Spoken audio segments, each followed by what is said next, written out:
September 16, 2014. England Dorset. Daily Mail. Only 8 points in 7 rounds. Cherries create worst start in club history. The Telegraph. 5 rounds with no win. Eddie Howe may be sacked. Bournemouth dressing room. Forward Callum Wilson slams his shin guard against the locker. Fuck, we play like shit. Hearing that cursed young manager Eddie Howe's heart aches unbearably. The world of football is cruel. When you lose, who cares how many nights you stayed up, or how many tactics you drew? In sports competition, victory is the only pass. But players are right to vent. Bournemouth's performance has been disastrous. They won against Huddersfield and Brentford to start the season. Then lost to Nottingham Forest. Blackburn drew with Norwich. By September things hadn't improved. Championship Round 6, Bournemouth conceded a last-second equalizer to Rotherham in the 95th minute. Round 7, Sermon's Worldie gave Bournemouth a dream start. But in the final 10 minutes, Leeds scored 3 in a row, completing a huge comeback. Dejected, Eddie Howe left the dressing room and wandered around the training ground. He accidentally walked to the U19 training field. There a figure stopped a bouncing ball at his feet.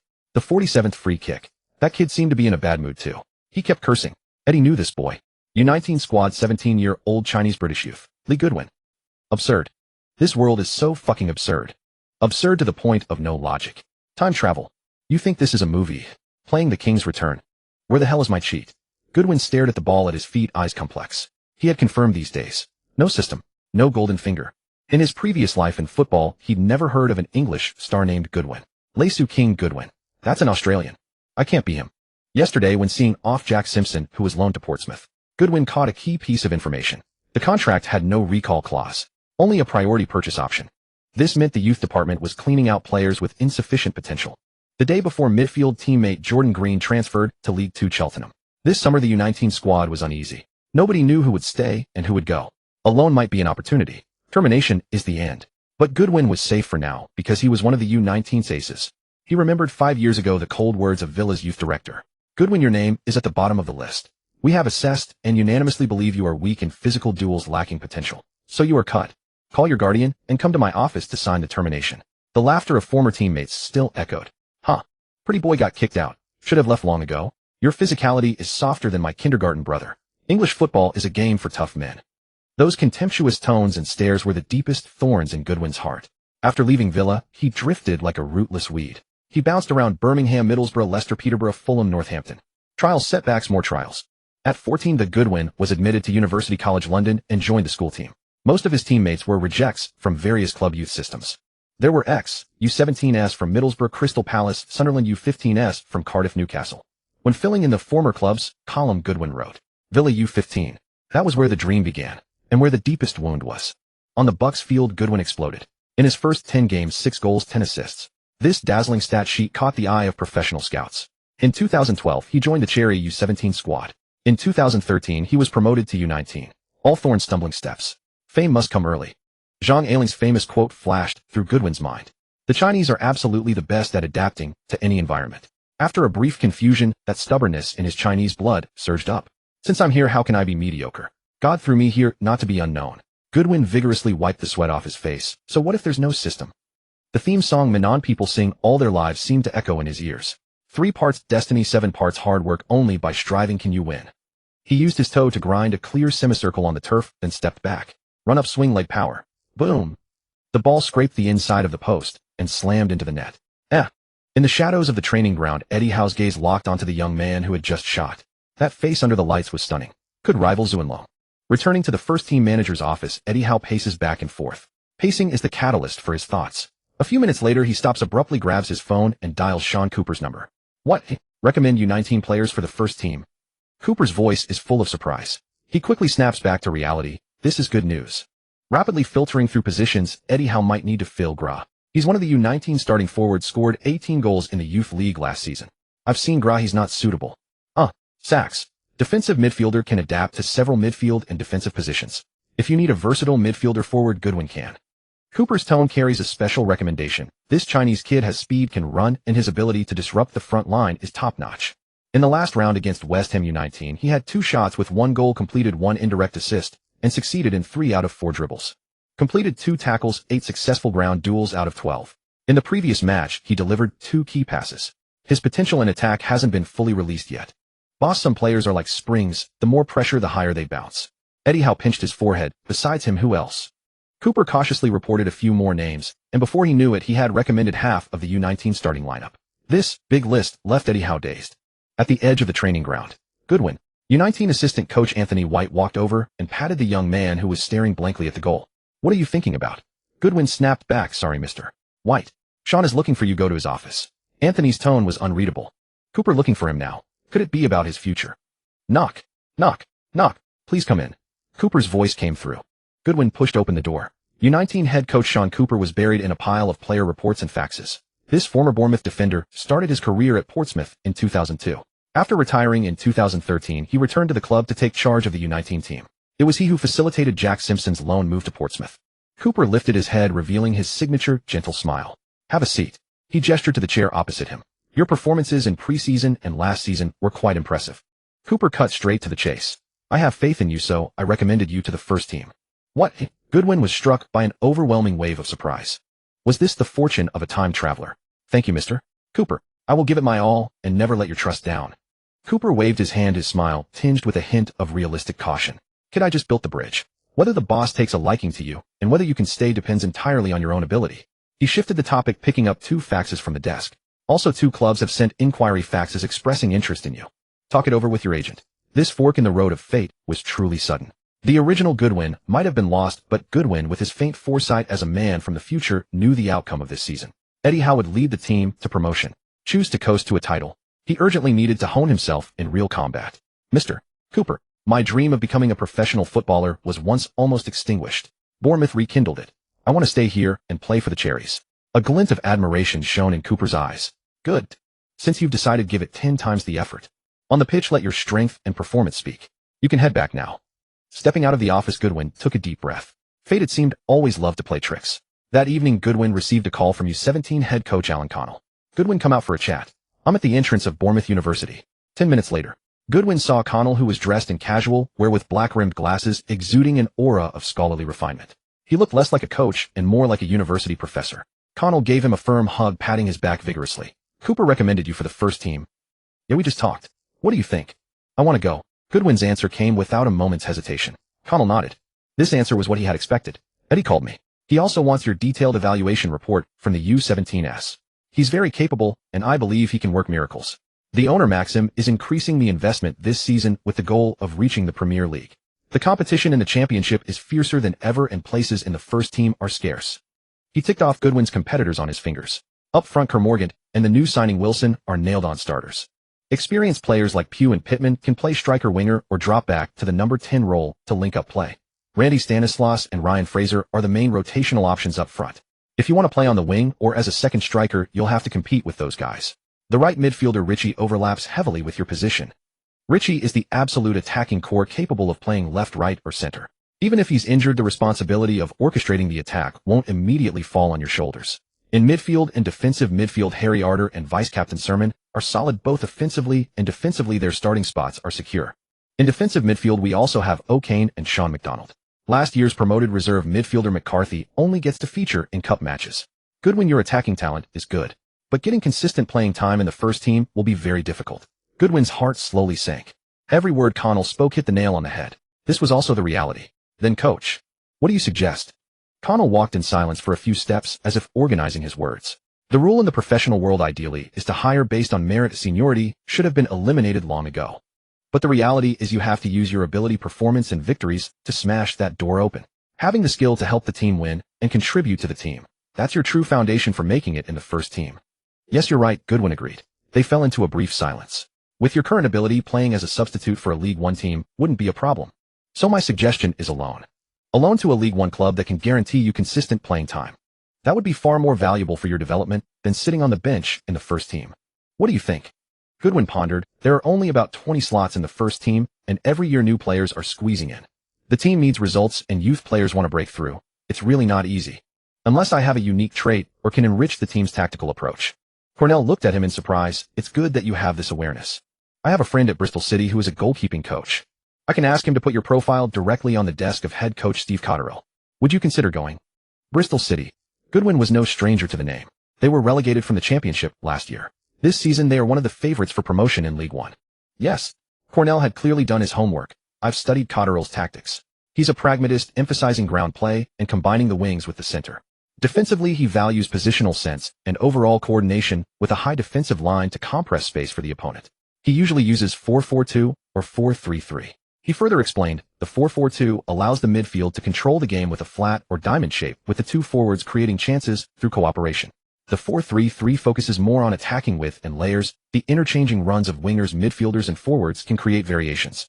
Theoretically, these two formations are a great fit for a versatile midfielder and winger like you who can run pass and make forward runs. You won't lack for opportunities. Of course. Cornell didn't forget to remind him of reality. They also strengthened their squad in the summer. They brought in Luke Ayling, Corey Smith, and Kieran Aggard. Most crucially, they signed the 34-year-old Aaron Wilbraham, an experienced core player for the team. If you go there will be competition, but the opportunity is greater. Goodwin had drifted through the years witnessing the fickleness of human relationships. Someone like Cornell, who not only analyzed pros and cons for him, but also used his connections to pave the way, was a rare find. Thank you, Coach Cornell. Goodwin's voice was sincere. Bournemouth was not a giant club. They didn't have satellite clubs for youth players to gain experience. Cornell was blunt. I know some U19 players have gone to League 2, or even the National League just to get game time. But I don't advise you to go. Stay too long in the lower leagues, and your technique will coarsen, your awareness will dull, and you might even be assimilated. The way they solve problems, there is primitive, slide tackles. Can't take you down with one tackle. Then they'll try 2-3 times. Until you're afraid to dribble past them. Cornell concluded, this is about your future. Think it over with your family. Procrastination won't solve anything. Goodwin nodded. Back in the dormitory, he immediately turned on his computer and frantically searched for everything about Bristol City, the squad list, recent results, fan forums, tactical highlights of Cotterill. He tried to find his potential place within the cold text and images. After finishing his research, his gaze fell on the name at the very top of his phone call log, Laura Goodwin, and that familiar yet unfamiliar number 07199. He hesitated to press the call button. What should I say first? Hi Laura, how are you? Finally, he took a deep breath and pressed the call button. The Vitality Stadium is in the center of Bournemouth. The Camford Magna Training Complex, however, is located 9 miles away in the tranquil countryside. It boasts top-quality turf, a modern medical center, and a gymnasium serving as home for the first team and all youth squads. At 7:45 a.m., Eddie Howe parked his car, tossed his bag into the office, and began his high-pressure day. 8:00 listened to the medical team's detailed injury report. 8:15 the coaching team intensely reviewed the last round's disastrous defeat with analysts sharply pointing out current problems. 8:55 went to the players' canteen, exchanged brief pleasantries with arriving players, then hurriedly finished breakfast. 1:00 a closed-door core coaching meeting arguing endlessly over fatal problems like midfield creativity, drying up the front line, only charging mindlessly, and defensive issues. 1030 a full first-team meeting. Eddie Howe tried to rekindle the low morale with his hoarse voice. 1110 the assistant coach led ball practice, but Eddie Howe's figure was not seen on the training pitch sidelines. At that moment, he clicked open a high-definition highlight video labeled Goodwin, U19 highlights. In the silent room, only the sound of mouse clicks and Eddie Howe's occasional murmurs could be heard. That's some nice technical link-up. A very disguised one-touch pass. Beautiful. The timing of that through ball. Too bad the teammate was half a beat slow. Wow. Sharp forward-running instinct. Clever movement. Tisk. That tackle was fierce enough. Decent defensive intensity. Oh. That one-on-one. The finish was still a bit raw.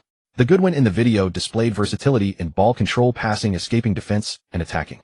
This was precisely the type of puzzle piece Eddie Howe craved for his tactical board. He pulled out a thick evaluation report from his desk and quickly flipped to the key page. Position: versatile, forward winger, attacking, midfielder, second striker, strong, with both feet.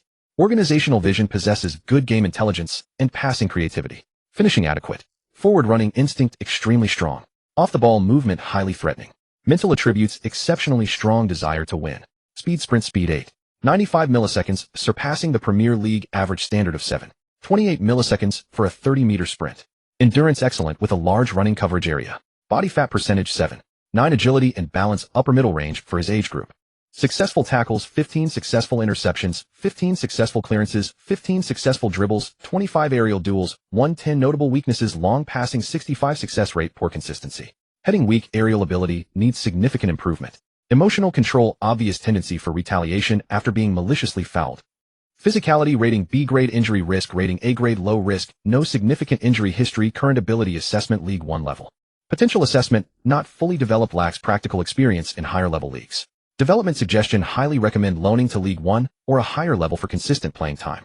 Obvious tendency for retaliation after being maliciously fouled. Seeing this bold line, Eddie Howe couldn't help but laugh. The devilish side described in the report was a stark contrast to the handsome, gentle, even slightly scholarly face in the video. This kid is interesting. Eddie Howe skipped the routine physical test data, his gaze landing on two key ratings: physicality B grade slightly weak and injury risk A grade Iron Man. In the muscle-bound jungle of professional football, physicality is the foundation of survival. B grade is indeed not enough for the first team. But an A grade resistance to injury is a talent that countless prodigies dream of. How many once-in-a-century shooting stars have been destroyed by fragile glass-like bodies? The report's final summary echoed Cornell's advice from last year: loan him out to gain experience. Eddie Howe closed the report. 5 league games without a win, morale at rock bottom. The coaching staff had tried various midfield combinations, but with little effect. Reinforcements through transfers. Can't wait for the winter window. Eddie Howe leaned back in his chair, exhausted, his fingers tapping absently on the desk. The first-team midfielders included Richie Sermon, Pugh, Harry Arter, and O'Kane. These players were experienced, but lacked some youthful passion. In the video, Goodwin moved actively like a thorn, disrupting the opponent's defensive setup, always appearing in the most dangerous positions unexpectedly. More importantly, the desire to win, he carried spread like wildfire. It could easily ignite the passion of the entire team. This was precisely what the current first team lacked most. Goodwin, Iron Man physique, devilish temper. Could you be the spark to ignite the team's fighting spirit? Is he the player I need right now? Can he do it? Take a gamble. Eddie Howe stared at the frozen image of the young player on the screen, lost in thought. Goodbye, lads. If I can't make it in the first team, I'll come crawling back to you. Goodwin, carrying a duffel bag packed with personal belongings, stood at the door of the U19 changing room, bidding farewell to his teammates. The U19 captain clapped him firmly on the shoulder, his eyes tinged with envy. Don't talk nonsense. Fight to stay there. Bring us some glory, set an example for the U19s. Under the gaze of teammates filled with blessings, envy, and jealousy, Goodwin turned and walked away. As the door closed behind him, it felt as if two worlds now separated them. If he were being loaned to League One or League Two, they would have genuinely wished him well. But a direct leap to the unreachable first team, that stirred a complex mix of emotions. We fear our brother's hardship, but we fear their success even more. No sooner had Goodwin left than whispers and betting began in the changing room. I bet a meal. He'll last a week. I'll bet 10 days. With that crazy intensity he's been putting in lately, maybe the coach will actually keep him. Hey, who among us will be next? Someone half-jokingly, half-seriously glanced toward the training ground. But none of them could be sure whether this farewell to Goodwin was temporary or permanent. Fate works in mysterious ways. Once you leave a circle, you may never cross paths again, let alone have any connection. The next morning, Martha, the club's administrative beauty, was assigned to welcome Goodwin. Martha was a white beauty, nearly 178 meters tall, with blonde hair and blue eyes, and an enviable figure. Even her professional suit couldn't hide her formidable assets. Even for Goodwin, who had lived 2 lives, his gaze was involuntarily drawn for a moment. Martha was no stranger to such looks, a hint of imperceptible pride flickering within her. As a homegrown academy player, the tedious medical checks were partially waived. Once the tests were passed, his personal file was entered into the system. Then Goodwin received a brand new training kit and a full set of equipment. Next came the choice of shirt number. Equipment manager Tom handed him a form. Pick a lucky number, kid. A shirt number means more than just a digit. It carries symbolism and unwritten rules. No. 1, for instance, is reserved for the starting goalkeeper. Nos. 2, 3, 4, 0, and 5 are mostly worn by defensive mainstays. Nos. 6, 8, 12, 13, 14 to 28 are common choices for midfielders. No. 9 belongs to the team's main striker, bearing the burden of scoring. No. 11 is for the speedster with top-notch dribbling and pace. No. 7 is the attacking core. No. 10 is the soul of the team, the tactical core, carrying both pressure and glory. Of course, these symbolic numbers aren't always strictly followed. For instance, Bournemouth's No. 11 shirt is worn by left-back Charlie Daniels. Goodwin's U19 number 14 was already taken. His eyes scanned the other available numbers, momentarily torn. Martha helpfully reminded him. No. 14 is worn by defender Ian Hart. Cargill from the reserves took 38 and McCarthy took 39. Numbers 40 and above are all free. Pick whichever you like. Goodwin looked at the large numbers available, his gaze wavering between 37 and 47. These numbers carried no special significance in professional football, mostly worn by substitutes. Finally, his finger landed on a number that surprised both of them. Tom and Martha exchanged glances and asked almost simultaneously, "Does this number have any special meaning?" In football history, very few stars have worn the No. 35 jersey. Russian goalkeeper Akinfeev barely counts. Goodwin shrugged with a casual smile. 3 plus 5 equals 8. Chinese people love the number 8. It means fortune. Tom. Martha. He put on the new No. 35 shirt and first took his official portrait. Then recorded promotional footage. The basic induction process for a new player was nearly complete. There was no grand unveiling, but Goodwin didn't think that mattered most. What mattered was that he was now just one step away from being a true professional. From the academy to the professional league, the threshold was like a chasm. About 70 of academy players in England never earn a professional contract. And those who eventually play in the Premier League are a rare breed, around 3. Platform and individual ability determine many things, most directly reflected in salary. In the U19 squad, Goodwin's weekly wage was between 100 and 300 pounds. In the reserves, the weekly wage was around 200 to 1000 pounds. In the first team, it ranged from about 6000 to 2000 pounds. His original goal was to steadily progress into the reserves and then to the professional league. Now he was closer to that goal. All formalities completed, it was lunchtime. Martha, in a good mood, led Goodwin toward the first team dining hall. The arrival of this handsome man and beautiful woman immediately quieted the bustling restaurant. Dozens of eyes focused on them. "Hey, Martha." Ryan Lanty, with dark skin and a robust build, immediately sidled up. Wearing a self-satisfied smile, "There's a great new bar in the city center, amazing vibe. How about we grab a drink?" "My treat." Martha made no effort to hide her disdain for Lanty, not interested. With that, she turned and left the dining hall, leaving Goodwin standing there. Rejected so bluntly in public, Lanty's face instantly darkened like a storm cloud. He glared at Martha's retreating back, fury flashing in his eyes, and muttered, "Fucking bitch. When I make big money in the Premier League, you'll be begging me." Last year, when he joined from Malmo for $2.5 million, Lanty had set his sights on Martha. For a year, she had ignored him. And today, she had slapped him down in public. Burning with rage, Lanty quickly found a scapegoat. That rookie who had been laughing and chatting with her. Lanty strode up to Goodwin, his eyes fierce. "Hey, rookie, stay away from Martha. She's mine. Don't let me catch you cozying up to her, got it?" The dining hall fell completely silent. All players laid down their cutlery and turned to watch.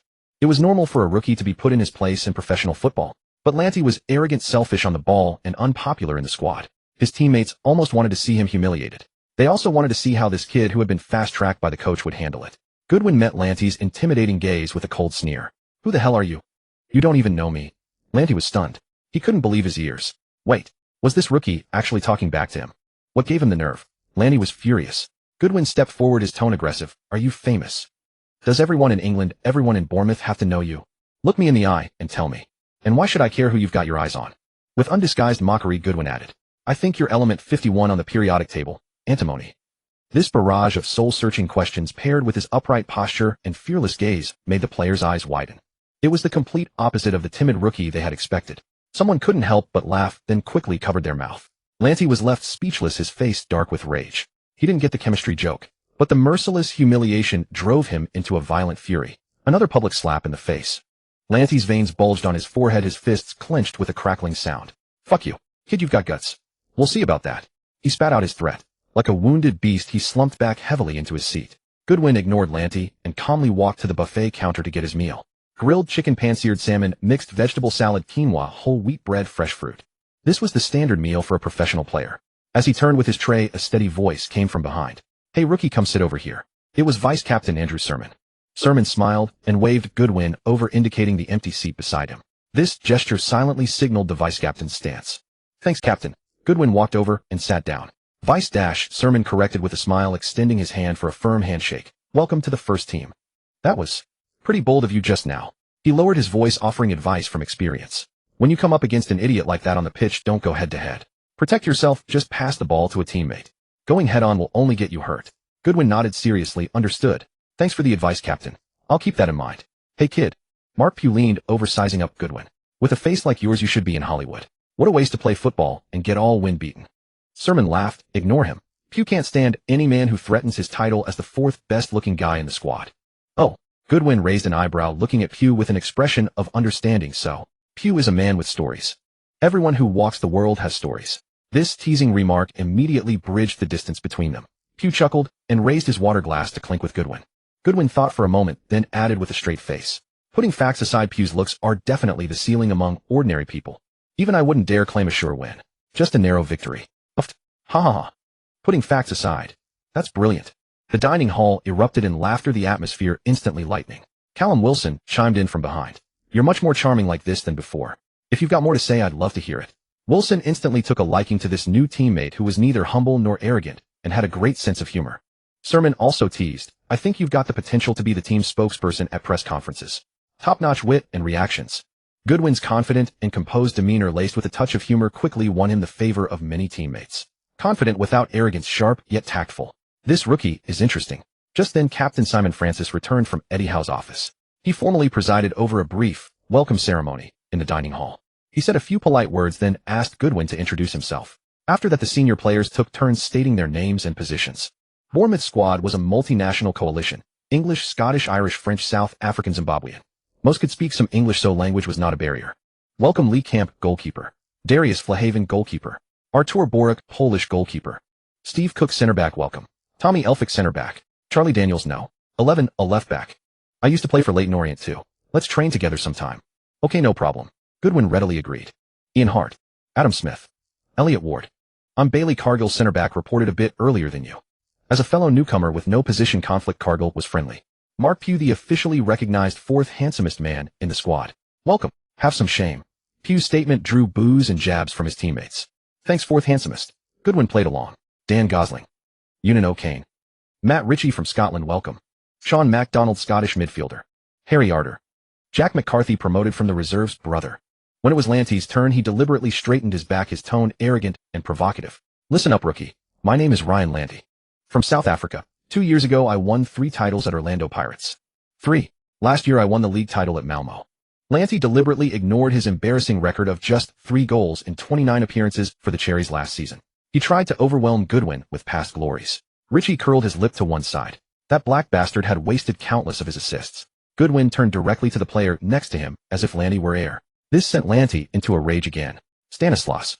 Ryan Fraser, winger. Callum Wilson, also a new striker like you. Want to earn more assist bonuses? Just pass the ball to me. Wilson smiled and gave Goodwin a warm, powerful hug, expressing his enthusiastic welcome. Thanks. I'll work hard to earn a chance on the pitch. Goodwin felt Wilson's goodwill. I have faith in you. Wilson said sincerely. Kemigan French. I was at Leicester City in '09 too. What a coincidence. Goodwin smiled back. Fate brought us together. Ha, indeed. Kemigan nodded, finding the new kid quite articulate. Pittman, striker from Jersey. Jersey. Goodwin quickly located it in his mind. Crown dependency, pearl of the Channel Islands, a great place. After the round of introductions, apart from Lanty's undisguised hostility and a few players with potential positional competition who were notably lukewarm, most teammates showed basic politeness and friendliness.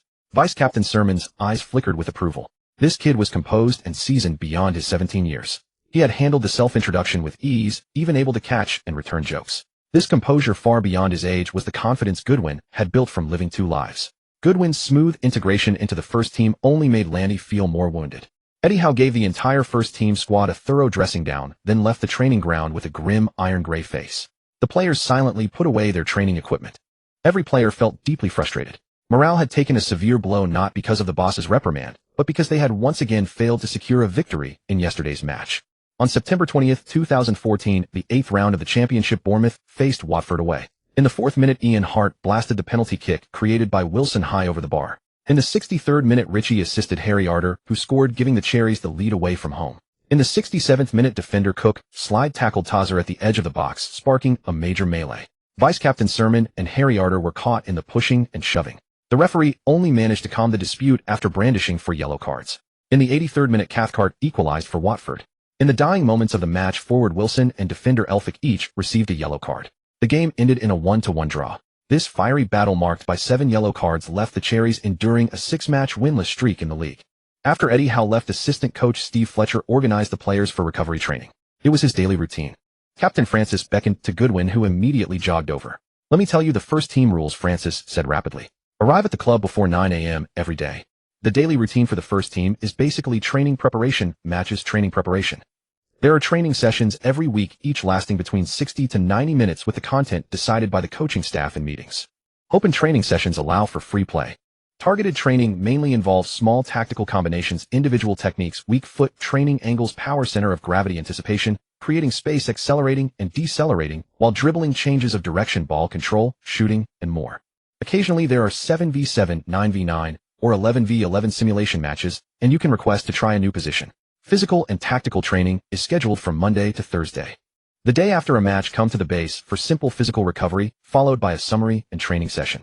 The coaching staff and technical analysts provide corrective guidance on in-game actions and decisions from multiple perspectives. Francis paused for a moment. Steve Fletcher is in charge of daily training. Tyndall handles tactical training and design. Graham Jones is responsible for physical fitness. Purchase oversees attacking training. Weatherstone is in charge of defensive training. Technical team director Chad Hughes and his team are responsible for team data analysis, scouting opponents, and gathering technical intelligence on their players. Finally, keep your mouth shut. Whether right or wrong, black or white, if team tactics or dressing room relationships are leaked to the media, you've broken the rules. I understand. Thank you, Captain. Goodwin nodded solemnly. Francis patted Goodwin on the back and then went to train. As a newcomer, Goodwin was temporarily assigned to observe and follow the drills from the sidelines. The tactical precision and intensity of the first team were higher than the U19's, and the content was somewhat different. The core of first team training lay in practical tactics chemistry and small set-piece combinations. Adjusting form was a constant part of daily training. The U19's, focused on player development, made basic training their main content. Time flew by, and it was 5 o'clock in the afternoon. The whistles signaling the end of training sounded. The players dispersed in small groups, some heading home, others off to the bright lights and entertainment. Still not leaving, Vice-Captain Sermon passed by looking at Goodwin, who was still practicing basic drills. It's my first time in the first team. I want to learn as much as possible. Goodwin wiped the sweat from his brow. Good attitude, Sermon nodded approvingly. Richie, standing nearby, also cast an appreciative glance. It's good to learn more when you're young. If there's anything you don't understand, feel free to ask us anytime. Hugh sidled over, his trademark narcissism kicking in. Attitude alone isn't enough, kid. On the pitch you've got to be like me, a double threat in both looks and skill. Just as Goodwin was about to respond, a sarcastic voice cut in. Rookie in professional football, strength is what speaks. Rantai strolled over, casting a contemptuous glance at Goodwin. Those who sneak in on luck will be kicked out sooner or later. In this age of the internet, there are plenty of fakers putting on a show. Everyone keep your eyes open. Rantai didn't fit the conventional mold of a handsome man at all. His experience of winning consecutive titles for 2 years had made him arrogant.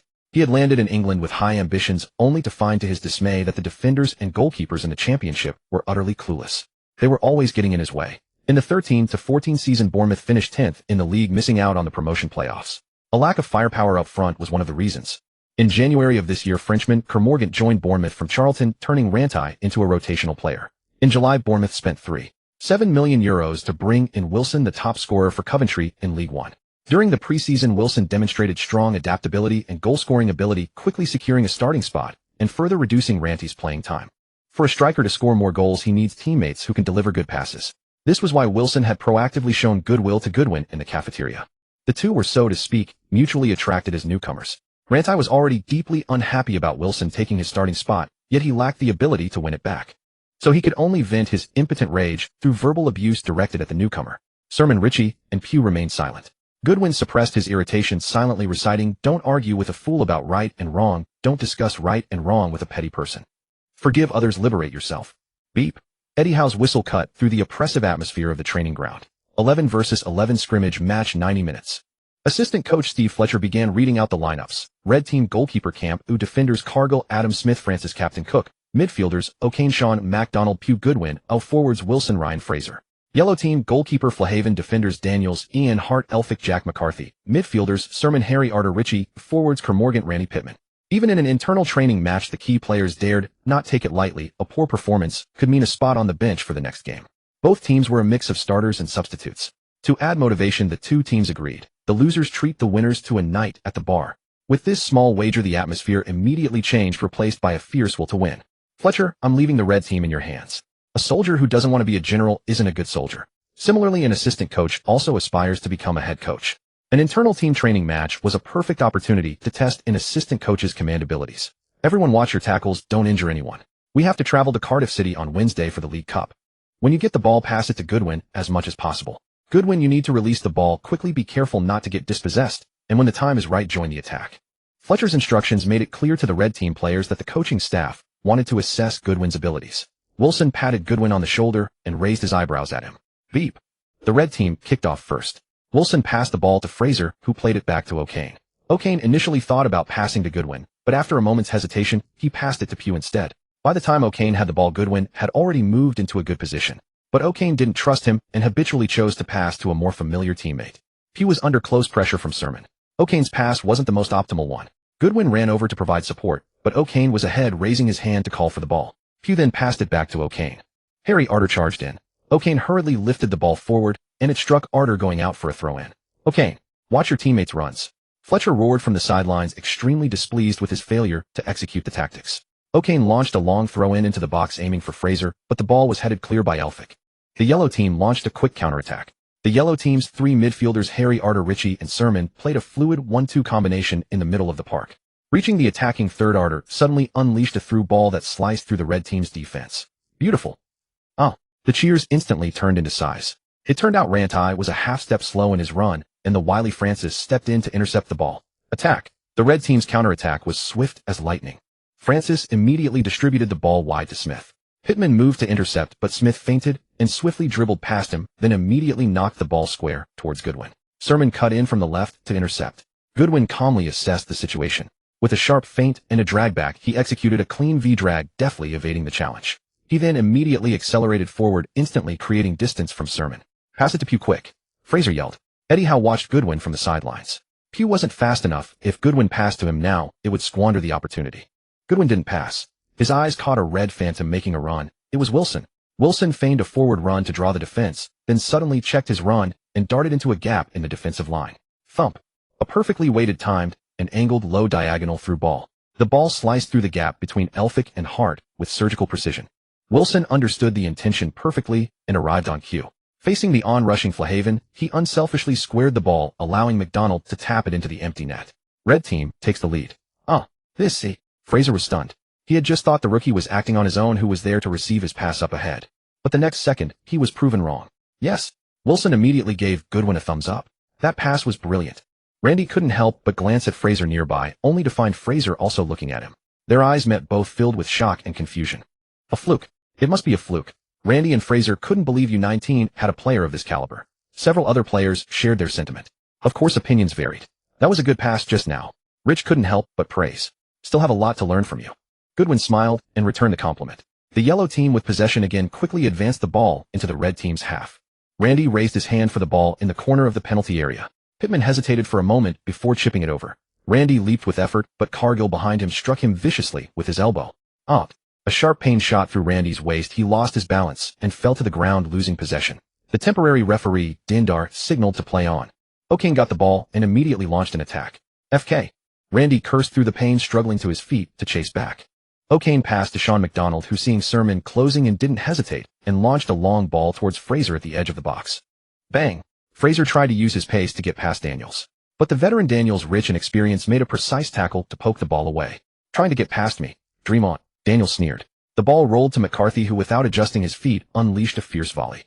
This precise diagonal long pass like a missile sailed over the penalty area line and found Randy sprinting forward. Smith chased back desperately, trying to tug his shirt. Randy gritted his teeth, unleashing his top speed to shake off the defender. One-on-one with the keeper. Facing the charging goalkeeper camp, Randy's heart raced as he entered the box.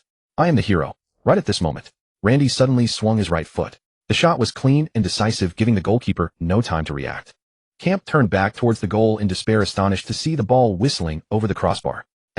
What the hell? The yellow team erupted in discontent. Randy stood frozen, his face as black as a pot. This shouldn't be. How did he sky it? In sports, incompetence is the original sin. Randy's flaw of missing chances was magnified in the eyes of the coaching staff.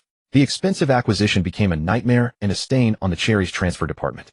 The first half was a thrilling back and forth, but the score remained unchanged. At halftime, Wilson patted Goodwin on the shoulder with a grin. Keep passing like that, and I'll get you some assists next time. Thank you, Wilson, you're a good man. No. You're the good man. Your whole family are good men. Wilson laughed and ran off. In the second half, the yellow team, trailing on the scoreboard, pushed forward en masse, moving their defensive line to near the center circle. In the 52nd minute, Randy's shot was cleared out of the box by the red team. Smith, who now had the ball, happened to see Goodwin waving to him. Smith passed the ball over, and McCarthy, who was near Goodwin, immediately closed into challenge. In the instant Goodwin trapped the ball with his left foot, he suddenly pulled it back, then gently flicked it with his heel, sending it through McCarthy's legs. A nutmeg. Damn, he was careless. McCarthy gritted his teeth and chased, but Goodwin had already passed the ball to O'Kane on the right. The move was incredibly clean and sudden. O'Kane received the ball on the right and immediately surged forward with it. Seeing both forwards had already made their runs, he immediately sent a 45-degree cross into the box. But the long pass was too heavy, and the goalkeeper Flahaven collected it. Get back! Get back! Francis suddenly shouted. Because as Flahaven threw the ball to Sermon, the red team's forwards were still slowly jogging back. The ball crossed the halfway line and landed at Rich's feet. Rich played a diagonal pass, sending the ball towards the right side of the box. Yellow team forward Kermorgant received it and immediately charged into the box, with Cook moving to block him head-on. Kermorgant feinted to his right, then suddenly cut the ball back with his right foot, forcing his way past Cook on the left side. Cook couldn't get into position and was beaten. Bang! A beautiful low cross swept into the center. The power of the ball seemed precisely calculated, rolling perfectly to Pittman's feet. Pittman took a touch and stride, burst into the 6-yard box, and calmly slotted the ball into the bottom right corner with his right instep. The ball nestled into the back of the net. Under the gaze of over 26,000 pairs of eyes at St. Andrews Stadium, Eddie Howe stood on the sideline, making a clear and powerful tactical gesture: switch to 4-3-3, intensify the forward press, and go all out on the attack. The formation on the pitch adjusted swiftly. Goodwin was pushed to the left-wing position directly facing Birmingham's right-back Hall. Wilson, leveraging his superior raw speed and greater one-on-one breakthrough ability, appeared on the right wing. Pittman was pushed to the front as the center forward, using his height and physical strength to tie up the opposing center backs. The midfield trio reshaped into Pugh on the left, Sermon in the center, and Ritchie on the right. A fiercer, more lethal offensive storm was ignited by Eddie Howe himself after more than 20 minutes of stalemate. Watching the opponent's tactical shift from the sideline, Lee Clark felt his heart sink with a deep sense of unease. After the match resumed, Clark instructed his players to keep the ball at their feet, more attempting to slow down the tempo. But could the weaker one-man-down Birmingham withstand the Cherry Orchard's intensified assault? The answer was no. In the 35th minute, Ritchie demonstrated excellent defensive prowess on the right flank, successfully dispossessing Novak.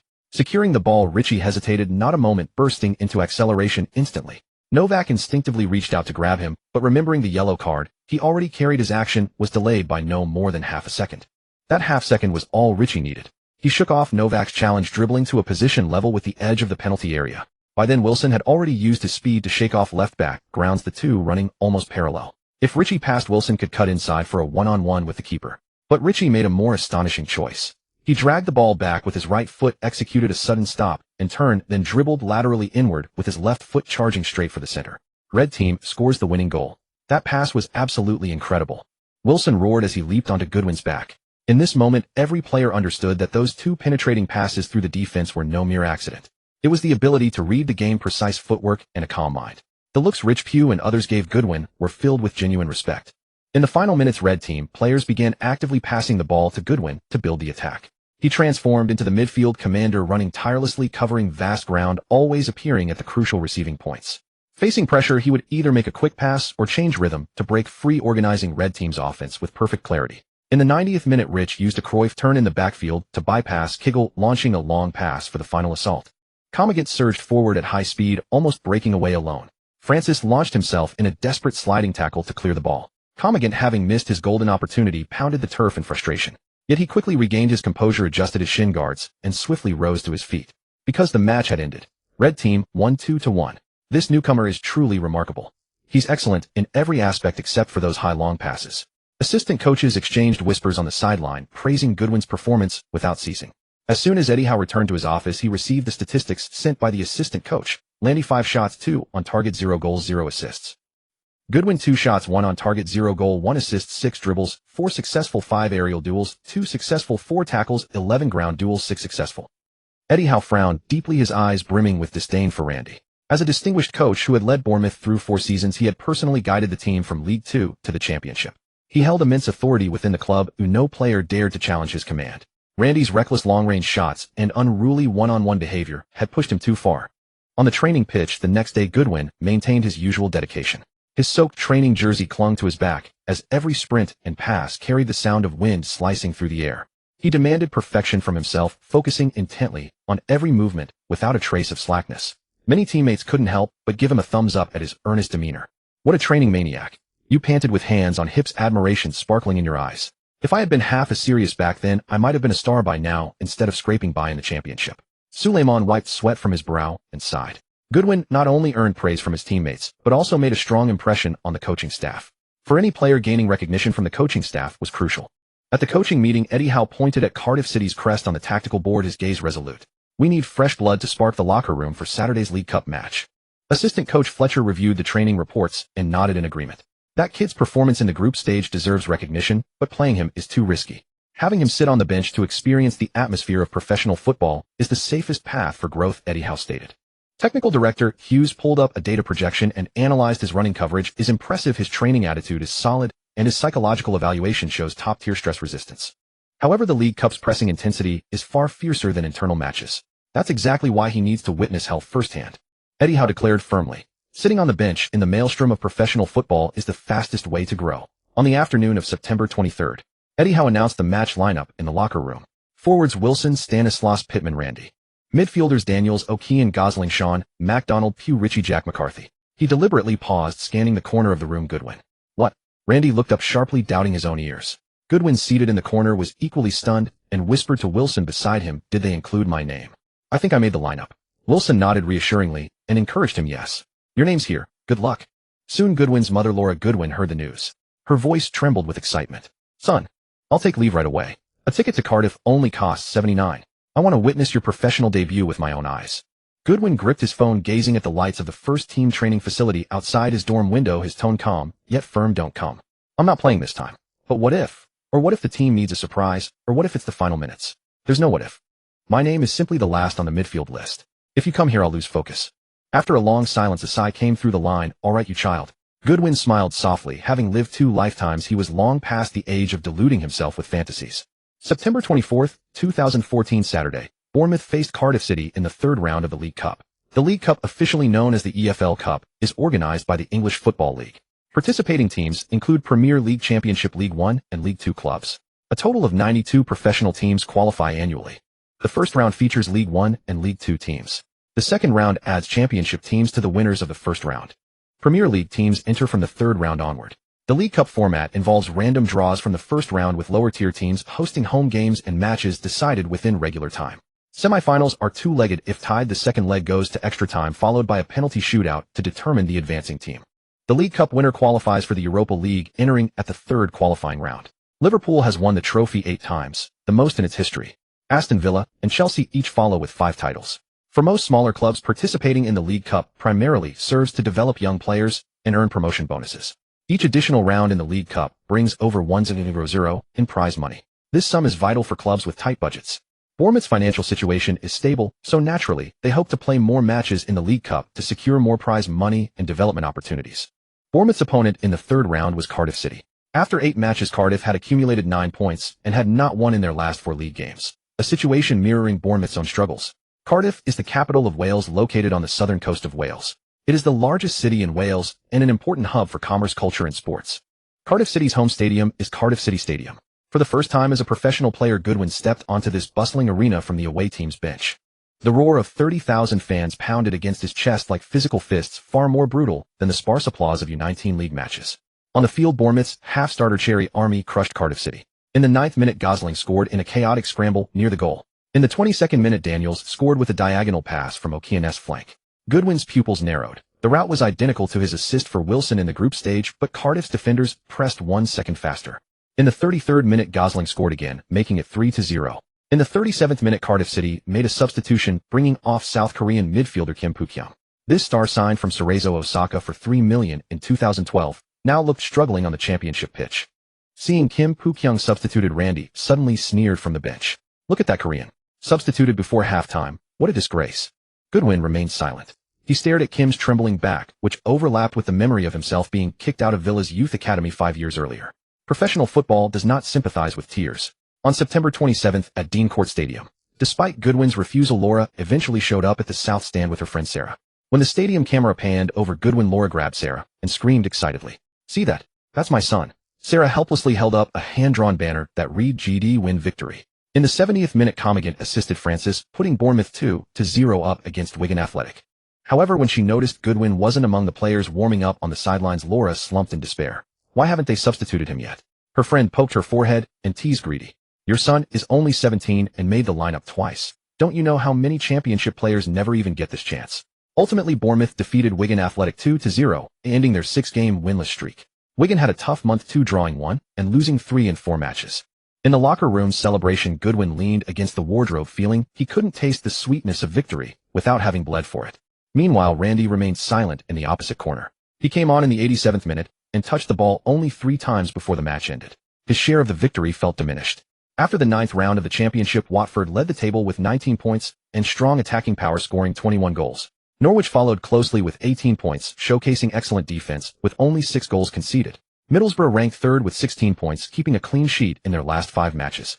Ipswich Town sat 4th with 15 points, with their striker Murphy leading the scoring chart with 8 goals. Blackburn Rovers placed 5th with 14 points, with Rhodes chasing the scoring list with 7 goals. Bournemouth sat 8th on the table with 12 points. Wilson had scored 4 goals, tying for 11th on the scoring chart. However, Wilson had gone 4 matches without a goal or assist in the league. In the assist chart, after Richie assisted Comagant this season, his total reached 4 assists, ranking him 3rd on the assist leaderboard.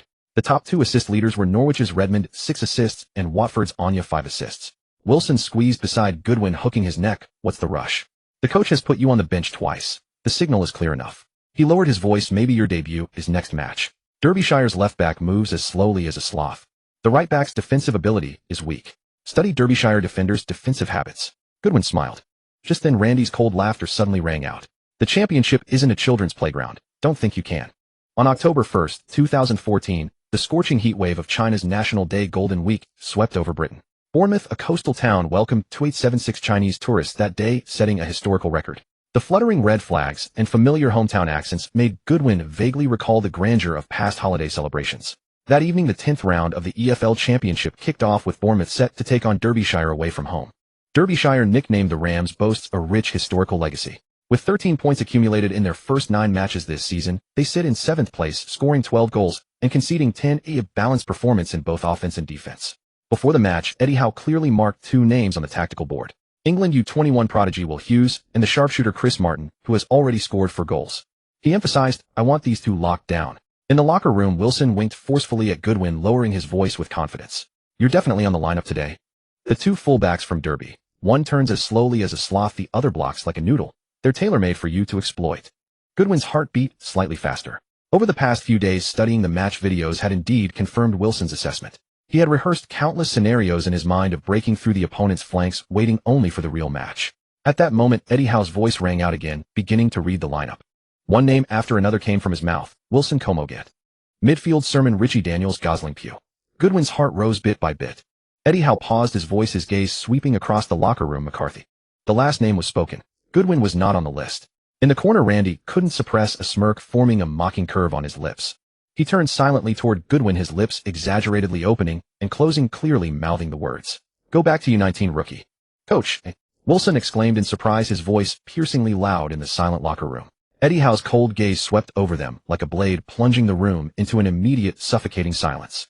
Wilson opened his mouth, but finally closed it in frustration under the coach's authority. Goodwin lowered his eyelids, suppressing all surging emotions deep within his heart, his fingernails almost digging into his palms. The calmness of a reincarnated soul. It was harshly slapped by reality at that moment. Before the match, the media unanimously favored the Cherry Army fresh from their victory. The headline from Sky Sports was straightforward, ending the losing streak. Cherries to steal the Ram away from home. Pride Park Stadium.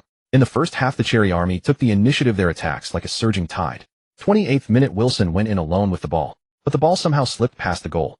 41st minute, Richie took a free kick, the arc perfect. Bang! It slammed hard against the crossbar and flew away. Under the gaze of over 26,000 pairs of eyes at St. Andrews Stadium, Eddie Howe stood on the sideline, making a clear and powerful tactical gesture: switch to 4-3-3, intensify the forward press, and go all out on the attack. The formation on the pitch adjusted swiftly. Goodwin was pushed to the left wing position, directly facing Birmingham's right back Hall. Wilson, leveraging his superior raw speed and greater one-on-one breakthrough ability, appeared on the right wing. Pittman was pushed to the front as the center forward, using his height and physical strength to tie up the opposing center backs. The midfield trio reshaped into Pugh on the left, Sermon in the center, and Richie on the right. A fiercer, more lethal offensive storm was ignited by Eddie Howe himself after more than 20 minutes of stalemate. Watching the opponent's tactical shift from the sideline, Lee Clark felt his heart sink with a deep sense of unease. After the match resumed, Clark instructed his players to keep the ball at their feet, more attempting to slow down the tempo. But could the weaker one-man-down Birmingham withstand the Cherry Orchard's intensified assault? The answer was no. In the 35th minute, Richie demonstrated excellent defensive prowess on the right flank, successfully dispossessing Novak.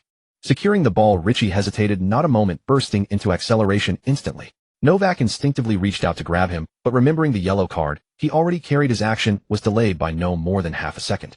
That half second was all Richie needed. He shook off Novak's challenge, dribbling to a position level with the edge of the penalty area. By then, Wilson had already used his speed to shake off left back Grounds, the two running almost parallel. If Richie passed, Wilson could cut inside for a one-on-one with the keeper. But Richie made a more astonishing choice. He dragged the ball back with his right foot, executed a sudden stop, and turned, then dribbled laterally inward with his left foot, charging straight for the center. At the 93rd minute, Bournemouth launched a desperate all-out assault. Sermon's pass was intercepted and lost. Derby County countered with lightning-fast precision, piercing the entire defense with just 3 passes. Chris Martin calmly slotted the ball into the empty net. As the final whistle blew, Pride Park erupted into a thunderous carnival of celebration. The Rams' fan songs were filled with mockery, cherries ripe. Rotten on the ground. The post-match meeting the next day was suffocatingly tense. The stench of defeat once again permeated every corner of the conference room. Camp slammed his fist hard on the table. "It's me. I ruined the game. Sorry, lads." Self-reproach nearly drowned him. Just then a sarcastic voice cut through abruptly. "Tisk, if only some genius watching the stream had been on the bench, maybe they could have worked a miracle." Randy glanced sideways at the corner, his target of mockery clear, Goodwin. In an instant, all eyes converged on the silent young man. You son of a... Wilson, agitated by the defeat, shot to his feet, fists clenched. Enough! Eddie Howe's sharp roar like a thunderclap instantly silenced every voice. His gaze swept over the dejected faces, weariness and disappointment etched deep in his eyes. He set down his cup, exhaling a long, heavy breath, leaving only the weighty sound of their breathing in the room. The post-match meeting ended in a stifling atmosphere. The players rose silently, preparing to leave this suffocating place. But Richie's eyes remained fixed on Goodwin. This young man whose dedication and training these past days had been etched into everyone's memory. He was the first to arrive at the training ground in the early morning and the last to leave after extra practice at night. Even basic drills like juggling and passing were practiced until he was drenched in sweat. Watching his retreating figure, Richie suddenly spoke. Goodwin, wait. The voice was low, but it made Goodwin, heading for the door, stop dead in his tracks. He turned around, a hint of surprise in his eyes. Richie, something on your mind? The surrounding teammates also paused, their gazes all shifting towards him. Everyone knew Richie was the team's assist king and creative core who had always kept a certain distance from newcomers. His calling out to Goodwin now was truly unexpected. Fraser's water cup, just raised, froze in midair. Sermon's eyes widened. Randy, arms crossed, curled a sneer, waiting to see this rookie make a fool of himself. Richie walked straight up to Goodwin, his tone direct. I've seen you training hard these days. You've got decent talent, no need to fumble around on your own. Goodwin stood frozen, not registering for a moment. He opened his mouth to speak, but Richie raised a hand to stop him. I can see you have some instinct for midfield rhythm and vision, but you haven't quite mastered it yet. If you don't mind starting from tomorrow's training, I'll teach you. Fraser couldn't hold it in, spraying water and coughing violently. Sermon exclaimed directly, did I hear that right? Richie, you're going to teach him? The veteran players exchanged glances, some surprised, others amused. Wilson grinned and gave Goodwin a thumbs-up sign of encouragement. The sneer on Randy's face froze instantly, then twisted into deeper disdain, as if hearing the funniest joke. How the sun really does rise from the west. Richie actually wants to mentor a rookie. The scene fell into an eerie silence, all eyes fixed on the pair. Goodwin looked into Richie's candid eyes, and the burning desire for football surged within him. He clenched his fist, his voice tinged with excitement. Richie, do you mean it? I never make empty promises. Richie raised an eyebrow, reached out, and patted his shoulder. But I have one rule for teaching. You have to endure hardship and not give up halfway. I can. Goodwin blurted out, his eyes brimming with light. I'm not afraid of hard work. As long as I can learn, I'll train any way you want. All right. Richie gave a hearty laugh, withdrawing his hand. See you on the training ground tomorrow. Learn well, don't let me down. In any profession, having a mentor versus not having one makes a world of difference. Looking at this raw gem full of passion before him, Richie recalled his own struggles when he first entered football and suddenly felt that being the one to hold the umbrella wasn't so bad after all. Over the next 2 training days, Goodwin became Richie's veritable shadow. On the training pitch, Richie dribbled the ball at his feet, no longer just demonstrating moves, but immersing them in real game scenarios. Watch closely. When you receive the ball here, you need to figure out a few things in 2 seconds, fast or slow. Is a teammate making a run forward or dropping back? Where is the opponent weak? And who has the stamina to sprint with you? Who's a bit tired and needs to steady the play? He spoke while guiding teammates' runs with subtle glances and small gestures. A creative midfielder can't just dribble with his head down. You have to communicate. Like Pirlo, his eyes and gestures are already out before he gets the ball. A word or two, and his teammates know which side you want to attack and how to run. Goodwin listened with rapt attention. The vague theories from his past life and the muscle memory of this one rapidly merged and crystallized under Richie's guidance. Some things felt like a window pane being broken. A sudden clarity dawned. The crucial points about rhythm and space became an enlightening revelation. He mimicked Richie's movements while peppering him with questions, his eyes filled with the admiration of a devoted fan meeting his master. The timing for cutting inside. You have to seize the moment when the opponent's fullback shifts his weight. An attacking midfielder shouldn't stand still and block the winger's passing lane. The fullback overlapping has to be decisive, exploiting the space created when the opponent's fullback tucks in.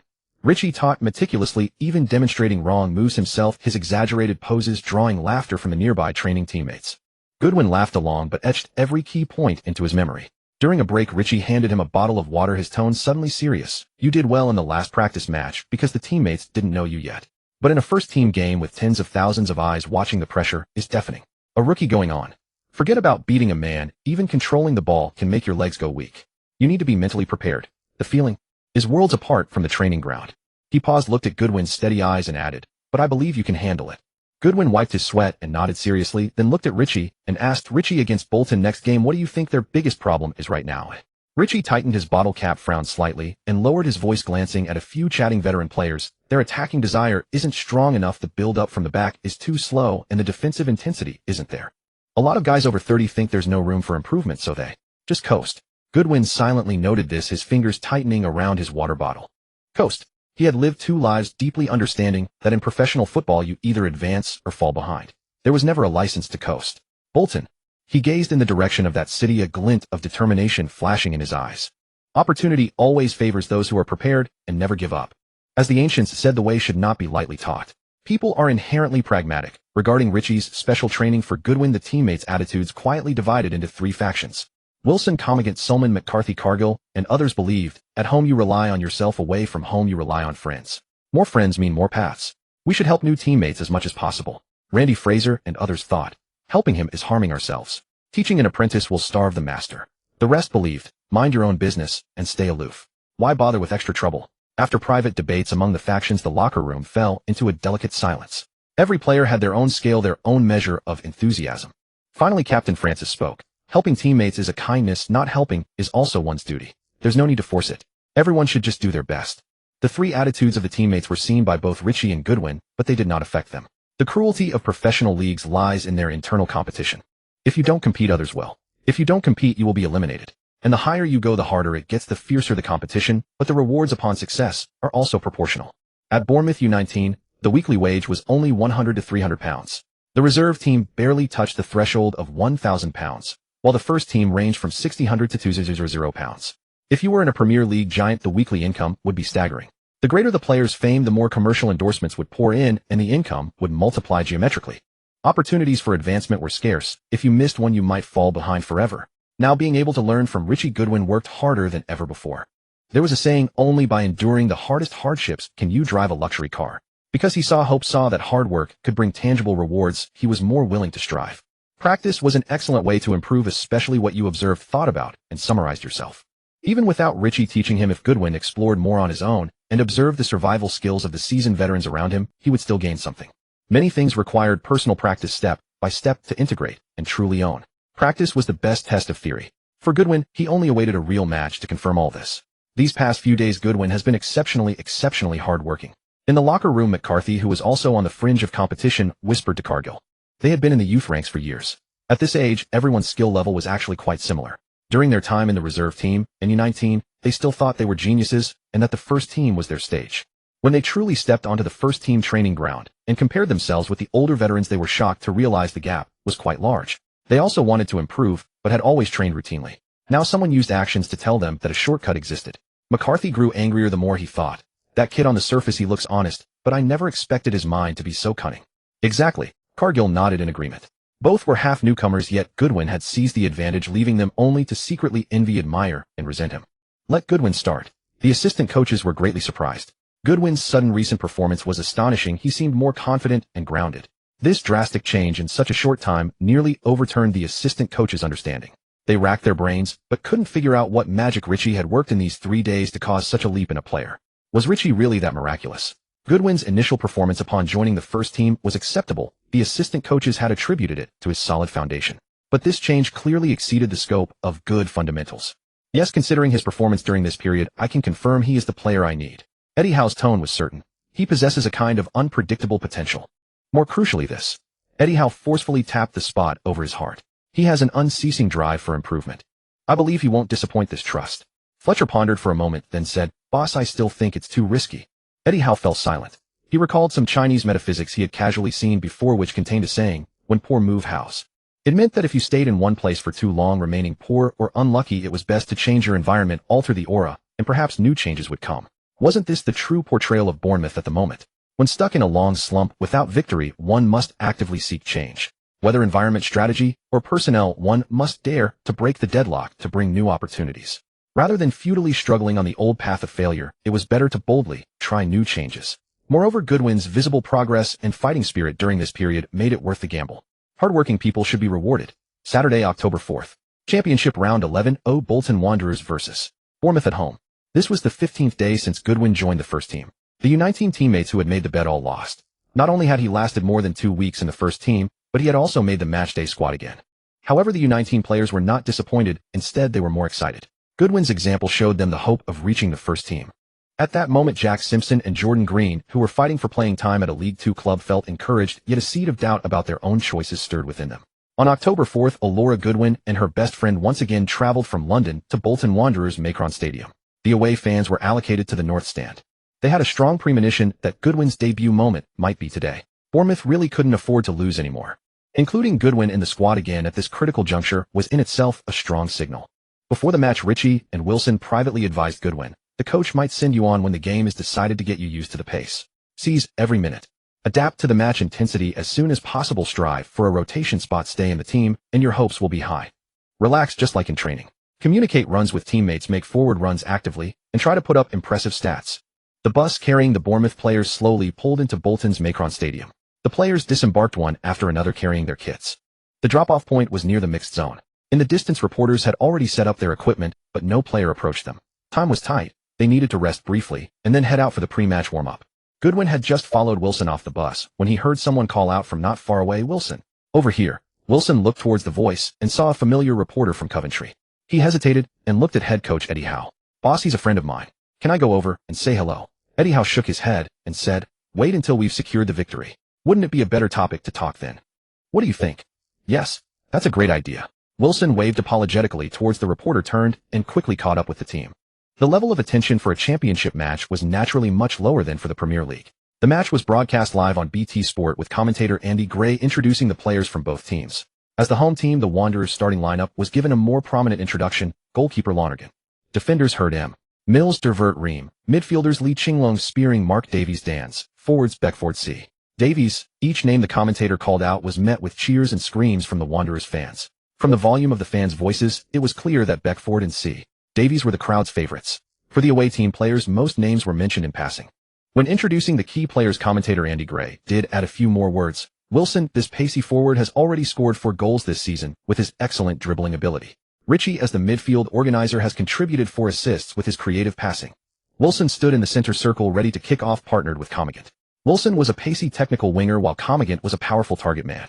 The partnership between a pacey technical winger and a target man was the complementary combination Eddie Howe had meticulously designed.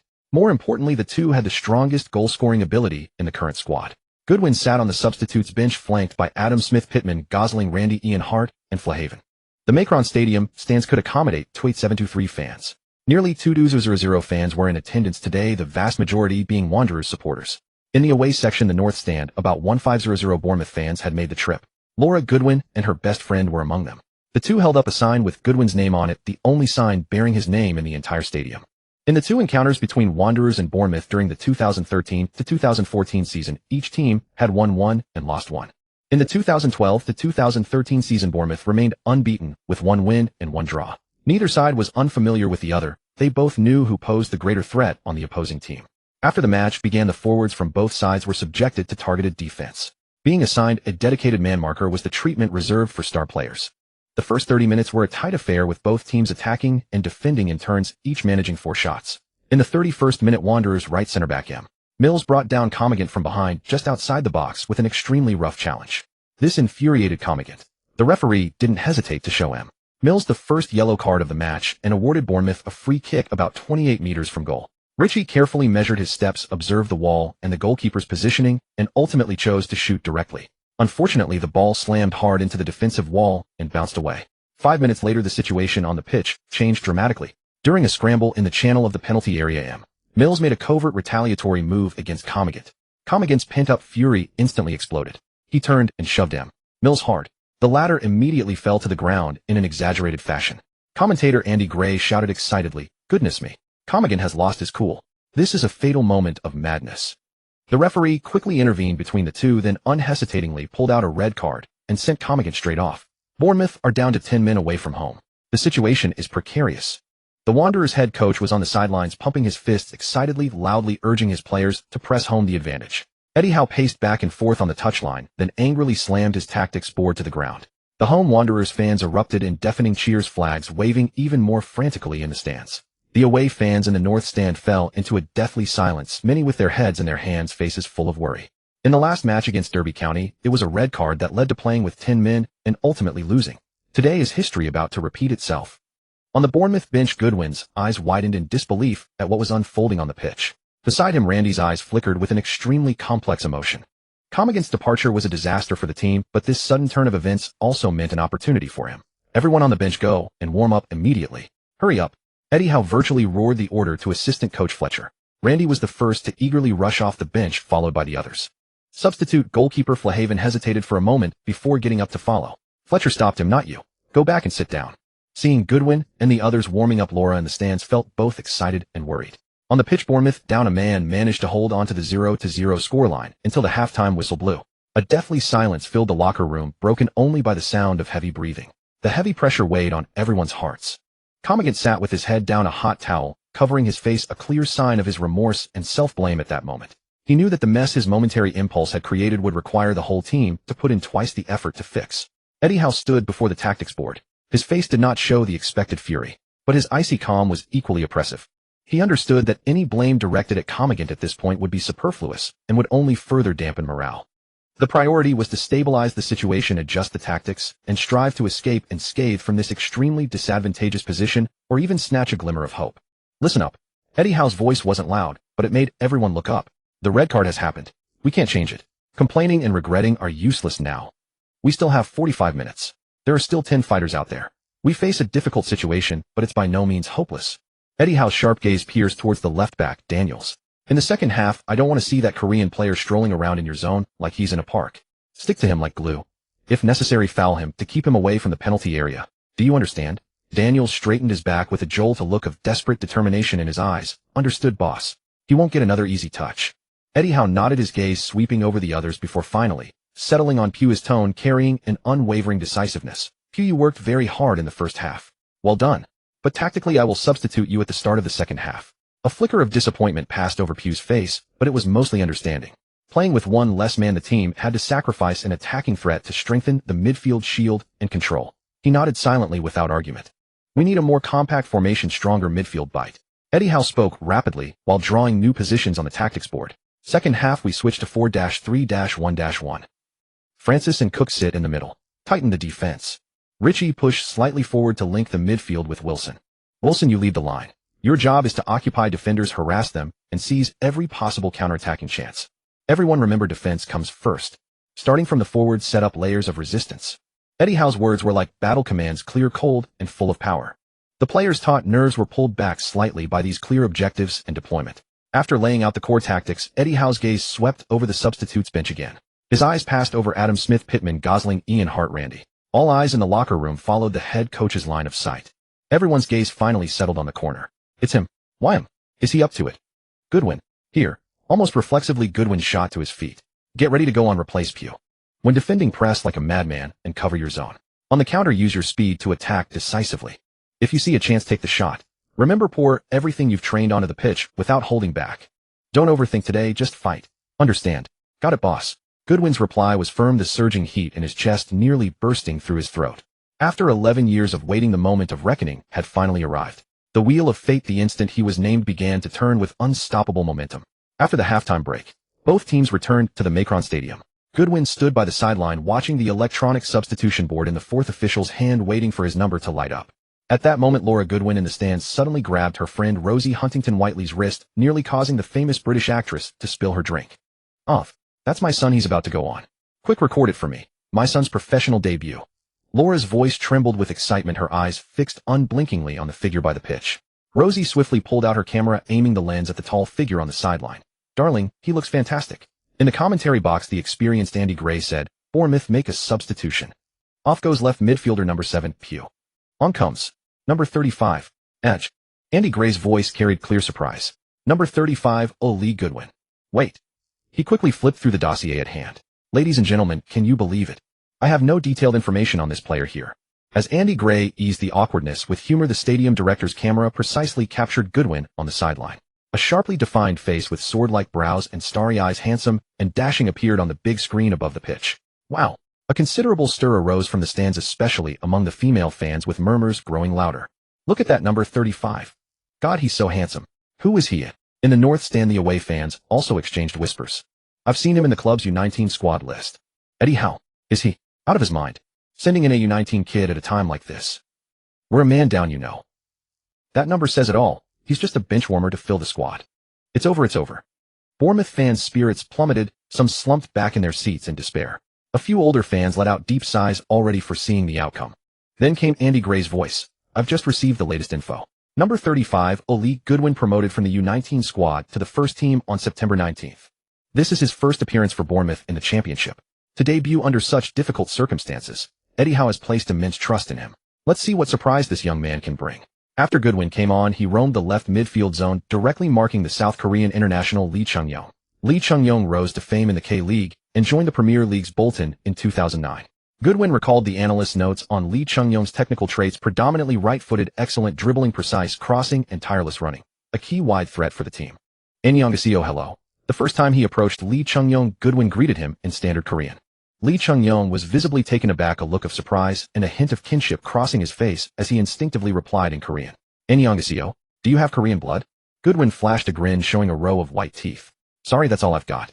Then he immediately focused on his defensive position. This small episode momentarily distracted Lee Chung-yong, sparking a bit of curiosity about the newcomer. But that was all. Wilson operated alone up front, seemingly with plenty of space, but the two Wanderers center-backs Mills and Delvert shadowed him like ghosts. In the 46th minute, Harry Arter threaded a through ball forward. Wilson made a zigzag run to receive it. Wanderers defensive midfielder Spearing suddenly slid in from the side and intercepted the ball. Spearing wasted no time after the tackle, swiftly sweeping the ball to the right flank, Lee Chung-yong's zone. Lee Chung-yong collected the ball and immediately drove forward. Goodwin sprinted back, trying to disrupt Lee's dribbling rhythm. Lee, experienced and savvy, sensed Goodwin about to close in and decisively switched the ball horizontally to teammate Dance, who was charging through the middle. When Dance received the ball, Ritchie closed him down. Dance dribbled laterally and surged forward along the flank. Francis and Elphick's defensive line shifted right simultaneously. Dance attempted to use his pace to beat Francis, but the experienced Francis positioned himself precisely in Dance's path. At the moment of contact, Francis dispossessed him. Francis, brilliant defending. Francis doesn't take risks. He chooses a safe option and passes back to goalkeeper Boric. Boric boots it long upfield. The ball arced high in the air, landing near the center circle. With sharp anticipation and explosive acceleration, Goodwin beat everyone to the landing spot. Lee Chung-yong, 178 centimeters, 72 kilograms, jumped from behind, contesting the header. After a fair aerial challenge, Lee was bounced off and stumbled onto the turf. Thump. Lee slapped the grass in frustration. This new kid had good strength and positional sense. Goodwin didn't pause. Before the ball hit the ground, he spotted Harry Arter charging through the middle and pushed a precise low pass with the inside of his right foot. Harry Arter understood immediately, feigning a sudden stop to easily deceive the charging Mark Davies. Then Harry Arter stormed down the right touchline toward the byline. Meanwhile, striker Wilson and right midfielder Ritchie sliced into the Wanderers' penalty area like twin daggers. Goodwin also surged toward the top of the arc, ready to pick up loose balls and second balls, supporting his teammates. With right back Ream pressing tightly, Harry Arter staggered but stubbornly carried the ball to the byline. Then, leaning into Ream, he forced a turn. Center back Delvert saw this and rushed over to block the crossing lane. In that split second, Harry Arter lifted his head and scanned the box. Two cherry-colored figures had already arrived. He didn't hesitate. Just as he was about to lose balance, he used his last ounce of strength, locked his left ankle, and whipped the ball hard across the face of the goal. Center back Mills was tightly marking Wilson, ready to clear. Wilson displayed his top-class positional instinct. He first feigned a move toward the far post, then suddenly stopped and dropped back, creating half a yard of space for Mills. Mills reacted a beat late and scrambled to recover. Just then, Wilson read the flight of the ball. Like a phantom, he adjusted his direction and darted in front of Mills. Before Mills could stretch a leg to clear, Wilson swung his right foot. A sweeping shot. The ball, like a cannonball, skimmed the grass and flew straight for the far corner. Goalkeeper Lonergan's view was blocked. His diving save came too late. Swish. The ball slammed into the side netting. Goodwin. Oh, my God. Callum Wilson scores. 0-1. Bournemouth away from home. Despite being a man down and under pressure, they've taken the lead. Incredible. This goal is a perfect showcase of individual brilliance and a classic team counterattack. From Boric's long kick to Goodwin's precise control and pass to Harry Arter's relentless drive and lethal cross, and finally Wilson's ghostly run and cool finish. In just 9 seconds, they executed a textbook lightning counterattack that covered the entire pitch. The home fans fell into stunned silence while the away end erupted with volcanic cheers. Laura Goodwin hugged Rosie tightly in excitement. Goodwin joyfully ran toward Wilson. It wasn't his direct assist, but he had participated in the counter. He had contributed. On the touchline, manager Eddie Howe jumped up like an excited child. Wanderers boss Harry Redknapp shot to his feet in the dugout, his brow furrowed into a deep scowl, his face livid. This scenario was nothing like the script he had envisioned at halftime. The Cherries, a man down, had scored first.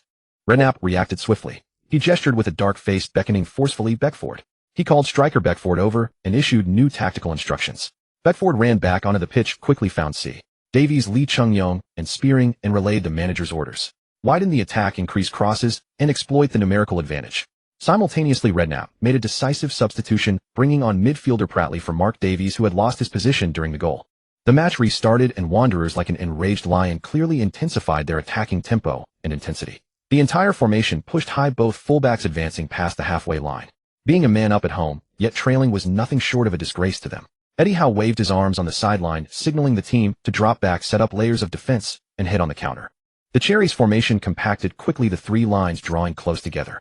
Goodwin's position also dropped from near the center line to the left half space of his own half, like a tireless workhorse covering a vast defensive area. However, striker Wilson remained the furthest forward, applying pressure on the Wanderers' back line with his presence. In the 52nd minute, Wanderers' relentless assault finally paid off. Forward Beckford received a pass at the left edge of the box. Facing Cook's block, he didn't get greedy. He calmly squared the ball to the penalty spot. Center forward C. Davies, arriving in the middle, cleverly laid the ball back. Defensive midfielder Spearing, charging from deep, met it perfectly and unleashed a thunderous strike. The ball rocketed toward the bottom left corner like a bullet. Goalkeeper Boric made a save attempt, but the angle was too sharp. It's in. It's in. It's in. Bolton Wanderers have equalized. The scorer is Spearing. Andy Gray's voice brimmed with passion. Another beautiful team move. Beckford's cross, Davies' clever layoff, Spearing's precise strike. Wanderers have shown their resilience. Now it's 11. The game's suspense is back. After the equalizer, Wanderers' morale soared, and their attacks came wave after wave. Bournemouth's penalty area was under siege. Goodwin faced immense pressure on the left, with Lee Chung-yong spearing and the overlapping fullback taking turns attacking him. He was like a resilient sponge, absorbing the impacts, defusing danger with repeated runs, positioning, and interceptions. In the 68th minute, after weathering a barrage, Bournemouth finally found a counterattacking opportunity. Goodwin received the ball on the left side of his own half. Facing Lee Chung-yong closing in again, he chose not to pass back. The moment Lee stretched out his foot to tackle Goodwin, pushed the ball forward with the outside of his right foot, using his pace and power to burst past Lee. Goodwin. He's beaten Lee Chung-yong. Andy Gray exclaimed. After shaking off Lee, a stretch of open space appeared before Goodwin. He drove the ball at high speed, charging into the heart of Wanderers' half. Left back Hred hurried over to cover. Goodwin lifted his head, spotted Wilson sprinting forward, angling toward the top of the box. Without hesitation, he delivered a low diagonal pass with his left foot, the weight and curve perfectly judged. The ball precisely bypassed center back Delvert and landed near the penalty spot. Precise pass. Wilson arrived on cue. He didn't take a touch to adjust. He met it with a first-time volley. Boom. A thunderous sound shook the entire stadium. The ball smashed against the top of the crossbar, the force making the whole goal frame tremble. Wilson's volley hits the crossbar. What a shame. Andy Gray's voice was filled with regret. The ball ricocheted back, rapidly dropping toward the right side of the 6-yard box. Not over yet. Before the defenders could recover from their shock, a figure materialized like a ghost. It was Goodwin. With his explosive acceleration and sharp predatory instinct, he had shaken off all markers and was first to the landing spot. Goodwin didn't let the ball bounce. He adjusted his stride, leaned his body, and swung his left foot with full power. Bang! Another heart-stopping thud. The ball, as if struck by a sledgehammer, screamed toward the bottom right corner. Here it comes again. Goodwin. The rebound volley. Andy Gray's pitch shot up. Wanderers goalkeeper Lonergan was already in despair. Clang! But the ball once again crashed against the right post. Good God. The post has saved Bolton Wanderers again. Bournemouth have hit the woodwork twice in a matter of seconds. Such rotten luck. Andy Gray's voice was thick with disbelief. The ball was hacked clear by a panicked fullback Ream for a throw-in. Bournemouth won a throw-in in the attacking half. Francis quickly ran up to take it. He surveyed the chaotic box, took a deep breath, ran up, and hurled the ball with all his might like a hand grenade toward the far post of the Wanderers' penalty area. Pandemonium in the box. Wilson again. He leaped into chaos. Although he didn't get full power, the ball grazed his head, taking a weird deflection toward the goal. Oh well. The ball's in. My God. This ball is in. Callum Wilson. Brace. What a dramatic moment. Wilson's header in the chaos. The ball deflected. Lonergan was caught off guard. 12. Bournemouth lead again. The assist goes to Francis. But the one who created this throw-in opportunity was Lee Goodwin, who just beat his man, delivered a superb pass, and hit the post. This youngster's debut is full of presence. The away stand erupted in pandemonium. Laura and Rosie hugged and jumped again in excitement. Goodwin once again rushed toward Wilson to celebrate. Although he hadn't scored himself, the source of the attack and the threat maker were unquestionably him. In the remaining 20-plus minutes, the match turned into a fierce tug-of-war. Wanderers launched wave after wave of attacks, bombarding the Bournemouth box. Bournemouth stood united, building a wall with their bodies. Goodwin continued to shine. On the left, whether facing Lee Chung-yong's dribbling or passing, he dared to engage physically, successfully breaking up 2 opposition attacks. In the 88th minute, he picked up the ball outside the box and tried a long-range effort, which struck the top of the crossbar and went out. Ultimately, Bournemouth withstood Wanderers' final frantic surge and held on to the 12 scoreline until the final whistle. As the whistle sounded, most Bournemouth players collapsed onto the grass, but their faces shone with the satisfaction of survival. Goodwin rested his hands on his knees, breathing heavily, muscles aching all over. Those 48 minutes had felt longer and more intense than any training match he had ever imagined. He lifted his head, looked toward the north stand, and waved his hand vigorously in that direction. Laura was still hugging Rosie Huntington-Whiteley and jumping ecstatically, Rosie's camera lens still trained on him, capturing this historic moment. Wilson, over here. On the sidelines, reporters surrounded man of the match Wilson, a sea of camera flashes. In between answering questions, Wilson spotted Goodwin on the pitch.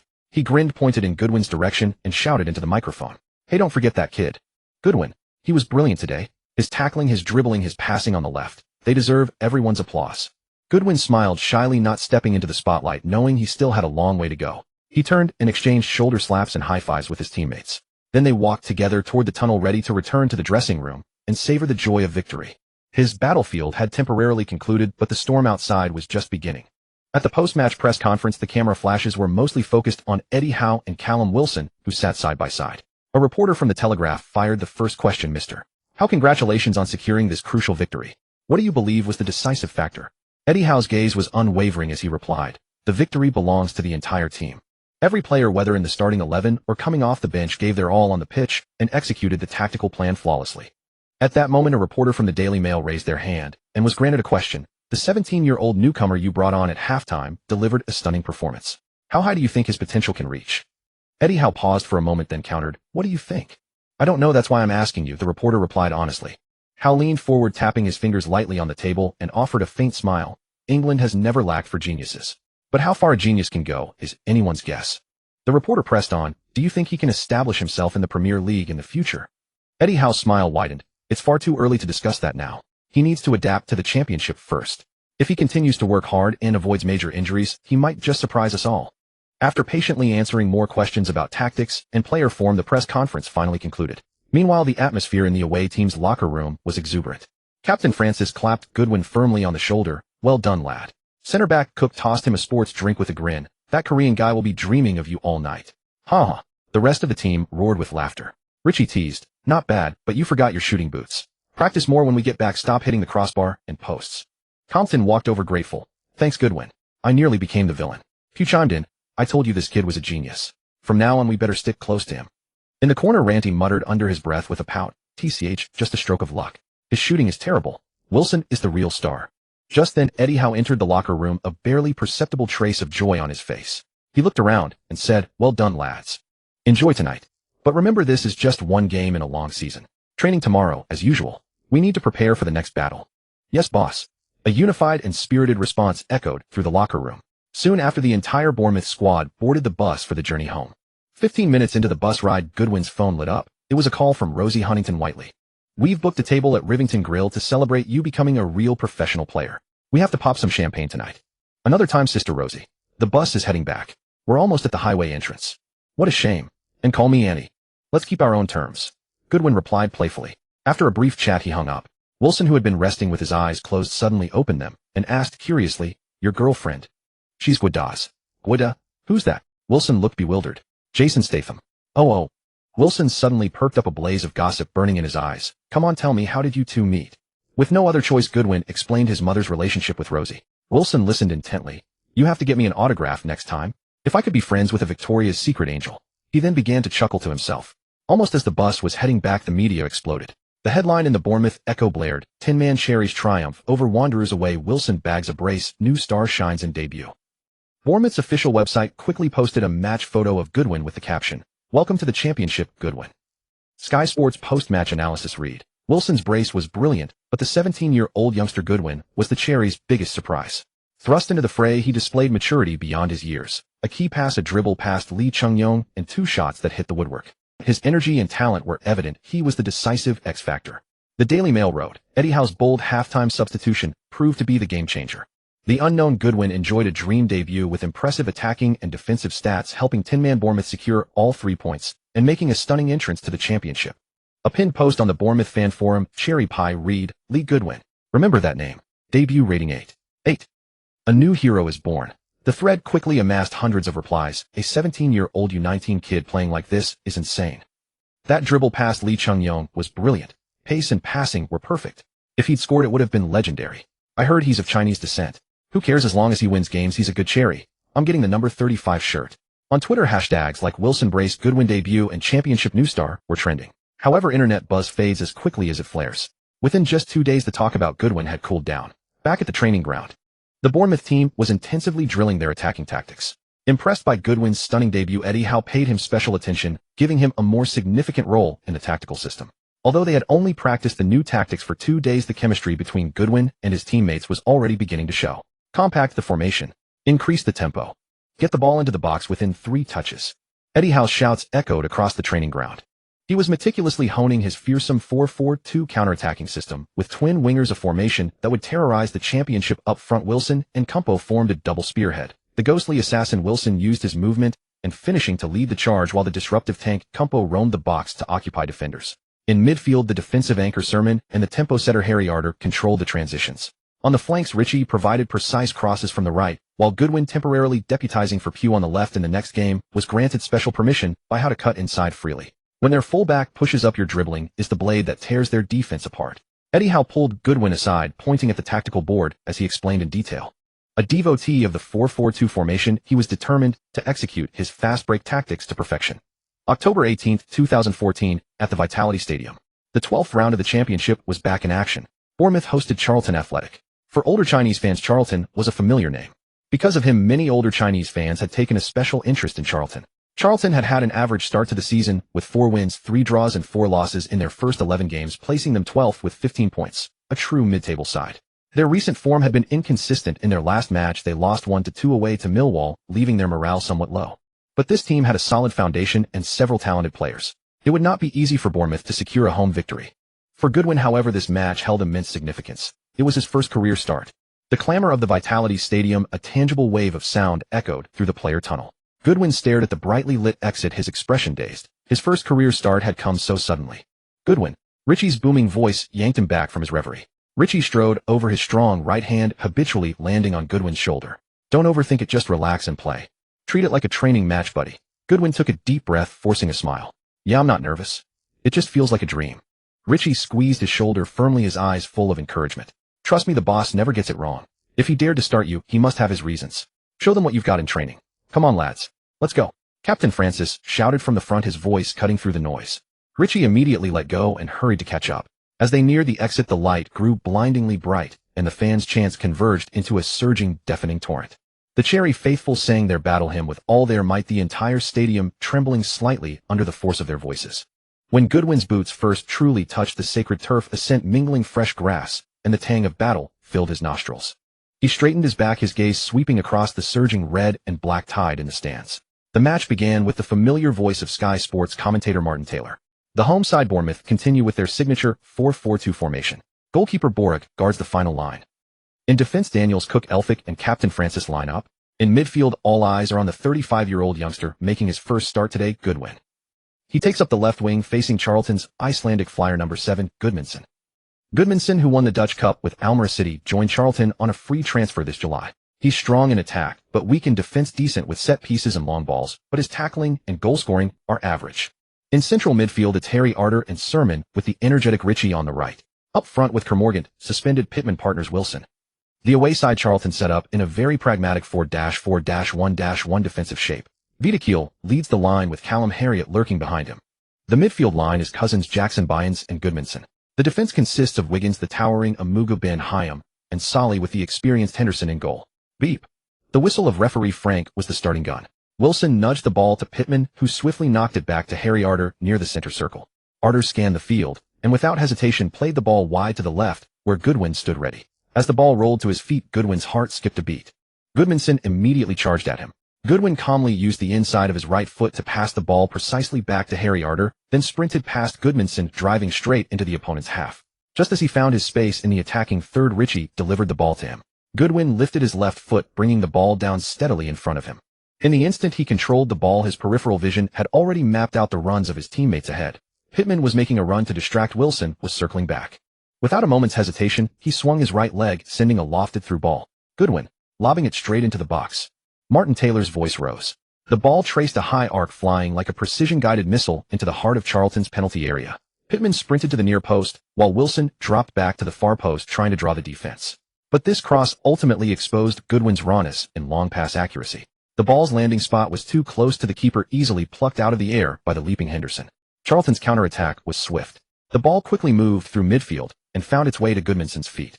Goodwin and Harry Arter immediately closed in to form a pincer. But the experienced Icelander sensed the danger keenly. Before the double team could close, he fired a sharp through ball that sliced through Bournemouth's midfield line and found striker Wiedekiel with precision. Wiedekiel made no adjustment, simply adjusting his stride to meet the ball and unleashing a powerful strike with the outside of his right foot. The ball rocketed like a cannonball toward the top left corner of the goal. "Danger!"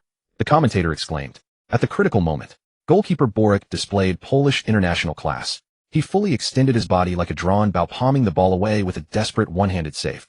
Bang! The ball was miraculously deflected over the crossbar. A collective gasp of relief and applause for Bourek erupted from the Vitality Stadium. Goodmanson's through ball was so incisive. Wiedekiel's shot was powerful and Borek's save was world-class. Martin Taylor rattled off the words. Corner kick.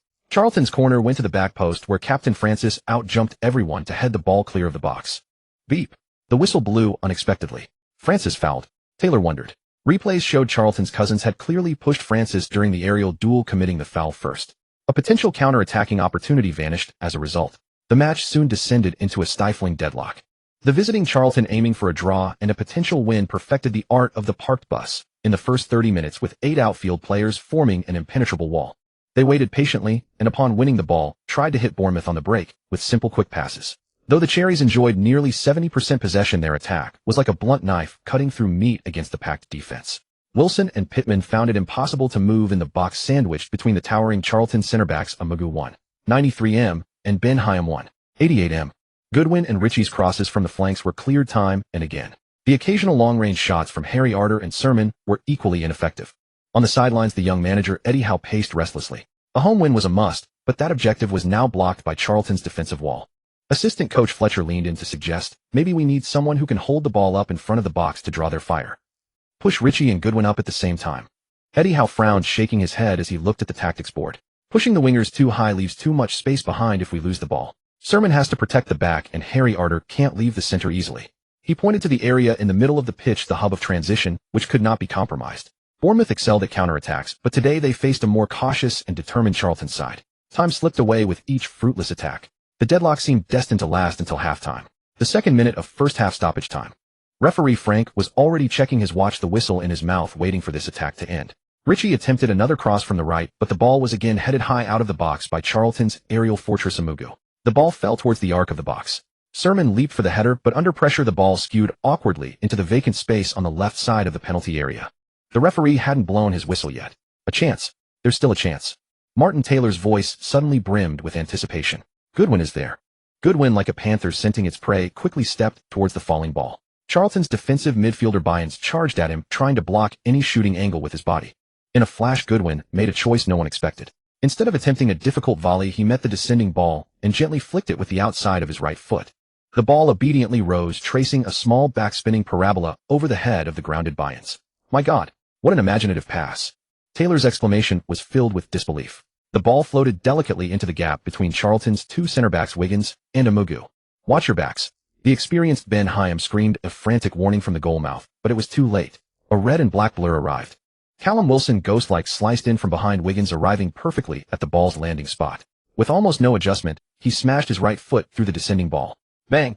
A thunderous crack. The ball turned into a white flash, rocketing with devastating force into the top near corner of the net. Goalkeeper Henderson made a diving attempt, but the shot was both angled and powerful. Ghoul! Martin Taylor's iconic roar instantly ignited the entire Vitality Stadium. Wilson, Callum Wilson, a sensational volley, and the provider of that exquisite assist, is the 35-year-old youngster, Goodwin. This is Goodwin's first start in his professional career, and also his first assist. Taylor's voice trembled with excitement. Look at that pass. It's a pass of masterful imagination. This will definitely be a contender for assist of the round. As the ball hit the net, Eddie Howe leaped from the bench, clenching his fists, his face a mask of ecstatic disbelief. He knew all too well the consistency of Goodwin's long passes in training. This pass, brimming with flair and audacity, was far from a routine training ground maneuver. On the Bournemouth bench, teammates celebrated wildly, embracing each other. Landy sat rooted to his spot, his face pale, his eyes filled with resentment and doubt. Pure luck. It was definitely a fluke. Charlton manager Bob Peters clutched his head in agony. Charlton's players were dejected, their nearly entire first-half effort crumbling in the final second. On the pitch, goalscorer Wilson let out a primal roar, sprinting 20 meters before piling onto the assist-maker Goodwin. Brother, you're a fucking magician. This goal a likely candidate for the top 5 goals of the week, had Wilson ecstatic. Sermon ran over, slapping Goodwin's backside excitedly. Harry Arter gave him a firm high five. Richie laughed and ruffled his hair. The rest of the team swarmed them, burying the two under a pile of bodies. This stoppage-time goal, like a shot of adrenaline, completely ignited the team's morale and dispelled the gloom of facing the defensive wall. In the west stand of the Vitality Stadium, Laura Goodwin wept tears of joy, her trembling right hand recording the moment on her phone. After Charlton's players listlessly kicked off, referee Frank immediately blew the whistle for halftime. Bournemouth, with a precious lead advantage, walked proudly to the locker room amidst the deafening cheers of their fans. Charlton manager Bob Peters shook his head ruefully as he trudged toward the tunnel. In his view, his first-half tactical setup had been flawless and his players' execution had been textbook. If not for that one unexpected goal, Charlton's backline could have been as solid as a rock, impenetrable. How could that little number 35 have delivered such a stroke of genius under that kind of pressure? It was pure luck. Now he was filled with regret. Before the match, he had studied Bournemouth's starting 11, even down to the waterboy on the bench. As for Goodwin, he was being touted as a rising star by the media based on just one decent half. Bob Peters had his own judgment about the nature of the English press. But who could have imagined Eddie Howe would have the audacity to start a greenhorn in such a crucial match? It had completely disrupted his meticulous plans. Peters thought to himself that a manager who could lead a team to consecutive promotions was no fluke. Eddie Howe, he truly had something. In the away team's dressing room, Peters suppressed his frustration and swiftly adjusted his tactics. He first emphasized his determination to launch counterattacks, then focused on defensive arrangements. In the second half, locked down that number 35. Goodmanson, By and Solly. The three of you form a triangular encirclement on the right flank. Don't let him receive the ball comfortably, and don't let him play those damn through balls. Amugu, your job is Wilson, stick to him like glue. Don't give him space to turn, and don't let him get up to speed. If he accelerates, we're done. On the other side, the atmosphere in the home team's dressing room was electric. Eddie Howe's eyes gleamed with sharp light. Well done, lads.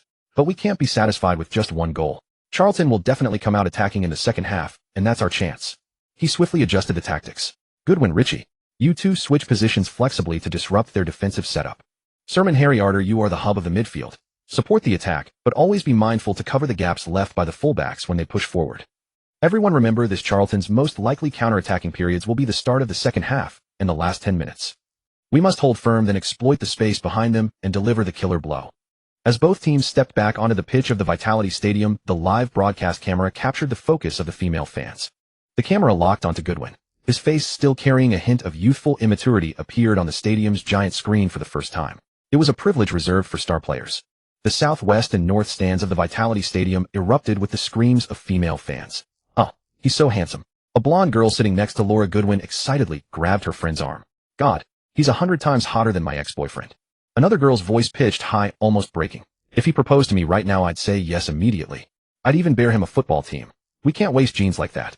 Laura listened to the girl's unabashed infatuation and couldn't help but twitch the corner of her mouth. She shook her head, but her gaze involuntarily drifted towards the familiar, yet somehow unfamiliar figure on the pitch. Beep. The second half began with Charlton kicking off. Oh, Charlton have changed their formation. Commentator Martin Taylor immediately noticed the shift.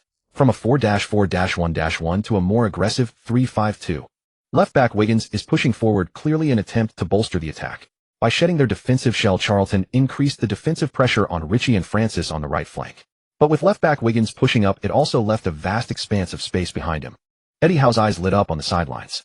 He immediately signaled to his players on the pitch. Wilson should make more diagonal runs into the right half space, and Richie should increase the frequency of long balls over the top. Suddenly, the duel between Bournemouth's right side of Richie and Wilson and Charlton's left side of Cuthbertson and Wiggins became the main battlefield on the pitch.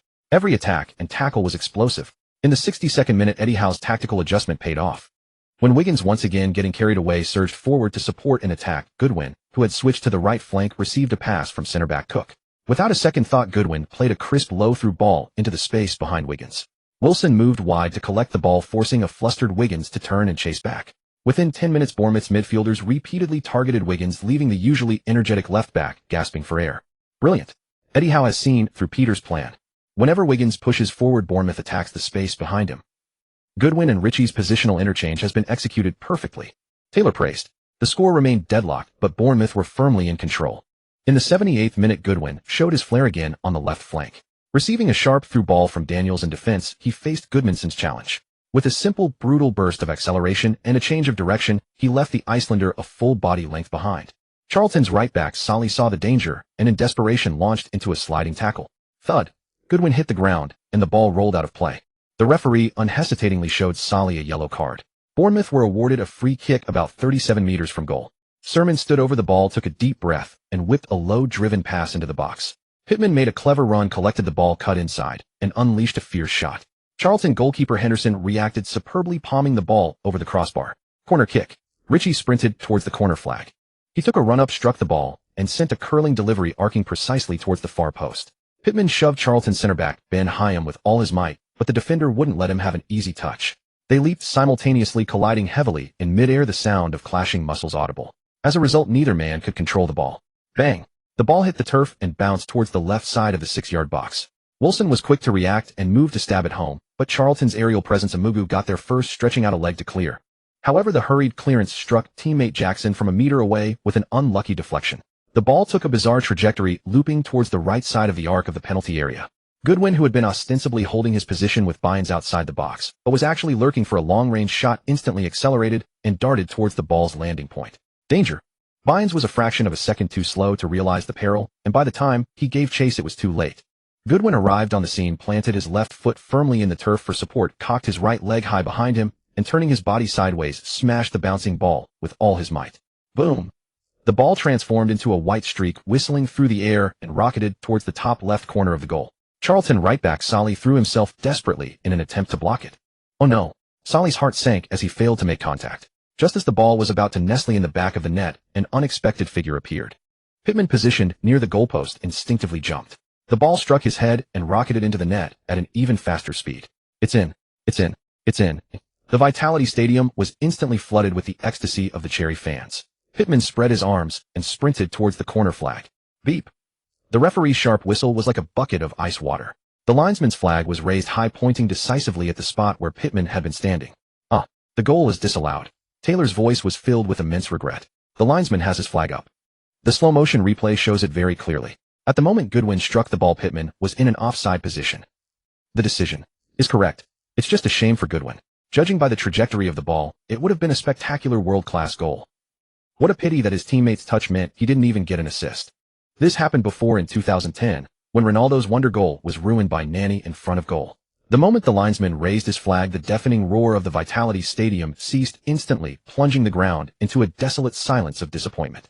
Laura Goodwin covered her mouth. There was no cheering from the away section either, only the relief of a narrow escape and the heavy weight of still being behind. Pittman realized his mistake. He walked over to Goodwin, his face full of apology. It happened so fast, I made a huge error. I ruined a beautiful goal. And it would have been your first professional goal. I feel terrible. I'm sorry. Goodwin proactively embraced Pittman. It's okay. You were just following your striker's instinct. Nobody wants to ruin a moment like that, right? Yes, I regret it so much now, Pittman said. On the sidelines, Charlton manager Peters paced anxiously in his technical area like a cat on a hot tin roof.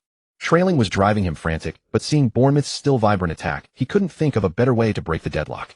Bournemouth, leading by a single goal, would not let up. Could Charlton withstand the final onslaught? The gulf in quality made a comeback seem out of reach. Scraping a draw would be a blessing. Charlton substitution. Number 11 Harriet comes on for the ineffective striker Vito Cole. Number 10 Musa comes on for midfielder Jackson. Peters waved his hand, going all out. Losing by 1 was the same as losing by 2. Since the result was 0 points either way, they had to gamble. Charlton's formation pushed up as a whole, with fullbacks Wiggins and Solly taking turns to overlap. There was a tragic, desperate air about them, as if they were charging forward with reckless abandon. Seeing the opponent's desperate gamble, a hint of a smile tugged at Eddie Howe's lips. He glanced at his wristwatch. The 80th minute, right on schedule. He immediately made a clear, forceful gesture to Captain Francis and key player Ritchie on the pitch, pressing both hands downwards. Francis understood and began shouting, his voice cutting through the stadium's noise. Stay calm. Drop back. Protect the win. Ritchie quickly relayed the new instructions to his nearby teammates. Bournemouth's formation began to consciously compress the three lines, drawing tightly together like a clenched fist, ready to absorb Charlton's final frantic assault. In 10 minutes, who would be the victor? Charlton made their final substitution. Wilson comes on, replacing the exhausted Icelandic international Gudmundsson. Eddie Howe has yet to make a change. Those substitutes are warming up on the sidelines. An intriguing sight on the pitch: Wilson, and Wiggins. 3 players with similar names competing together. This subtle coincidence added a touch of conversation for the fans in the tense closing stages. After Charlton's substitution with injury time included, there were less than 10 minutes of play remaining. In the final decisive moments, the midfield battle instantly intensified. Every tackle was accompanied by the clash of muscles and heavy breathing. In the 82nd minute, Charlton's newly introduced Musa delivered a precise lofted-through ball near the halfway line. Forward Harriet understood the intent and broke the offside trap. Harriet was on the verge of a one-on-one opportunity, facing goalkeeper Boric directly. In that critical moment, Bournemouth left-back Daniels made an extremely crucial, yet costly decision. He reached out and firmly grabbed Harriet's shirt. Beep. The referee rushed toward the incident. Daniels with a tactical foul. An undeniable yellow card. Charlton earns a free kick in a dangerous position. Taylor quickly added the spot, is about 25 meters from the center of the goal. The angle is approximately 50 degrees. This is a very dangerous position, one that can directly threaten the goal. Charlton's set-piece specialists Grant Cousins and Musa quickly gathered around the ball discussing tactics in low voices. After the referee's whistle, Grant was the first to start his run-up. He leaped over the ball, attempting to deceive the wall and the goalkeeper. Just as Grant passed over, Cousins and Musa both charged forward simultaneously. Cousins feigned a strike, but merely faked it. The real threat came from Musa. He struck the lower middle part of the ball fiercely with the inside of his right foot. The ball, carrying intense spin, whistled over the top of the jumping wall, carving a deadly arc straight for the top right corner of the goal. Has this ball gone in? Charlton fans' hearts were in their throats. The ball ultimately skimmed the top of the crossbar and flew out of play, just centimeters from scoring. Oh! A massive groan instantly engulfed the Charlton supporters section. Musa spat in disappointment, his face etched with frustration. He should have struck with a bit less force. On the sidelines, Petters covered his face with both hands. Such a golden opportunity wasted was akin to taking another step toward the cliff's edge. The experienced Boric began to employ his cunning. He picked up the ball, sauntered slowly back to his goal, and deliberately delayed before tossing it to Captain Francis. Francis passed to center-back Cook, who then gave it to Sermon, who in turn knocked it back to the just-booked Daniels. Bournemouth players exchanged passes comfortably in the backline, forcing Charlton's forwards to chase. Precious match time slipped away amid these safe passes. At that moment, the fourth official raised the electronic board high on the sidelines. Stoppage time, 3 minutes. Time is running out for Charlton. Martin Taylor's voice carried a hint of lament. Francis clapped his hands vigorously. Focus. Hold on for the last 3 minutes. The atmosphere at the Vitality Stadium was stretched to its limit. Fans from both sides were nearly standing watching anxiously. Eddie Howe's clenched fists finally relaxed. In the first minute of stoppage time, he made his first substitution of the match. Ian Hart came on for forward Pittman. Pittman trudged off the pitch with heavy steps, looking back repeatedly as he made his way to the sideline, executing the art of time wasting to perfection. In the stands, Bournemouth fans gave Pittman a warm round of applause. Though Pittman had no goals, no assists, and had even spoiled a teammate's first goal. But the team was leading 1-0, and he had contributed through hard work. Charlton took a throw-in. The newly introduced Ian Hart hadn't fully adapted to the game's rhythm and was easily bypassed by Charlton's defensive midfielder Bynes with a stylish V-drag turn. Bynes wasted no time, quickly distributing the ball to the onrushing Musa. Musa lifted his head to survey the front field and delivered another long pass, aiming for forward Harriet. Cook moved forward to intercept, but Harriet swept the ball with the outside of his right foot. The ball rolled past Cook's outstretched leg and landed in the vacuum between center-backs Elphick and Francis. Danger! The exclamations from the commentator and fans erupted simultaneously. Elphick and Francis both turned and lunged for the ball. Charlton midfielder Cousins, gritting his teeth, summoned his last burst of explosive speed to charge forward. It seemed Cousins would reach the ball first, threatening the goal. Bang! A red lightning bolt slid in from the side and behind. It was Ian Hart, the very player just beaten. With a clean sliding tackle, he cleared the ball out for a throw-in just fractions of a second before Cousins could touch it. Brilliant clearance. Ian Hart. He redeemed himself. This tackle was worth its weight in gold. Martin Taylor's praise was filled with passion. Cousins missed the ball, hopping in frustration on the spot, clutching his head so close. On the sidelines, Eddie Howe remained exceptionally calm. Charlton manager Petters angrily punched the air and muttered under his breath, clearly venting his extreme displeasure at the missed opportunity, perhaps directed at Cousins or Ian Hart. Ian Hart sprang up nimbly from the turf, brushed the grass clippings off his jersey, and returned to his defensive position with a composed expression. In the stands, fans offered him warm applause. Time is running out for Charlton. Less than a minute remaining. On Charlton's final throw-in, Wiggins hurled the ball forcefully into Bournemouth's penalty area. Boric anticipated the ball's landing point, charged out of the 6-yard box, leaped high, and securely plucked the ball out of the air. Then came the familiar scene. Boric cradled the ball, strolled slowly to the edge of the 6-yard box, and gently tossed it to Sermon. Sermon played a crisp 1-2 with a teammate shaking off Cousins before sending the ball forward. Ritchie received it and spotted Goodwin on the right flank, sprinting forward with his hand raised, calling for the ball. He didn't hesitate, delivering a precise low long-range pass. Goodwin controlled it steadily, facing Solly, and prepared to execute a stop-and-go move to cut inside and shake off his marker. At that moment referee Kevin Friend blew his whistle. The match is over. Bournemouth with Wilson's goal defeat Charlton 1-0 at home. After the whistle, Charlton's players, deflated like punctured balls, shook their heads in dismay and disappeared down the tunnel. The away fans also filed out in silence. The home fans of the Cherries erupted into utter jubilation, with the team's anthem ringing out through the Vitality Stadium once more. Goodwin, come back. We need to thank the fans. Captain Francis called out. Oh, Goodwin remembered and immediately turned back. The entire Bournemouth team hand in hand and shoulder to shoulder walked toward the north stand where the home supporters gathered. They bowed deeply and clapped vigorously, thanking the fans for their unwavering support throughout the match. Wilson, Richie, Sermon, Francis, leader, you are the best. Goodwin, you are the most handsome. The passionate female fan in the north stand shouted with particular fervor, drawing a wave of good-natured laughter. The players, basking in the joy of victory, slowly made their way toward the tunnel. In the mixed zone, man of the match Wilson was surrounded by numerous media for interviews. Goodwin attempted to slip away discreetly, but was intercepted by sharp-eyed reporters from the Bournemouth Echo, the Daily Telegraph, and the Sun. Goodwin, congratulations on your first professional assist. At this moment, what would you like to say to the fans? The Echo reporter asked first. Goodwin smiled slightly shyly. To get this assist, most of the credit goes to Wilson. I just needed to put the ball into his running path. That shot was incredible. He is the sharpest blade in our front line, and his ability to seize opportunities is astonishing. At that moment, the blonde female reporter from the Sun suddenly posed a slightly sharp question. Goodwin, in this match you had the chance to score a spectacular goal that could have gone down in history, but teammate Pittman ruined it. Regarding that, do you feel a bit of regret, or? Before she could finish, a large hand firmly grasped Goodwin's shoulder. It was Captain Francis. He had clearly heard the sensitive question. Hey young man, and this lovely lady, Francis said with a polite but unyielding smile, addressing the three media outlets. I'm terribly sorry to interrupt, but we must head back to the dressing room now to celebrate this important victory. The interview can wait until next time. With that, he half-escorted Goodwin, quickly moving through the cluster of reporters and into the safety of the tunnel's depths. At the post-match press conference, Eddie Howe spoke with the composure of a victor. This victory was the result of the entire team's collective effort. We deserved the 3 points. Of course, Charlton also showed tenacious fighting spirit, and the 1-goal margin shows they performed excellently in defense. He shifted his tone to praise the midfield core's performance. Richie, Sermon, Harry Arter, and Goodwin operated smoothly in midfield, orchestrating the rhythm of attack and defense well. That was the foundation of our victory. Charlton manager Bob Petters, in his summary of the defeat, specifically mentioned Goodwin. We made thorough preparations before the match and studied every Bournemouth starter in detail. But I must admit, I underestimated Eddie Howe's boldness. He actually dared to start a player who is only 17 years old and has only played half a professional league match. And that young man, the assist he delivered was full of imagination. That was the vision and technique of a world-class midfielder. His performance in both attack and defense far exceeded expectations. He didn't look like a rookie at all. Manager Eddie Howe taught me a valuable lesson. I'll need to spend more time at the youth academy to see if I can uncover a talent like that. That evening, the Bournemouth Pier area was brightly lit.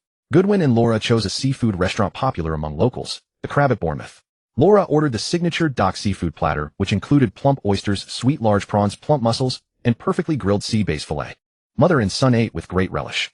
On Sunday morning, the Daily Telegraph gave Goodwin an astonishing 9.2 rating. An unparalleled assist lit up the entire match. The blueprint for the Cherries' midfield core for the next decade has already taken shape. The Daily Mail emphasized Goodwin's diligence, covered over 10 kilometers in total running distance, aggressive in tackles, and his role in transitions surpassed even the experienced Sermon. The Sun, known for gossip and sensationalism, naturally seized on an eye-catching angle. Cherries' new darling shines. North Stand female fan shouts, "Marry me." The article focused on the North Stand female fans' fervent adoration of Goodwin's appearance, finally pairing it with a stylish action shot of Goodwin. Apart from national newspapers, there were also reports from Bournemouth and Coventry media. The most surprising coverage for Goodwin came from South Korea's Sports Donghae.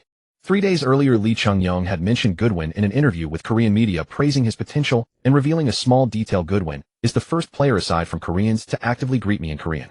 This news quickly sparked heated discussion upon returning to South Korea. Korean fans developed a great fondness for this English rising star who respects seniors and actively learns Korean. In the comments section of South Korea's largest portal site, Naver, a highly upvoted comment stood out: Goodwin must have Korean blood in him, Imnida. This speculative comment, brimming with national pride, garnered many agreements and likes. As for Pittman, he was heavily criticized by Korean fans. He should have pulled his head back or dodged. What instinctive header. Pittman was just bullying the rookie, trying to steal the credit. We need to propose a new contract. Laura put down her coffee cup and looked at her son with a serious expression. Without hesitation, Goodwin shook his head and refused. No, let them bring it up first. Why, oi? Laura was puzzled. You're playing so well, yet you're still on the youth team salary. That's not fair. Goodwin smiled, his eyes bearing a maturity beyond his years. Only when they make the proposal can we seize the initiative. He paused, remembering that Laura also enjoyed romantic dramas. Just like in love, the unattainable always stirs the heart. Those favored take things for granted. If we rush to ask, we'll appear insecure and risk being undervalued. Laura stared for a moment, then suddenly understood, slapping the table. That makes sense. She sighed, then her expression turned serious. Back when you were in the youth team, I didn't have to worry about these complicated matters. But things have changed now. I need to find you a professional agent. Let professionals handle professional matters. I'm afraid I can't manage this and might even sell you out while helping them count the money. Goodwin smiled. He had been wondering how to bring up the agent issue himself. He seized the opportunity. You're right. Having a professional is more convenient for us. Actually, right after training yesterday, Wilson approached Goodwin privately. Wilson put his arm around his shoulder and whispered in a low voice, my agent Nikos Mavromaras called me. He watched your match and was very impressed with you. He hopes to become your agent. Only having played 2 championship matches, Wilson's agent had already extended an olive branch indicating they recognized Goodwin's potential. Nikos Mavromaras has spent many years in European football with deep connections, sharp insight, skilled negotiation tactics, and a powerful network.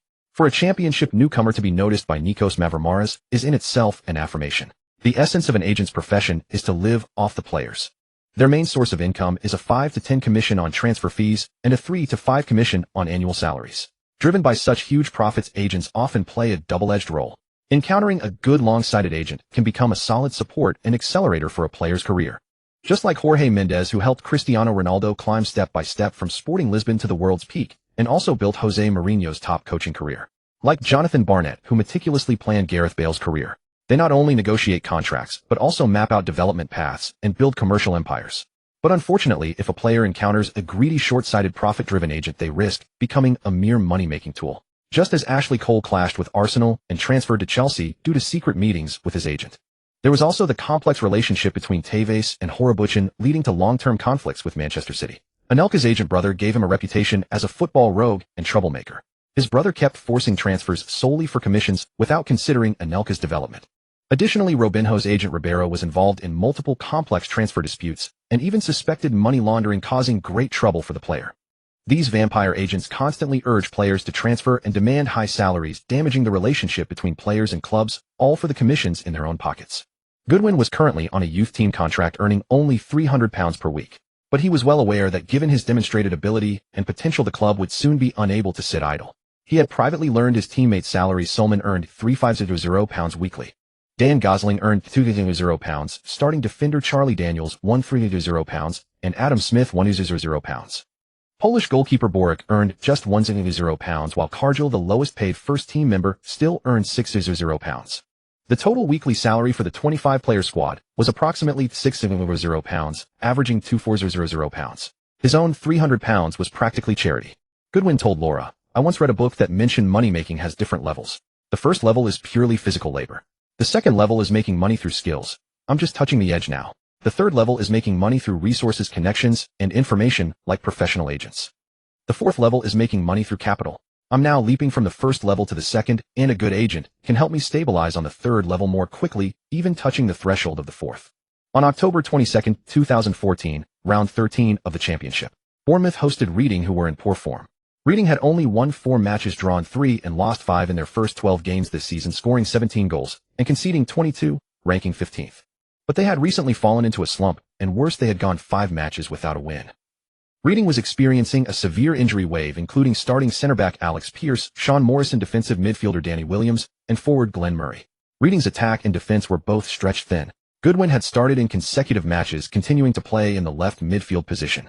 In the first half, Bournemouth controlled 58% of possession, but the match didn't go smoothly. They took 11 shots with only 2 on target. Wilson and Pittman forgot to bring their shooting boots, repeatedly missing opportunities. Reading had 3 shots, only 1 on target. The dull 0-0 scoreline held until halftime. In the locker room, manager Eddie Howe exploded, pointing at the tactics board and mercilessly scolding Wilson and Pittman for wasting chances. Are you two in a dream? Is that the shooting quality expected of professional players? Get that damn ball into the net in the second half. Otherwise, sit on the bench. Howe's anger ignited the players' fighting spirit. 5 minutes into the second half, the stalemate finally broke. Richie received a pass from Harry Arter outside the penalty arc and unleashed a powerful shot. Reading's goalkeeper Federici parried the ball, which happened to bounce right in the center of the small penalty area. With keen instinct, Wilson rushed forward to follow up. But the ball hit the center back Michael Hector, standing right in front of the goal, with full force. The ball didn't bounce far, but deflected toward the left side of the penalty area. A red and black figure arrived first. Goodwin, who controlled the ball ahead of time. Then he used his speed to dribble down the flank, and in the instant before the ball rolled out of the baseline, he swept it with his left foot. The ball skimmed the grass fast and urgent, heading toward the small penalty area. Wilson, who had just missed the follow-up, arrived in time and pushed the ball into the near corner with his right foot inside. Bournemouth takes the lead. Goodwin has contributed an assist in 2 consecutive matches. Wilson also scores his 6th goal of the league season, temporarily placing him 5th on the top scorers list. 5 minutes later, Bournemouth returns with renewed vigor. This time, it is Wilson who reciprocates. He utilizes his speed to break through on the right flank and delivers a precise low cross. Pittman arrives at the center, easily pushing the ball into the net. At the 64th minute, Bournemouth secured the victory. Ritchie on the right flank once again demonstrated his crossing ability, delivering a precise, curved ball into the penalty area to find Pittman. Pittman out-muscling the Reading defender, he smashed a powerful header into the net. Pittman scored again. In the 79th minute, Eddie Howe substituted Dan Gosling for the outstanding Goodwin, allowing him to receive the applause of the entire stadium. In the end, Bournemouth triumphed 3-0 at home over Reading, securing their 3rd consecutive league victory. This also extended Reading's winless streak to 6 matches. At the Bournemouth Pier Seafood Restaurant, Goodwin and Laura met Wilson and his agent Nikos. Nikos Mavromaras, of Greek descent, has been deeply involved in European football for over 20 years and is a leading figure in Canadian football agency. He is the founder of Axia Sports Management, a Canadian professional sports management company holding a registered agent license FARA 0537 from the English Football Association FA. He has long been entrenched in the North American and European football scenes, a seasoned dealmaker active in Europe's top transfer market. With headquarters in Canada and offices in Monaco, New York, London, and Athens, the firm specializes in the North America-Europe transfer corridor, with core business covering the Premier League, La Liga, League One, MLS, and the Canadian Premier League. Axia is a boutique regional agency ranking in the upper echelon of the 2nd tier. They do not pursue quantity in player signings, but prioritize quality over quantity. Though not as prominent as top giants like CA, WME Stellar, or the Raiola Group, they represent 39 top-flight league players. Nikos wore a dark casual suit, his gaze sharp, yet his smile warm, exuding a professional amiability. Ms. Goodwin, Mr. Goodwin, thank you for taking the time to meet with me. This is Wilson, whom I believe you already know quite well. His fluent English carried a faint Greek accent. After brief pleasantries, the 4 of them quickly got down to business. I've watched the match footage from your last 2 games and learned about your situation through Wilson. I must say your talent, vision, and composure are beyond your years. Your performance on the pitch, especially those key passing choices, has shown me your potential. He paused, observing the reactions of Goodwin and Laura before continuing. You are at a critical juncture now. A professional contract matching your abilities along with the ensuing commercial opportunities and career planning are all on the table. What can I do for you? Nikos posed the core question, then answered it himself. I understand Bournemouth's salary structure. The club knows your value has skyrocketed, but they will want to keep you at the lowest possible cost. I will use professional data analysis and negotiation tactics to ensure you get a fair, even generous contract that reflects your value and future potential. It's not just about the salary, details like playing time guarantees, promotion bonuses, and release clauses are all crucial. You don't need to talk money with the club yourself, it constrain the relationship. Let me be the bad guy. Laura nodded and Nikos smiled before continuing. With your potential, the championship is just a starting point. The Premier League, or even bigger stages, should be the goal. I will leverage my resources to plan the most suitable development path for you based on your technical characteristics and stage of growth. Should you stay at Bournemouth to develop steadily for a season, or aim for a higher level in the future, I will provide objective advice with the goal of maximizing the height and stability of your professional career rather than frequent transfers just to earn commissions. Your image has significant commercial potential. For instance, boot sponsorship. Nikos pointed to the training shoes on Goodwin's feet. Nike, Adidas, or Puma. I can help you contact these brands to secure a sponsorship deal that matches your rising star status.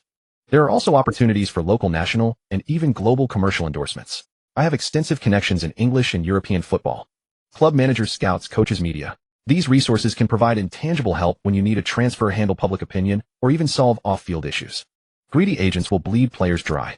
I am different. My reputation is built on long-term cooperation and the success of my players. My commission structure is transparent and reasonable, prioritizing your long-term interests above all else. I will help you avoid short-sighted, greedy traps. Wilson can attest that I never force him into decisions against his will. Wilson chimed in at the right moment. Nikos has indeed helped me a lot. He handled my contract and commercial deals professionally. He's not the type who just wants to sell you off quickly for money. At this point, Nikos looked into Goodwin's eyes, his tone utterly serious. Goodwin, you are a rough gem, now needing careful carving and protection. I hope to become a partner you can trust to accompany you onto bigger stages.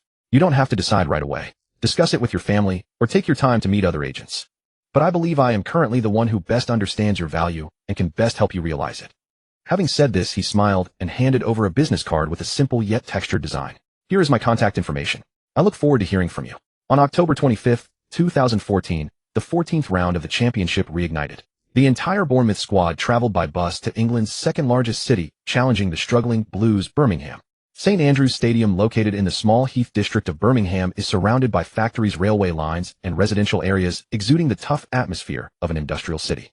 This stadium, with a capacity of 29409 seats, is equipped with an under-soil heating system, and the pitch condition was exceptionally good. Before the match, the media collectively favored the visiting team Bournemouth to win, and even Birmingham's own fans thought so for obvious reasons. After the first 13 rounds of the league, Birmingham had only achieved 2 wins, 5 draws, and 6 losses, accumulating 11 points, ranking 21st, just 1 point above the relegation zone. Behind Birmingham in 22nd place was Blackpool with 10 points, 23rd Fulham with 9 points, and 24th Bolton with 8 points. Birmingham's situation was precarious. A loss would likely send them into the relegation zone. In their previous away match, Birmingham lost to Blackburn, suffering 2 consecutive defeats. Even worse, they had not won in their last 6 home matches, with 4 losses and 2 draws, making their home form questionable. In contrast, the visiting team Bournemouth had won 3 consecutive league matches, scoring 6 goals and conceding only 1, demonstrating excellent form on both ends. Bournemouth had 6 wins, 3 draws, and 4 losses, accumulating 21 points, ranking 7th in the championship, just 1 point away from the playoff zone. Ahead of Bournemouth were Ipswich, Blackburn, Middlesbrough, Derby County, Wolves, and Watford. Although Bournemouth were only 7th, they were just 4 points behind the top team Watford, who had 25 points. Facing such a demoralized opponent mired in relegation trouble, Eddie Howe's words in the dressing room before the match were resolute. "This match, there are no excuses, no justifications. The 3 points are the only goal." He deployed the familiar 4-4-2 formation. The front line still consisted of the partnership of Wilson and Pittman, but Wilson was positioned on the left and Pittman on the right. In midfield, Mark Pugh finally returned to the starting lineup, occupying the left midfield position. Goodwin also continued to start with Sermon as his midfield partner. Ritchie remained on the right flank. Harry Arter was rested and sat on the bench. The defensive line was unchanged: Daniels, Cook, Elphick, Captain Francis, and goalkeeper Boric. Birmingham also responded with a 4-4-2 formation, with the Jamaican striker Clayton Donaldson and Wes Thomas leading the attack. The midfield quartet consisted of David Nowak on the left, Stephen Gleeson and Tom Cardis in the center, and David Cotterill on the right. The defensive line was composed of Mitch Grundy, Paul Robinson, David Edgar, and Neil Hall. The goalkeeper was Irish international Darren Randolph. Birmingham's manager was the fiery-tempered Lee Clark. From the start, Bournemouth, with superior form and quality, took the initiative and quickly controlled the game. Just 3 minutes into the match, Bournemouth dealt a heavy blow to the hosts. Goodwin, near the halfway line, elegantly brought down a precise long pass from Captain Francis. Facing the tight marking of Cardis, he executed a deft body feint and turned to shake him off. Then he drove forward with the ball, confronted by the oncoming Gleeson. Goodwin changed his rhythm in an instant, executing another nimble feint and cut to cleanly glide past Gleeson. Just as Birmingham's defenders expected him to continue his run or pass wide, Goodwin keenly spotted a gap in the Birmingham defense. Without hesitation, his right foot unleashed a surgical through pass. The ball pierced the entire Birmingham backline. Pittman, on the edge of the box, burst into action, perfectly timing his run to beat the offside trap, creating a one-on-one with the goalkeeper. Facing the advancing goalkeeper Randolph, Pittman calmly slotted the ball into the far corner. "Good old Pittman." Just 3 minutes in. "Bournemouth's lightning strike," exclaimed Sky Sports commentator Martin Tyler. "What a magnificent assist from Goodwin. 3 consecutive matches with an assist. This young talent is on fire. More importantly, this goal completely shatters the rumors of a rift between Pittman and Goodwin. Just look at them celebrating together." The away fans section erupted, cheers echoing through St Andrews. On the sideline, Eddie Howe applauded with satisfaction, a smile of complete control on his lips. Meanwhile, in the home dugout, Lee Clark was fuming, screaming at his defense, especially Cardis, who had been repeatedly beaten by Goodwin. Trailing early at home, Birmingham were forced into a corner and had to commit forward. In the 5th minute, they finally managed to mount a threatening attack. Cotterill, facing Pugh, drove down the right wing, successfully crossing the halfway line before passing to Donaldson up front. Donaldson tried to use his strength to burst past Cook, but Cook's tight marking was effective. The Jamaican stumbled, barely controlling the ball, and hastily shot from the right edge of the 6-yard box. The ball was blocked by the other center-back Elphick, who had tracked back in time, deflecting it for a corner. Birmingham won a corner. Cotterill stood over the ball. Inside the box, Donaldson, Thomas, Cardis, and other tall players prepared to challenge. Gleeson and Nowak lurked at the edge of the box, ready for a rebound. Cotterill took a deep breath, ran up, and struck. The ball curved precisely towards the center. The towering Donaldson outjumped the defender, rose high, and powered a header towards goal. Thud. A dull thud echoed as the ball smashed against the underside of the crossbar and bounced out. "Oh, the crossbar." St Andrews' crossbar denied Donaldson. "Birmingham missed a golden opportunity to equalize," lamented Martin Tyler. "Football can be so cruel. For the underdog, missing such a chance is a devastating blow." The home fans let out a huge groan mixed with disbelief as they clutched their heads. After landing, Donaldson covered his face in frustration. Goalkeeper Boric breathed a sigh of relief, then shouted at his teammates to concentrate. Captain Francis clapped his hands to boost morale. Stay focused. Don't let up. On the sidelines, Lee Clark angrily kicked a water bottle.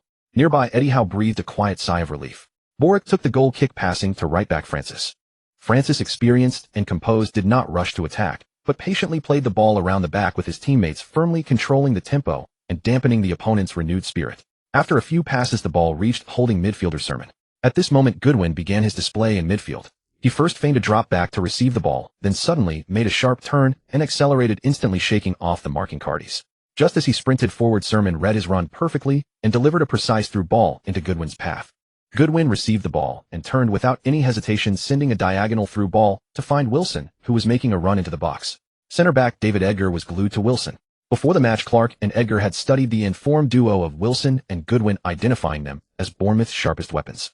Edgar's marking of Wilson was like a personal bodyguard. Whenever Wilson entered a dangerous area, Edgar stuck to him like a stubborn plaster.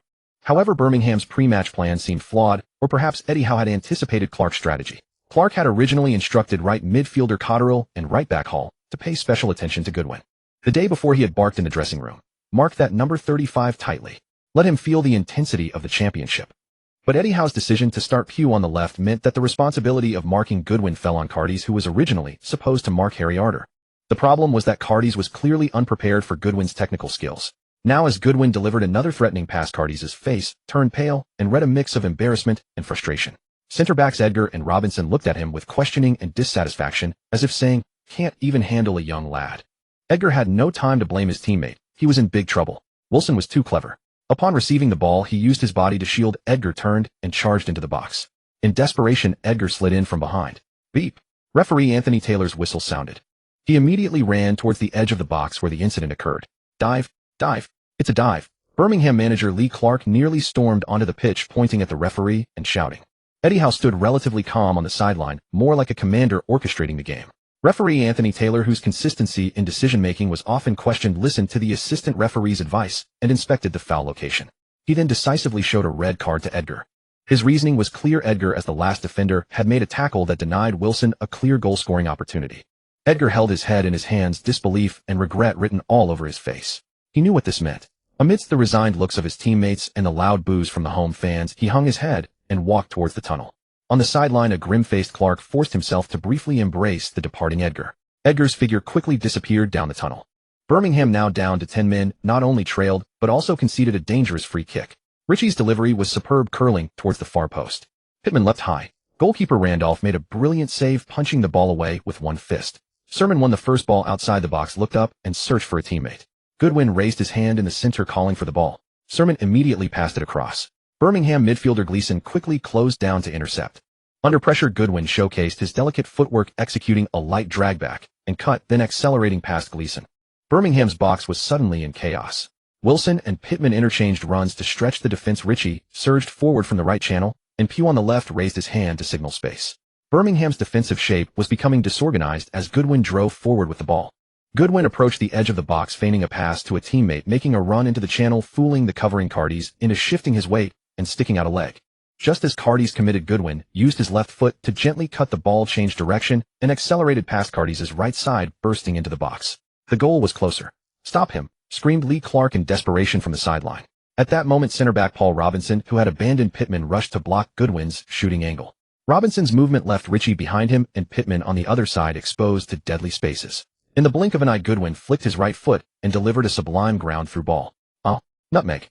What a beautiful through ball," Martin Tyler exclaimed. The ball went through Robinson's splayed legs. Both Birmingham's players on the pitch and the fans in the stands felt their hearts leap into their throats. When Robinson turned, he saw the ball rolling towards the center of the 6-yard box, and despair filled his eyes. "Wilson, it's him again." The commentator's voice rose sharply. "Wilson's movement is pure art." A ghostly run. In the center of the 6-yard box, an unmarked Wilson arrived, perfectly receiving the deadly through ball comfortably. Goalkeeper Randolph's late charge was futile. Wilson, without any adjustment, calmly lifted his right foot and used his instep to drive a low-angled shot into the far corner. "Goal! Wilson!" Martin Tyler's long roar once again ignited the away fans at St. Andrews. Wilson's 7th league goal. Goodwin provided his 4th assist. "This duo is simply unstoppable." Lee Clark exploded on the sideline. He pointed at his defenders' noses and cursed, his face flushed red. What did I tell you before the match? Mark Wilson. Mark Goodwin. Don't let them connect. Where are your ears? Despite all his pre-match instructions, his team was still torn apart by the opponent's most dangerous pair, using their most lethal combination. This goal not only cost them points, but also their pride. Just then the fourth official raised the substitution board. Birmingham substitution, Wes Thomas replaced by Davis. Thomas, seeing himself substituted, turned ashen. The match was only in the 10th minute. He hung his head and trudged towards the sideline. Clark reached out to console and explained, but Thomas ignored him, brushing past. Davis came on to fill Edgar's position, forcing Birmingham into a 4-4-1 formation with Donaldson as the lone striker. The referee's whistle resumed play. Down to 10 men, trailing by 2 goals, and only 10 minutes gone. Birmingham have had a nightmare start. Summed up Martin Tyler. For Bournemouth, the scales have tipped heavily in their favor. They can choose to control the tempo with steady play, or use their numerical advantage to push forward and unleash their trademark quick counterattacks. In the 11th minute, Ritchie, collecting the ball on the right, was fouled from behind by a desperate Nowak. Referee Anthony Taylor immediately blew his whistle and showed Nowak a yellow card. This decision sparked even louder discontent from the home fans. At this moment, Eddie Howe made his instruction clear. He waved his arms and shouted to the team, push up, keep the pressure on. Howe's message was straightforward: strike while the iron is hot, use attacking football to completely break Birmingham's resistance. On the other side, Lee Clark also rushed to the touchline. Keep your shape, mark your men, run, everyone run, don't give up. Birmingham retreated en masse, building a defensive dam in their own half. Bournemouth laid siege to the opponent's box, turning the match into a half-pitch practice session. The scene appeared intense, but Birmingham's compact defense managed to hold firm to some extent. In the following 20-odd minutes, Bournemouth had 7 shots, but most were long-range efforts that did not truly trouble Randolph's goal. Conversely, Birmingham, despite being a man down, used sporadic counterattacks to create 2 significant threats. In the 29th minute, to stop Donaldson, Cook fouled him from behind, while chasing back, earning a yellow card. In the 32nd minute, Cotterill broke down the right wing and crossed. Substitute Davis, arriving late, headed just wide.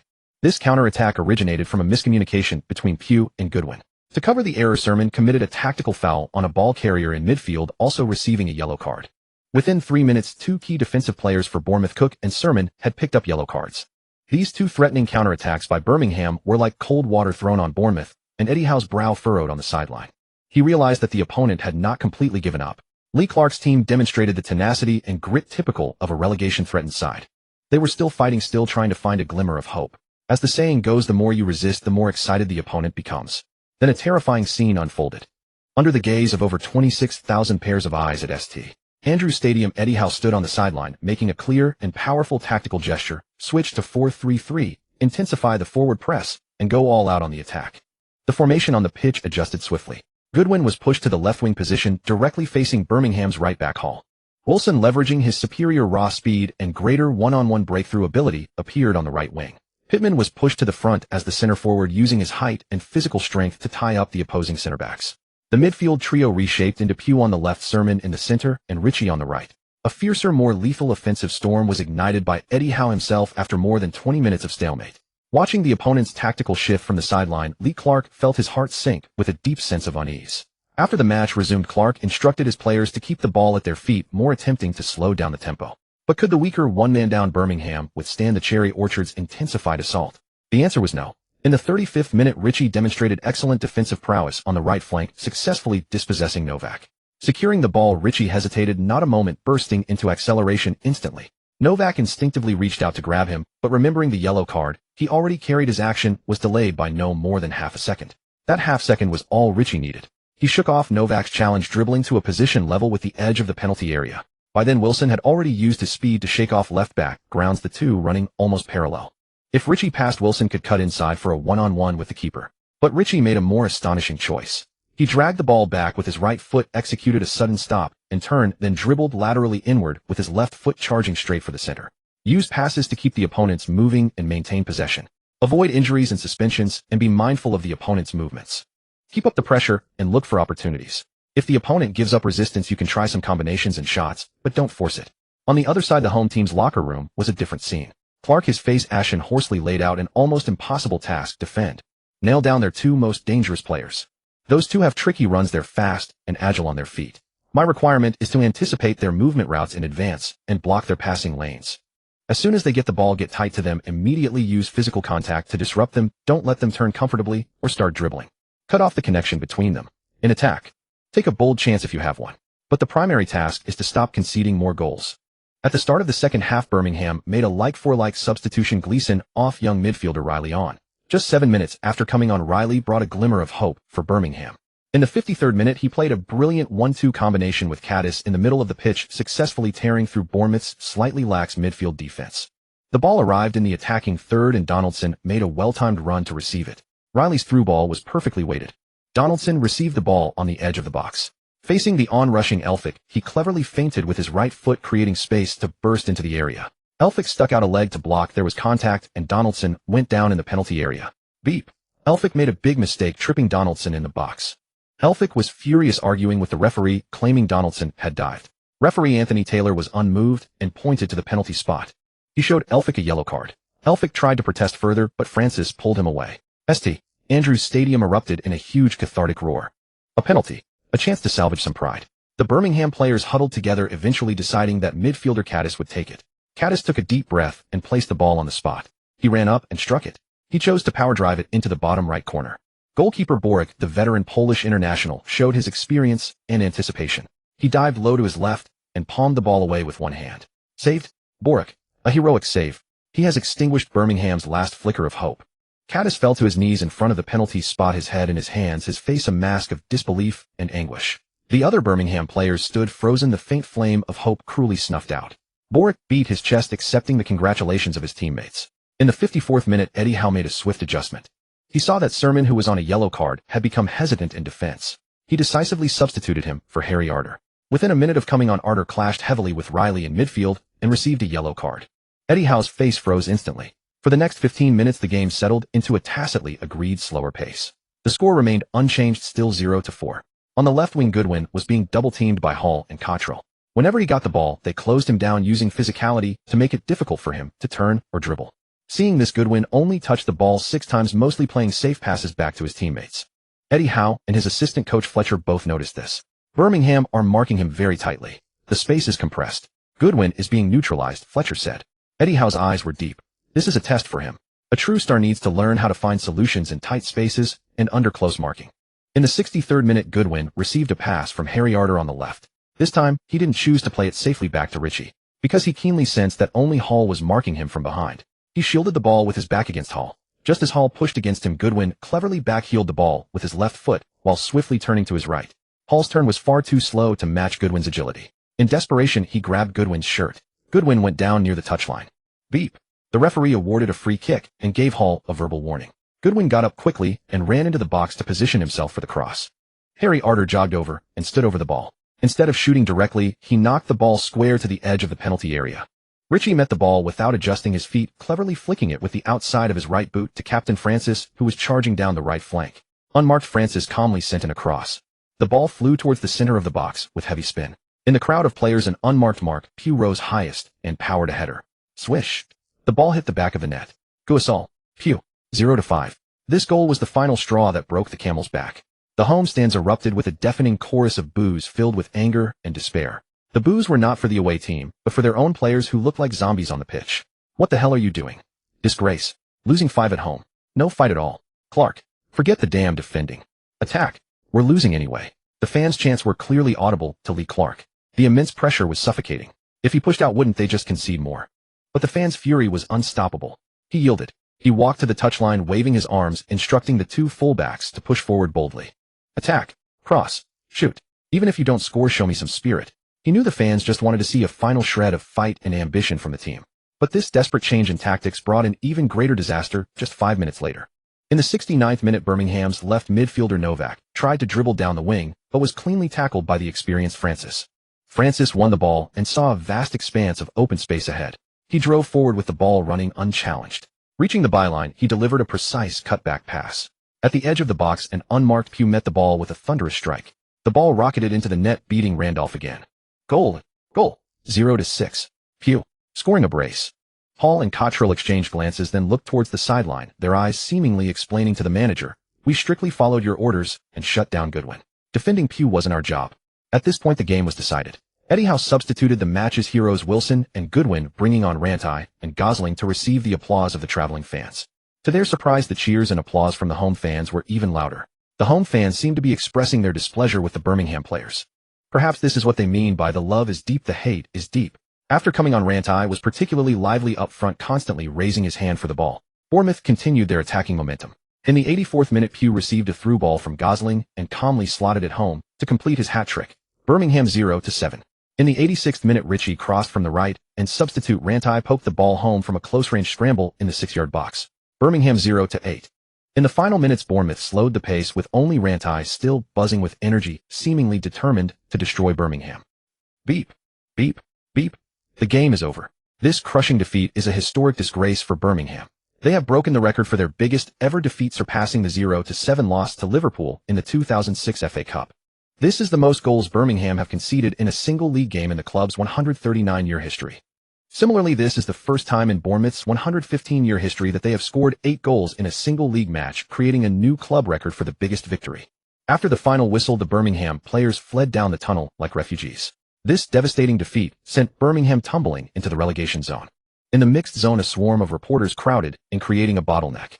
Countless microphones were thrust forward, cameras flashed, and reporters shouted players' names and questions. Goodwin. Over here. Can we have a word? I'm from the Birmingham City News. Can you tell us how you feel? Pugh. A hat-trick. Any thoughts on that? Wilson 4 games in a row scoring. Anything to say? Goodwin just offered a slightly apologetic smile towards the reporters, but didn't break stride, continuing to walk with the rest of the team. You're not going to give an interview? Ritchie asked in surprise beside him. All those reporters want to talk to you. This is a great chance. Give an interview, and you'll be tomorrow's headline. No. Goodwin glanced over at Pugh, who was surrounded by reporters, and said softly, the spotlight tonight belongs to the hero who scored a hat-trick. Let the 4th best-looking guy enjoy it. Nearby Daniels heard this and gave him a thumbs up. Kid, you're a good man.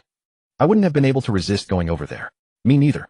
Too bad they're not interested in me, Cook said with a touch of self-deprecating sadness. After the post-match press conference, the entire Bournemouth team, weary, boarded the bus for the return journey. The city lights streamed by outside the window in the darkness. Just then, buzz, buzz, buzz. An abrupt, persistent vibration began in Goodwin's pocket. He frowned and pulled out his phone. The name and number flashing on the screen hit him like a silent thunderclap. That number was painfully familiar, yet so distant it made him feel dazed. The bustling St. Andrews was left behind as the coach, adorned with the cherry logo, carried the weary revelers southward. Yet Goodwin remained. Under the dim lights of Birmingham, the exhilaration from the monumental victory and his debut goal was pulled into a deeper vortex. A phone call from his childhood friend Jack Grealish. The meeting was set at Adams Restaurant, a celebrity-favored venue in the heart of Birmingham. Adams Restaurant, renowned for its exquisite modern British cuisine, offered an elegant and private ambience, a favored haunt of Grealish and his girlfriend Sasha. As Goodwin stepped inside, he immediately spotted the familiar figure in a corner booth. Beneath Grealish's signature hairstyle, his smile still carried a hint of playful defiance, while Sasha beside him waved with a smile. Hey, our new superstar has arrived. Grealish rose and gave Goodwin a firm embrace, clapping his back vigorously. Brilliant job, mate. 8-0. You tore St. Andrews apart. Huh. Grealish's laughter carried a distinct schadenfreude toward their city rivals. Sasha also offered her congratulations. Congratulations, Goodwin. The assist was beautiful, and the goal even more spectacular. Thank you, Jack. Sasha. Goodwin smiled warmly, yet a complex emotion stirred within him. Before him stood Grealish, a rising star of Aston Villa, and his closest friend who once shared dreams alongside him at Villa's youth academy from ages 7 to 11. The training ground back, then the extra practice under the sunset, the boundless ambitions for the future, vivid images as clear as yesterday. Yet after Goodwin left Villa's system, their paths diverged and their contact dwindled. Just then a waiter brought appetizers and drinks. Grealish raised his glass. Honestly, Lee, seeing your performance tonight, I'm so happy for you. In the youth ranks, your innate flair on the ball was unmistakable. Now you finally stepped up. Cheers to dreams coming true. To dreams. Goodwin clinked glasses with him, the cool liquid sliding down his throat, stirring a warm current of memories. After a few rounds, the atmosphere was lively. Grealish set down his knife and fork, leaned forward slightly, and his eyes turned serious. Lee, now that you've made it, have you ever thought about coming home? By home, he naturally meant Aston Villa. Villa needs fresh blood, needs creativity like yours. Come back, let's play in the Premier League together. This is your stage, much bigger than Bournemouth. Goodwin's fingers tightened around his glass. Villa, where it all began with his best friend and the allure of top-flight football. He fell silent. Grealish and Sasha looked at him with anticipation. Finally Goodwin looked up. Jack, thank you truly. Villa is great, and the Premier League is my goal. But Bournemouth gave me the chance. Before I'd proven myself, Coach Eddie Howe trusted me to start. The club believes in me, my teammates support me. I have to continue my path there. The hope in Grealish's face faded, replaced by understanding, but more regret. He sighed heavily, leaning back. Fine, you stubborn mule. I knew I couldn't talk you into it. But he flashed his trademark roguish grin. Next time Villa plays the Cherries, I won't go easy on you. Same here. Goodwin laughed. The camaraderie of their youth seemed to return. Just then a well-dressed man with a shrewd demeanor approached. He wore a professional smile. "Excuse me, are you Mr. Goodwin? I'm David Pleat, a scout for Tottenham Hotspur. Your performance was impressive, especially the way you handled the ball and that lob. Brilliant." He handed over his business card. Goodwin was somewhat surprised. Tottenham, a club that rarely won titles, a small king in North London, would only lift a Europa League after 11 years. Suddenly, from a hidden corner of the restaurant, a man in a baseball cap with a long-lens camera quickly packed his gear and melted into the crowd. A paparazzo from the Sun. Their original target might have been a celebrity or some gossip about Grealish. This time they had inadvertently captured the Tottenham scout meeting Goodwin, who had just demolished Birmingham. This incident cast a subtle tension over the atmosphere. Scout Pleat frowned, clearly displeased by the photo. He exchanged a few brief pleasantries, promised to keep an eye on Goodwin's progress, and hurried away. Grealish snorted, "Paparazzi are everywhere. Lee'll have to get used to it." As he spoke, Goodwin's phone rang again. This time it was Nikos Mavromaras. "Goodwin, congratulations. An epic victory and a dream debut goal." Nikos's voice brimmed with warmth and sincerity. "I watched the live broadcast in London. Your performance was flawless, fully confirming my earlier judgment. I know you and Lola need time to consider, but I must reiterate my sincerity and eagerness. To show my determination, I've revised the partnership proposal overnight, offering better terms and a clearer roadmap. I'm heading to Bournemouth right now. Give me an hour. Let's talk face to face. You choose the place." Nikos's professionalism, efficiency, and firm belief in Goodwin's value created a powerful chemistry in that moment. Goodwin glanced at Grealish, who shrugged in understanding. Goodwin spoke into the phone. "All right, Nikos. I'll be at the Hyatt Regency Birmingham Hotel." Grealish raised an eyebrow. "New agent?" Goodwin nodded. "He gives me a good feeling." At the Hyatt Regency, a travel-worn, yet radiant Nikos Mavromaras arrived on time. He carried a sleek tablet and a folder. Without unnecessary pleasantries, he got straight to the point, presenting the revised proposal to Goodwin. The contents included commission, 3 on transfer fees, a career blueprint with short, medium, and long-term goals, a commercial development plan, and sponsorship contracts, legal and image protection to manage media crises. Personalized services, professional physiotherapists, financial advisor consultations, life assistance, and other value-added services. Nikos's eyes were sharp and earnest. "Goodwin, I believe you have the potential to become a top star. My team and resources will clear every obstacle for you, maximizing your value on the pitch and your influence off it. This isn't just an employer-employee relationship. We are partners investing in your future together." Goodwin carefully reviewed the proposal. Nikos's pragmatic attitude, clear vision, and the extensive network of resources he displayed thoroughly won him over. "All right, Nikos." Goodwin extended his hand. "Let's work together." Their hands clasped firmly, and Nikos's face lit up with a genuine smile. "Wise choice. You won't regret this, Goodwin. Now let's tackle the most pressing matter, your professional contract." The next day, many sports media outlets led or featured headlines about the historic 0-8 demolition of Birmingham by Bournemouth. Bournemouth's away victory was not surprising, but scoring 8 goals against Birmingham, a record for both clubs, was explosive news. The 17-year-old Goodwin with 1 goal and 2 assists, a Wilson who had scored in 4 consecutive matches, and Pugh, who netted a hat-trick, became the focal points of reports. Nearly every media outlet used the word prodigy when commenting on Goodwin. Beyond his dazzling stats in this match, his consistency and creativity over 4 consecutive championship games with assists spoke volumes. But the Sun's 2 more explosive, exclusive stories had even greater impact. Exclusive 1. Goodwin once humiliated in Birmingham trial. The article vividly described how a young Goodwin during a trial at Birmingham was mercilessly taunted by a youth coach. "The garbage rejected by Villa. How dare you come to great Birmingham? Get out." Exclusive 2. Goodwin still on a youth apprentice contract, earning only $300 a week. This stark contrast to his dominant on-field performances directly accused Bournemouth of exploiting talent and being miserly. These 2 stories were like cold water thrown into boiling oil, instantly igniting uproar. The English football world was stunned. Countless young fans stormed Bournemouth's official website in fury. How can Bournemouth treat a prodigy like this? $300 a week is an insult. Fire the person responsible. Among the many IP addresses came from the mighty South Korea. Other sports sections followed up, with fans debating this unequal contract. Many football pundits also questioned Bournemouth's professionalism and respect for talent. Scouts from other championship and Premier League clubs suddenly had their eyes wide open. A supernova who hadn't signed a professional contract. This was a godsend. At Bournemouth's club manager Eddie Howe was furious upon seeing the Sun's report, especially the $300 a week figure. He stormed into the office of football director Richard Hughes, slamming the newspaper on the desk. "Richard, what the hell is this?" Eddie Howe's roar nearly lifted the roof. "Why hasn't Goodwin signed a professional contract yet? What are you people doing?" Hughes, his face grim, tried to explain. "Eddie, calm down. We need time for a comprehensive assessment.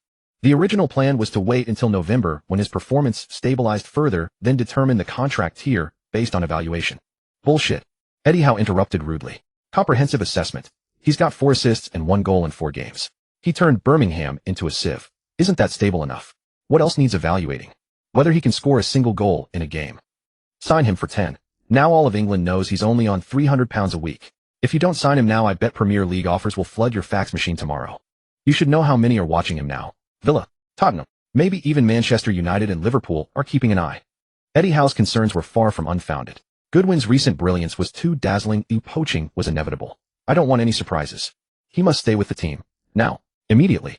Finalize his contract. Eddie Howe declared resolutely. This turmoil also alarmed club chairman Jeff Mostyn and owner Maxim Demon. Chairman Mostyn was furious. He called Hughes directly, his tone unprecedentedly stern. Richard, I don't care about your previous plans. Now immediately right now sign Goodwin. At all costs. Everything else can wait. If he's poached because he hasn't signed, you'll be held fully responsible. The chairman's order was indisputable. Sign. Sign immediately. The pressure was immense. Hughes' team went into overdrive, urgently contacting Lola Goodwin, demanding she come to Bournemouth club at once. In the club's meeting room, Hughes presented a hastily drafted contract to the arriving Lola. Lola took a deep breath and began to scrutinize it carefully. A 5-year contract, £800 per week, approximately £41600 annually, excluding some basic bonus clauses. Goal, assist, appearance, and win bonuses of £100 each. But as she read further, her brow furrowed deeper. This contract was vastly insufficient for Goodwin, who had just caused a storm in the championship, attracted nationwide attention, and possessed boundless potential. Especially considering his explosive performances and the media buzz he generated. Just as Lola was about to argue, the meeting room door suddenly swung open.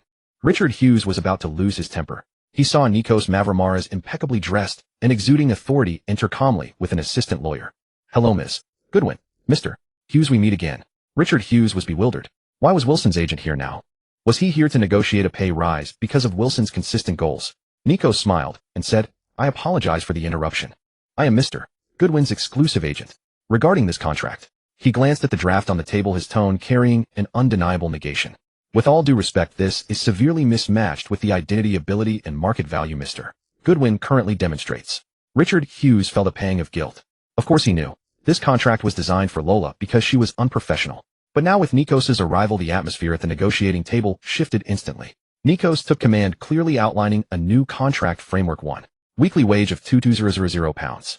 Nikos's reasoning: in 2014, the average weekly wage for a championship starter was between £1,000 and £3,000, with top players earning £3,000 to £5,000. Using teammate Gosling's £2,000 as a benchmark and considering Goodwin's age, potential, recent explosive performances, and market attention, Nikos's offer also gave Hughes room to negotiate. He wasn't in a rush. Bournemouth was. 2. Goal bonus £5,000 per goal. An additional £8,000 for reaching 10 league goals in a season. Nikos emphasized all official matches Mr. Goodwin has played for the first team should count towards the bonus starting point. 3. Assist bonus £5,000 per assist. An additional £8,000 for reaching 10 league assists in a season. 4. Appearance bonus £2,000 per championship, start £1,000 per substitute appearance. 5. Team win bonus £5,000 per match. 6. Cup bonuses £3,000 per League Cup, FA Cup, start £1,500 as substitute, win bonus £8,000 per match. 7. Image rights, Goodwin retains 50. 8. Merchandise royalty, 30 of the sales revenue from Goodwin's shirt goes to the player. Hughes's face grew paler. He tried to appeal to sentiment. Mr. Nikos Goodwin is special to our entire club, to me personally. He came here at 14, building deep bonds with many club members over the years.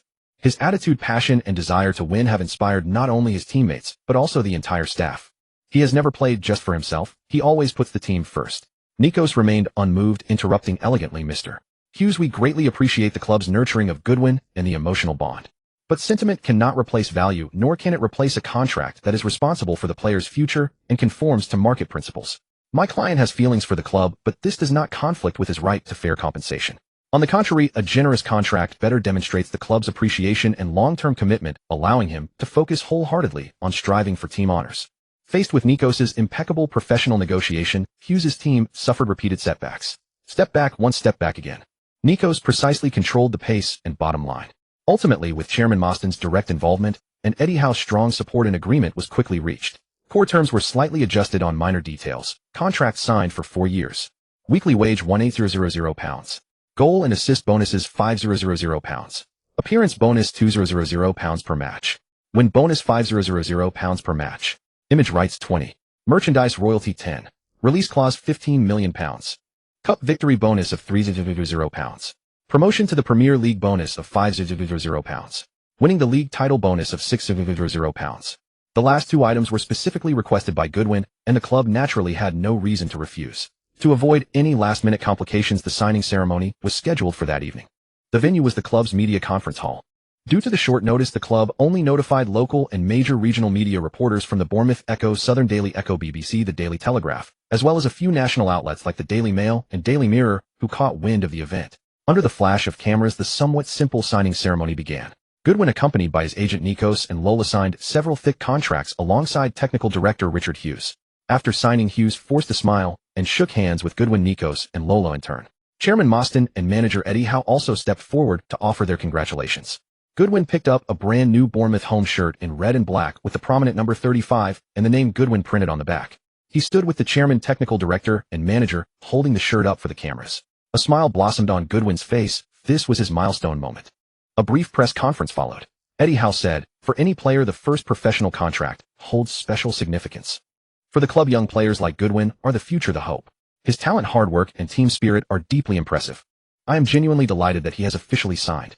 Then Goodwin, how the chairman and the technical director sat down to take questions from the press.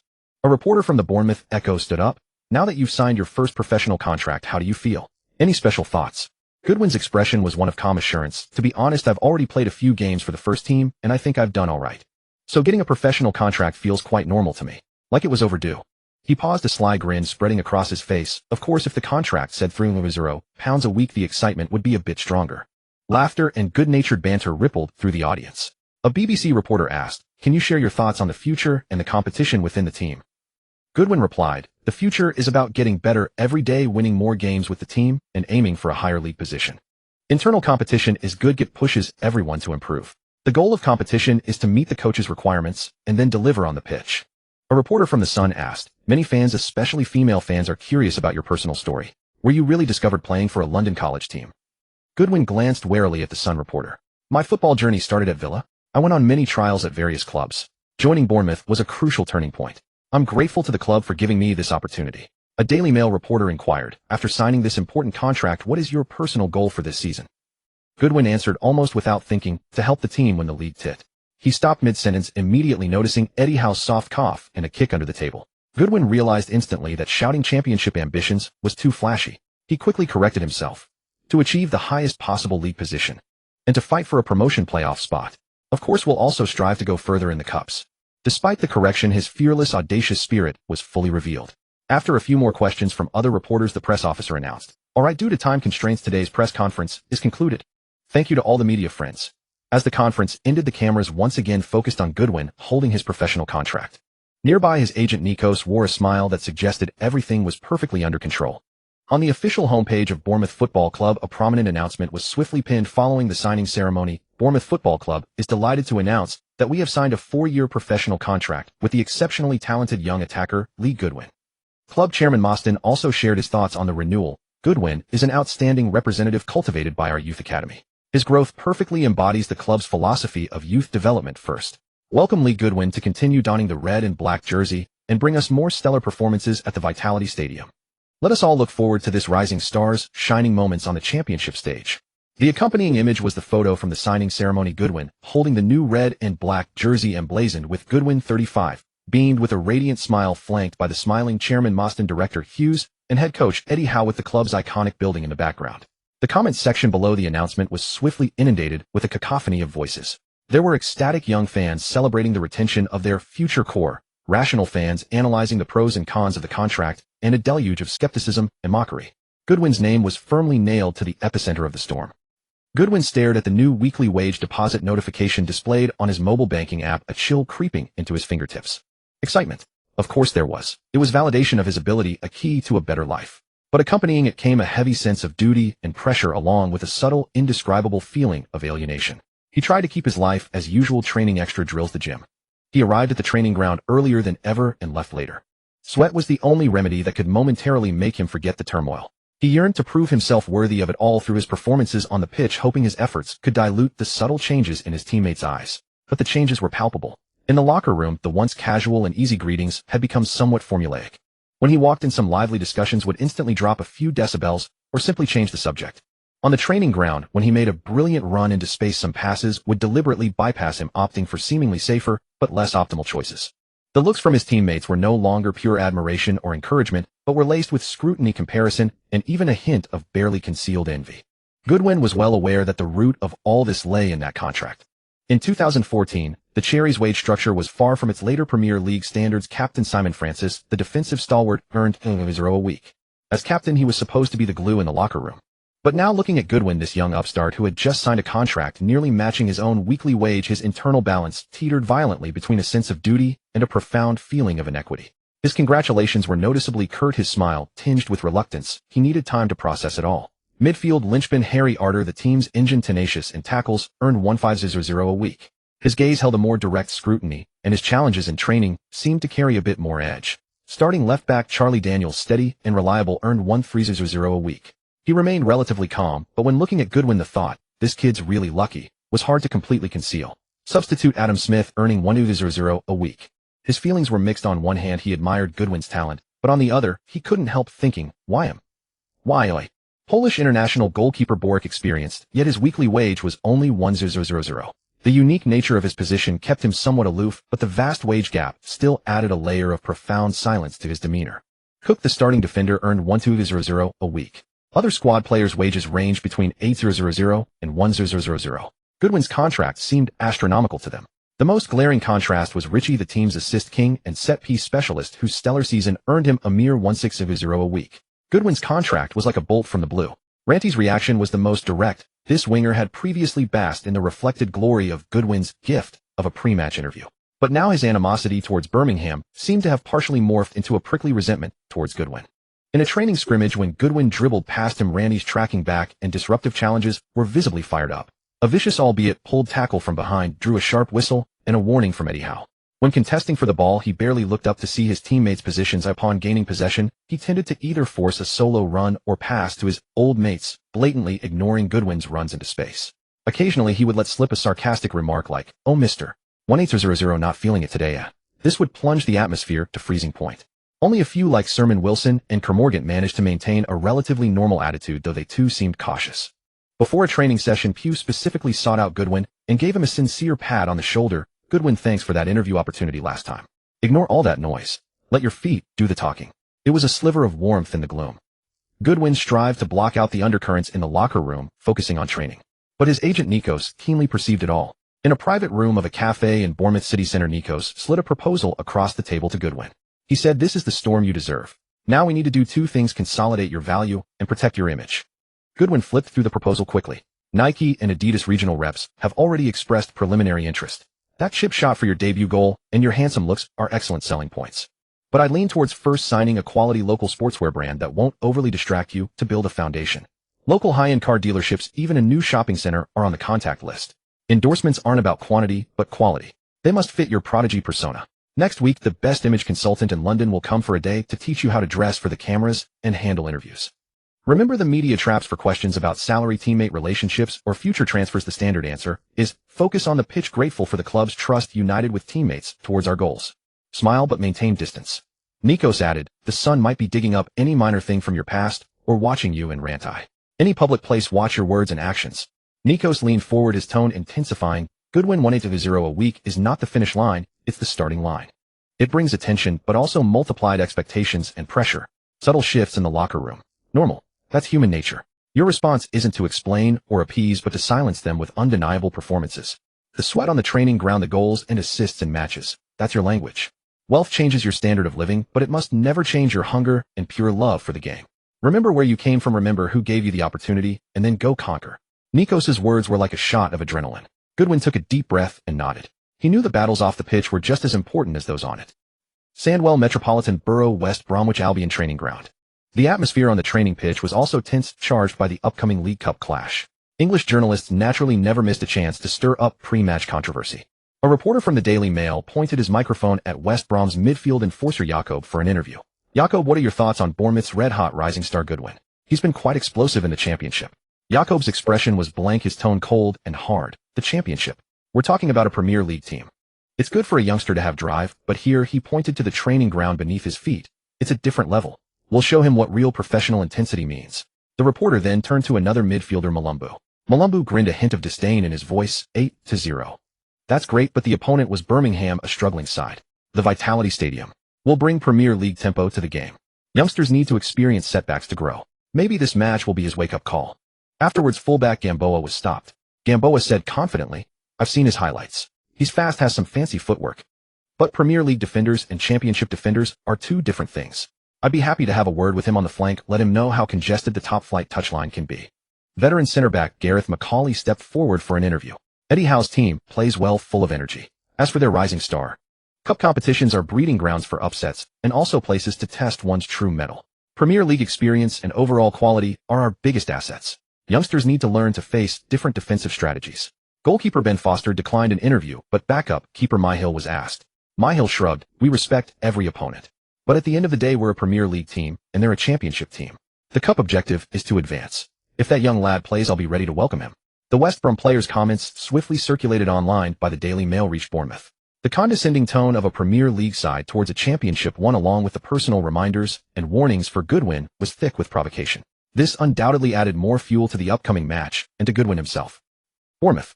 The afternoon before the match, 1 hour remained before the submission of the 18-man squad for the League Cup tie against West Brom.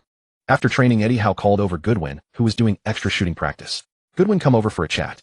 Howe led him to a quiet office and closed the door. How are you feeling? Howe asked directly, his gaze piercing. Goodwin wiped his sweat. Coach, I'm fine. Focused on the game. He tried to appear calm, but the pressure in his eyes was unmistakable. Howe nodded and got straight to the point. Heard what those West Brom players said. It's not just them.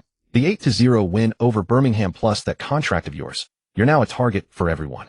Every opponent from now on, especially Premier League sides like West Brom or relegation-threatened and promotion-chasing teams in the Championship, will make you their primary objective. They'll study you, assign someone to man-mark you, maybe even use tactical fouls to disrupt your rhythm. Are you ready for that kind of special treatment? Goodwin straightened his back. Coach, I'm not afraid of physical battles. I'll work harder on my runs, find space. Howe raised a hand to stop him. Physicality is just the surface. The key is here. He pointed to his own head. You need to read the game more intelligently. When the enemy swarms you, where is the space? Where are your teammates' opportunities? Your off-the-ball movement, your link-up play, even your decoy runs. All can open up the game for the team. Your weakness in physical duels due to lack of experience will be exposed, but true strength lies in daring to expose a weakness and using it as bait. He paused, his eyes growing deep. Tomorrow's match, the national media will be watching you, waiting to see what Mr. 180 foot can do against a Premier League team. And in the locker room, there are eyes watching too. Everyone thinks this is the key stage for you to prove your contract's worth. Goodwin's heart leaped into his throat. But Howe's tone shifted, carrying an unwavering decisiveness. I've decided not to start you. I might not even play you. Goodwin's head shot up, his eyes filled with shock and bewilderment. Howe met his gaze. Don't rush, hear me out. This game is important, but we have a crucial Championship League match in 3 days. West Brom are a Premier League team. The physicality will be intense, the energy drain huge. More importantly, I need you to step away from this storm center for a while to cool off. I need you to observe. Observe West Brom's defensive system, observe the tempo and physicality of Premier League players. At the same time, I need to give others a chance like Rantai. He needs to prove himself. This should also help ease the atmosphere in the locker room a bit. Seeing Goodwin's tight lips, Howe's tone softened, but remained firm. My trust in you has never wavered. This contract is the starting point you deserve, not the finish line. The real test is the long season. Hoard your anger, your energy. When you next step onto the pitch, I want to see a calmer, more cunning, and more lethal Lee Goodwin. Understand? Goodwin's chest heaved. A profound sense of loss intertwined with the deep trust and protection hidden within his coach's words. He eventually gave a firm nod. Understood, coach. I'll be ready. October 29, 2014, evening, Vitality Stadium. English League Cup round of 16 to Bournemouth versus West Bromwich Albion. The pre-match starting lineup announcement caused an uproar. Goodwin, the absolute center of attention, was actually sitting on the bench. Cameras frequently panned to him, trying to capture any emotion hidden beneath his calm exterior. Commentators buzzed with speculation about Eddie Howe's intentions, protection, punishment, rotation, or a result of locker room pressure. Howe's tactical setup was clear: a solid defense and counter-attack utilizing the pace of Stanislas and Fraser and the power of Rantai. Gosling and O'Kane anchored the midfield with the defense centered around Elphick and Cargill. The match unfolded as Howe had anticipated, intensely and tightly contested. The Premier League team's physicality and pace were indeed a notch above. Bournemouth found it tough going. The first half ended 0-0, with each side collecting 2 yellow cards. The atmosphere was highly charged. West Brom's players, especially midfielders Baird and Malumbu, effectively strangled Bournemouth's midfield, while Gamboa's overlapping runs down the flank posed a significant threat. Rantai was very active, eager to prove himself, but several forceful dribbles came to nothing, leaving him looking increasingly frustrated. Faint murmurs could be heard from the stands questioning whether he should give way to the more expensive one. The deadlock was broken in the 49th minute of the second half. Stanislas delivered a precise corner kick, and O'Kane rose above the defenders to power a header into the net. 1-0. The Vitality Stadium erupted. Taking the lead, Bournemouth tried to control the tempo, but West Brom's counterattack was even more ferocious. In the 69th minute, Howe made a substitution, bringing on Wilson for a tiring and increasingly agitated Rantai. Rantai left the pitch with a grim face, avoiding the bench and heading straight down the tunnel. In the 75th minute, Francis replaced Fraser to shore up the defense. In the 85th minute, a seemingly harmless West Brom cross was inadvertently turned into his own net by the on-field captain Elphick while attempting to clear. The away team unexpectedly equalized. The entire stadium fell into a heavy silence as Elphick covered his face in frustration. Yet the Cherry Army demonstrated remarkable resilience. Just 1 minute later, Adam Smith on the right flank surged forward at high speed and delivered a precise cross. Substitute Wilson, positioned keenly near the goalpost, calmly slotted the ball into the net to score. Wilson celebrated wildly, seemingly releasing all his pent-up emotions. This goal greatly boosted the team's morale. In the final minutes, West Brom launched a fierce counterattack, but Bournemouth stood united like a fortress, holding firm under pressure. Francis commanded the backline with poise while Boric also made a crucial save. Ultimately, the score settled at 2-1. Bournemouth pulled off a stunning upset against the Premier League side, West Brom advancing to the quarterfinals of the League Cup with their heads held high. As the final whistle blew, the players embraced each other in jubilant celebration. Wilson was undoubtedly the hero pursued by the cameras. Meanwhile, on the substitutes bench, Goodwin stood up to applaud his teammate, a smile on his face, but deep within his eyes a suppressed flame burned fiercely. He had witnessed the intensity of the Premier League firsthand and seen Wilson's decisive strike. He craved battle, craved proof. The camera keenly captured the moment when, after applauding, his hands quietly clenched into fists. Flashbulbs in the media area flashed wildly, focusing on the celebrating players, on Eddie Howe, and repeatedly sweeping over Goodwin, who stood quietly on the edge of the crowd. Commentators began to discuss. Eddie Howe's rotation gamble paid off, but Goodwin's prolonged benching. Is this a tactical masterstroke or a signal of locker room discord? When will this prodigal star shine again? This victory brought euphoria from advancement, yet it pushed Goodwin into the heart of even surging undercurrents. The storm was far from over. Would the league match 3 days later become his explosive breakthrough?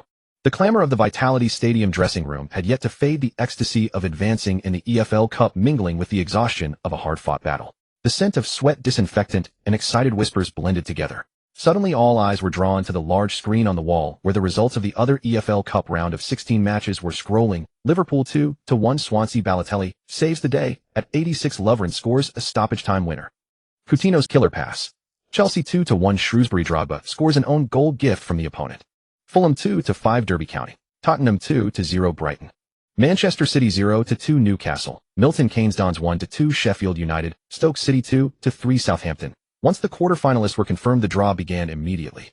Upper half Tottenham versus Newcastle, Sheffield United versus Southampton. Lower half, to be drawn, Bournemouth, Derby County, Liverpool, Chelsea. The air in the dressing room instantly froze. Even breathing became cautious. Draw Derby County. The path to the semi-finals at Wembley would seem like a golden highway. But if they drew Liverpool or Chelsea? Mourinho's Blues were unstoppable, and even if the Reds were in a slump, their star-studded squad was enough to intimidate any championship side. Beep. A sharp phone notification shattered the silence. All screens lit up simultaneously with the same alert: League Cup quarterfinal. Bournemouth versus Liverpool. Hiss. Gasps echoed around the room, dropping the temperature in the dressing room instantly. Captain Francis slammed his fist against a locker, the dull thud accompanied by an F-word curse. Harry Arter and Cook exchanged glances, silently conveying the same word: nightmare mode. Richie stared fixedly at the words Liverpool, his Adam's apple bobbing a mix of excitement and fear. Sterling Coutinho. A duel with top-tier wingers. Wilson clutched his phone tightly. Challenged the Reds' iron defense. His blood boiled, yet the pressure bore down like a mountain. Rantai let out a cold snort, his mouth curling into a sneer. Ill-fated. Young Fraser's face paled, torn between longing for the grand stage and fear of being engulfed by the waves. It's over. How can we even play? A cloud of despair hung over Bournemouth's dressing room. Gerard, Balotelli, Sterling, Coutinho, Henderson, Skritel, Minale. Every name was a household one. Only Goodwin calmly tucked his phone back into his locker. A glint of insight understood by no one flickered deep in his eyes. This title belonged to Chelsea. The Reds. Merely a touchstone on the path to the throne. But that was a distant worry for December 18th. Right now his battlefield was before him. A home game against Brighton in 3 days. For now he had more important things to do. Goodwin threw all his emotions into the training ground. He was the first to arrive and the last to leave. On the empty pitch, he repeated shuttle runs and change of direction sprints alone, his training kit soaked with sweat. In drills, he actively sought physical contact, no longer shying away. Under the pressure of seasoned players like Sermon and Arter, he practiced shielding the ball and distributing it in the blink of an eye, delivering a killer pass before losing balance. Each time he was knocked down, he got up expressionlessly, his gaze growing sharper. He practiced one-touch passing against a simulated dense defensive wall. At the fitness coach's whistle, he repeatedly sprinted to receive passes from different directions. In the video analysis room, Goodwin replayed West Brom's defensive positioning and Premier League transition rhythms, searching for fleeting spaces. He no longer tried to join the hushed conversations in the dressing room, simply preparing in silence. Goodwin had figured it out. Growing stronger himself was the only truth. He had no time to dwell on such matters. These things were, after all, other people's business. As the internet saying goes, what's it to me? What's it to you? The best proof in football. It's letting your feet do the talking. Let your strength speak. Let victory speak. After the 14th round of the championship, the top six were fiercely competitive. 1. Watford 26 points, 7W, 5 D2 L2. Derby County 26 points, 7W, 5 D2 L3. Wolves 26 points, 7W, 5 D2 L4. Bournemouth 24 points, 7W, 3D, 4 L5. Middlesbrough 24 points, 7W, 3D, 4 L6. Ipswich Town 21 points, 5W, 6 D3L, November 3, 2014. The official announcement from the Professional Footballers Association (PFA) injected a dose of energy into the relatively quiet pre-match training day. Eddie Howe voted Championship Manager of the Month for October. The official statement praised Eddie Howe, a brilliant young storm. Highly entertaining attacking football. Under Eddie's guidance, Bournemouth has become a force to be reckoned with in the promotion zone. Discovering new stars' masterful tactics. First Championship Manager of the Month. Well-deserved. Callum Wilson voted Championship Player of the Month for October.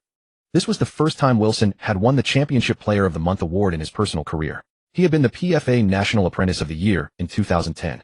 He was also the League One Player of the Year and Bronze Boot winner for the 2013-14 season. Goals, especially crucial ones, are a striker's hard currency, and this honor carried significant weight in the dressing room. The news that both the Manager of the Month and Player of the Month were from Bournemouth brought applause and congratulations to the training ground. Eddie Howe smiled with satisfaction, nodding to the players. Wilson was visibly moved, with teammates patting his shoulder in turn. Goodwin walked through the crowd, approached Wilson, and extended his hand. Congratulations, Wilson. Well-deserved. Wilson beamed, grasping his hand firmly and shaking it. Thank you, Goodwin. This honor, like a stone thrown into a lake, stirred ripples on the delicate surface of the dressing room. Afternoon of November 3rd. The fires of the championship round 15 were rekindled. Results from the top six teams that had already played varied. Watford 3-1 Millwall, solidifying their top spot. Middlesbrough and Ipswich Town won away, keeping close pursuit on the table. Wolves drew 0-0 at home against Birmingham, missing a chance to close the gap. Brentford 2-1 Derby County. The pressure to catch up instantly shifted to Bournemouth, who were playing at home in the final match of the round. Defeat Brighton. Hold on to the promotion zone. No room for retreat. Before the match, tension had already begun to simmer online. Brighton's midfield General Gardner did not hide his thoughts in a pre-match interview. Bournemouth play, well, especially their young players, are dangerous. But we know how to deal with talent. The championship is no place for a kindergarten game. Right back Aaron Hughes also stated, I'll prepare a special welcome ceremony for him, let him experience what a real game feels like. These words undoubtedly foreshadowed Brighton's plan to strangle Goodwin in the upcoming match. As Goodwin followed his teammates into the player tunnel, he could clearly feel the scrutinizing, evaluating, even provocative gazes coming from the Brighton players. Those eyes scanning over him seemed to be weighing the mettle of this championship starlet. The tunnel lights were a bit dazzling, and the sound of boots scraping the floor felt like an invisible pressure. Goodwin took a deep breath, his chest rising and falling slightly. This is the Vitality Stadium. The roar of the stadium announcer ignited the fans' passion. English Football League Championship, Round 15. Bournemouth versus Brighton. A battle for honor. Ready to begin. Now, let's see the starting lineups. For the home side, Bournemouth manager Eddie Howe fields his trademark 4-2-3-1 formation. Goalkeeper Boric.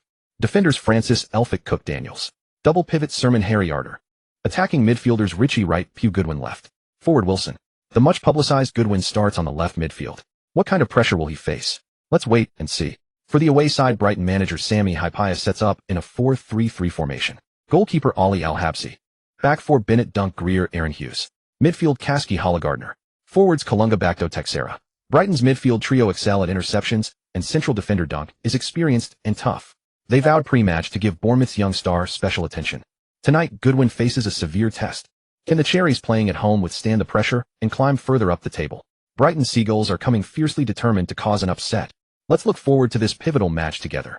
The stands of the Vitality Stadium were exceptionally raucous today. Not only had more die-hard fans than usual poured in, but the number of eyes mingling in the crowd had also noticeably increased.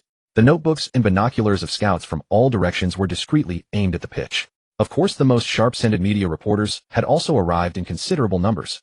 Among them was Sebastian Hack, the seasoned muckraker of the Sun. Hack was an acclaimed journalist from the golden age of the Sun. He specialized in concocting plausible scoops and various gossip news about football stars. In 2005, during a match between Manchester United and Chelsea at Old Trafford, a listening device was planted in the dressing room. The tape completely recorded Ferguson's instructions to the players before the match and during halftime. An intermediary later handed the tape to Hack of the Sun. In 2009, The Sun reported on Rooney's scandal, claiming he had an affair with Jenny Thompson while his wife was pregnant. Rooney also confessed to his wife, admitting that he had been involved with over 60 women in 18 months, sparking a huge controversy. The shadow of Hack loomed behind both the Manchester United dressing room taping scandal and Rooney's call girl scandal, fueling the flames. Today he came in search of a new target. A target that could turn English football upside down. On the pitch. Beep. With the referee's whistle, the ball rolled, and the battle was instantly ignited. Wilson gently passed the ball to Ritchie, and Bournemouth sounded the charge first. On paper, the Cherries have a slight advantage. Will the red-hot Wilson score again today? Can the magical Goodwin continue his streak of assists? The commentator had barely finished speaking. Bournemouth pressed forward heavily from the kickoff. Their attacking intent was blatantly obvious. In the Brighton lineup, Gary Gardner also sprang into action. His gaze was firmly locked on his counterpart, Goodwin. Their eyes and bodies made first contact. Gardner came through the Aston Villa academy. He had experienced the cruelty of professional football earlier than Goodwin and Grealish. He had brief appearances for the Villa first team, but his career was a constant cycle of loans: Coventry, Sheffield Wednesday, Brighton. This Brighton midfield mainstay had decent heading and tackling ability, but poor discipline. His endless loan spells had instilled in him a fierce, keep-your-distance aggression on the pitch. Gardner had talked tough before the match whether to make a name for himself or to show loyalty to Villa. Now, like a hyena locking onto its prey, he clung tenaciously to Goodwin. His arm would frequently and casually drape over Goodwin's waist or shirt with sneaky little tugs, pinches, and elbows. He occasionally spat out trash talk spittle, almost hitting Goodwin's face. Kid, you're not having an easy day today. The championship isn't where you belong. This is a man's meat grinder. Goodwin remained silent. To the home fans, Goodwin roamed the flank with Gardner, never more than a step away, like a lackey attending to his master. In the second minute, Bournemouth attacked again. Sermon distributed the ball from the center circle. Goodwin, cat-like, slipped into a pocket of space, making his first touch of the match. The moment his toe touched the ball, Gardner charged like a mad dog. Goodwin didn't force the issue. He calmly squared the ball to Pugh, then burst down the wing. As soon as Pugh received the ball, Brighton's other tough guy, Holla, grabbed his shirt with his left hand. His foot was a treacherous tripwire. The chance to break through was gone in an instant. Pugh reluctantly passed back. Harry Arter looked upfield, pulling back his right foot like a bowstring. A precise half-volley flew straight to the left wing space, to Goodwin. At the ball's landing point, a wily veteran figure burst forth. Northern Irish old warhorse Aaron Hughes. This 34-year-old Newcastle Academy graduate was top-notch at shielding the ball and intercepting. This area is your graveyard. Goodwin chested the ball down, the movement fluid and graceful. The next second, Hughes's eyes flashed with menace as he launched a slide tackle, whistling through the air. The studs glinted coldly. The target was squarely on the ball at Goodwin's feet. Thud. The dull impact of the collision. Goodwin's body tumbled twice in the air before crashing heavily onto the turf. The ball flew out for a throw-in. Beep. Murder. That's murder, roared the stadium announcer. Red card. The home fans' roar swelled into a tsunami. The referee sprinted to the scene, looked at Goodwin on the ground, then glanced at Hughes, who was shrugging with an innocent look. In the end, just a verbal warning. Boo. The home fans' deafening boos nearly lifted the stadium roof.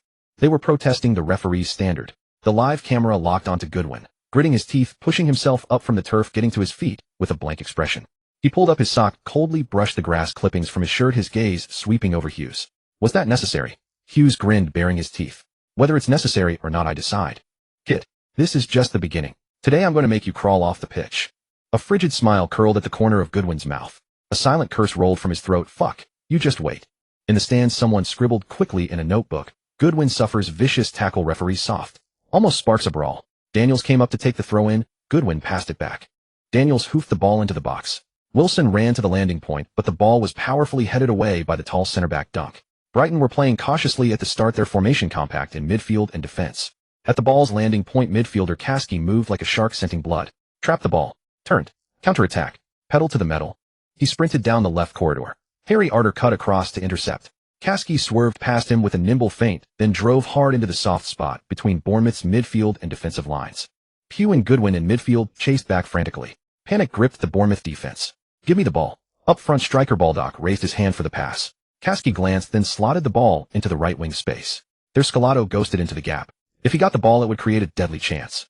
At this critical moment, Bournemouth center-back Cook decisively charged out of the box. Just as the ball was about to reach Scalado, Cook launched a slide tackle. Thud. The ball was viciously hacked towards the sideline. Cook's studs gouged furrows in the turf. Great tackle. A clean tackle from Cook, roared the commentator. Near the sideline, Gardner managed to control the ball. Goodwin and Daniels instantly changed direction, both converging on him. Gardner's heart skipped a beat. He hastily shielded the ball, unwilling to linger.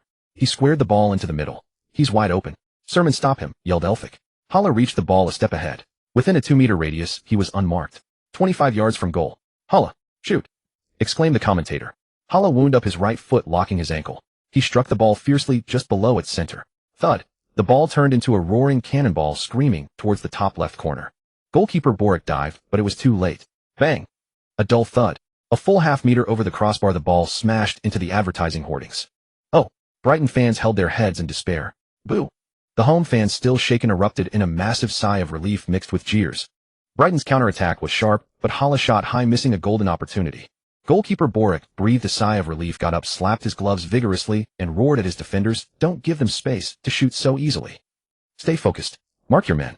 On the sideline, Eddie Howe's face was ashen. He rushed to the touchline and bellowed at his shaken defense, "Concentrate. Tight marking. Don't give them space. Sermon. Harder. Protect the edge of the box." Brighton manager Sami Hypaya angrily kicked a water bottle on the ground. He roared in Holla's direction, gesturing for him to shoot.